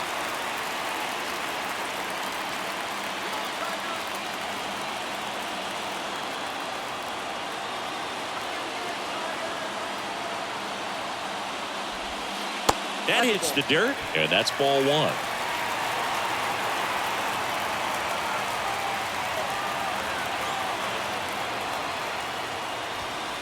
And there's a ball. Home plate umpires trying to tighten things up a little bit.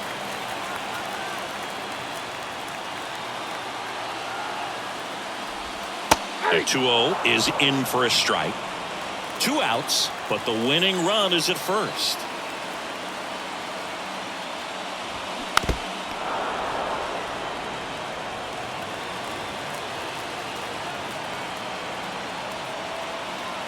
Now all even up.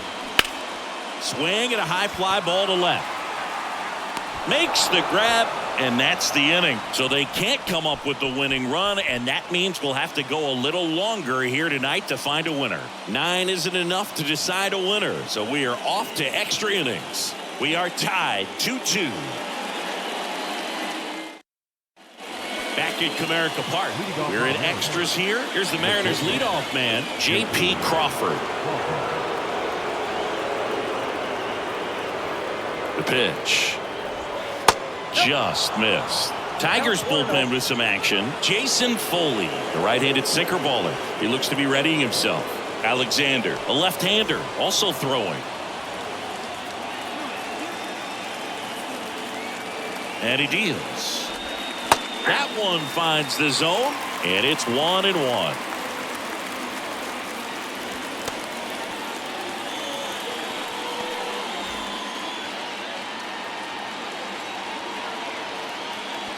Runner leads away at second, and that's down and away. 2-1.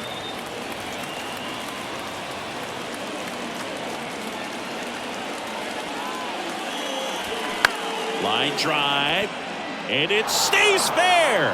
Runner around third on his way to the plate. He will score. It's 3-2. What a way to get it going. A double to knock home the runner from second. Yeah, just clearly trading places, and now that guy on second threatening to score more runs. Good clutch hitting to lead off the frame.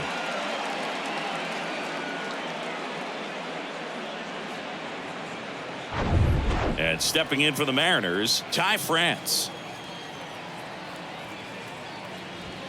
First pitch, and that's in for a strike.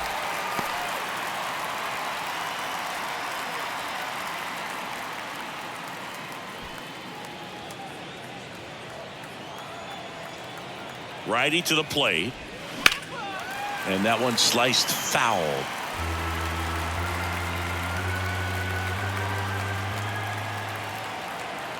The pitch. Out to center. Brings it in with a nice running grab. And there's one down.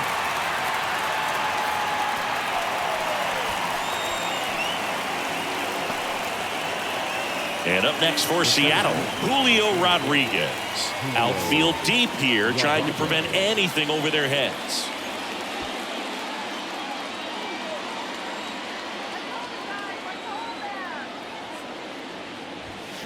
Next offering, pop foul off to the right out of play. Crawford over at second, one down. Strike two.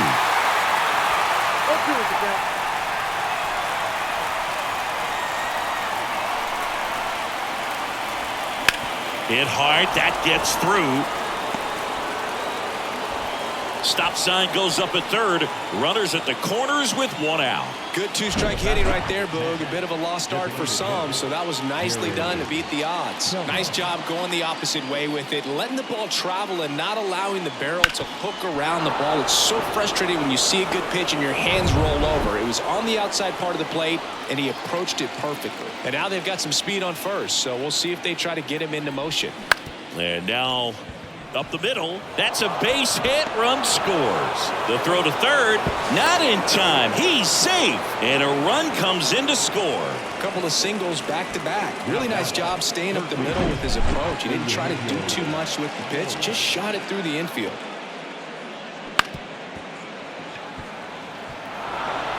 Tyler Alexander will take over here.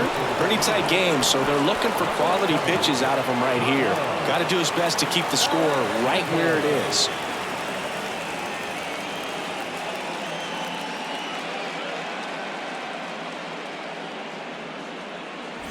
Eugenio Suarez will hit next.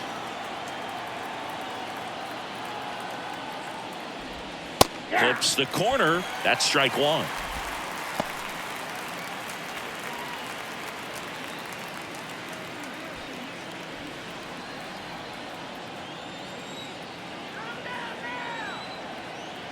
Kicks and deals.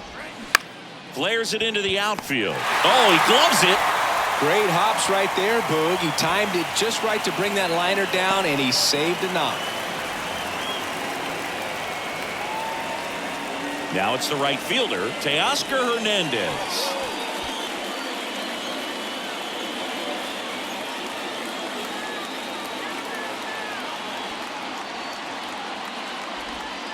Pitch misses. 1-0.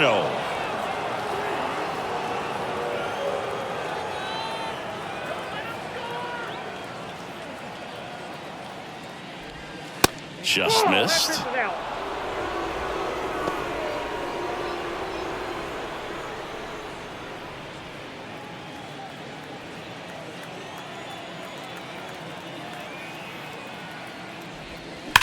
Hot shot to first base, and he snags it to end the inning. They put 2 on the board, 3 hits, no errors, but 2 are left stranded. Last chance to even things up. We head to the bottom of inning number 10. It's the Mariners 4, Tigers 2. So out of the bullpen for the Mariners, Paul Sewald. And he's been fantastic this year, really stingy in terms of allowing base runners. He's just got great stuff that's tough to square up. Paul Sewald. Back to the top of the Detroit order. And here's the Tiger leadoff man, Matt Vierling.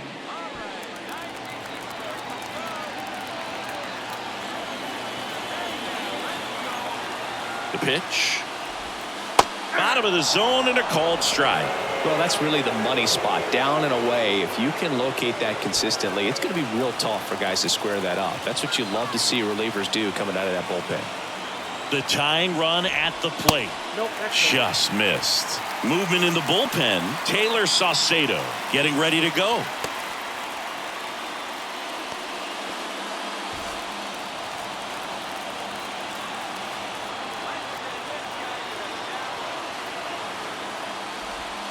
Next pitch is inside. 2-1.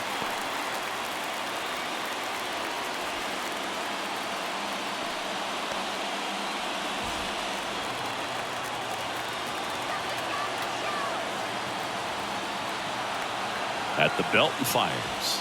On the corner for a strike.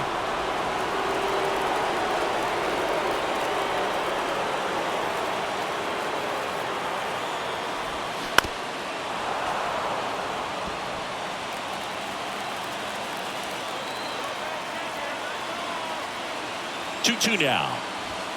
And just misses with that one. Javier Baez waiting to hit for Detroit.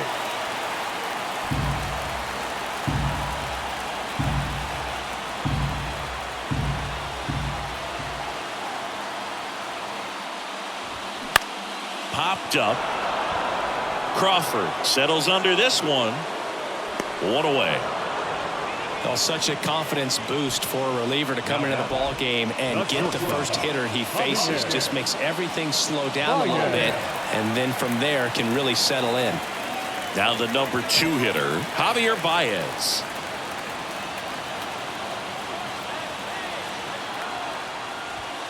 Pitch is in there. 0-1. And I know you want to be patient as a hitter, but you got to be ready to jump on the first thing straight. And he got one right there, but left the bat on his shoulder. Out to short, Crawford. To first, and he beats it. Everyone's safe.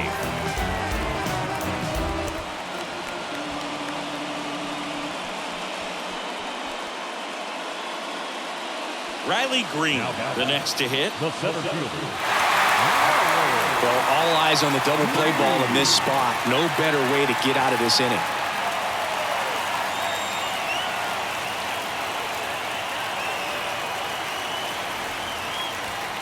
First offering misses the mark. Rogers, the lead runner, out at second. Baez at first. 1 gone.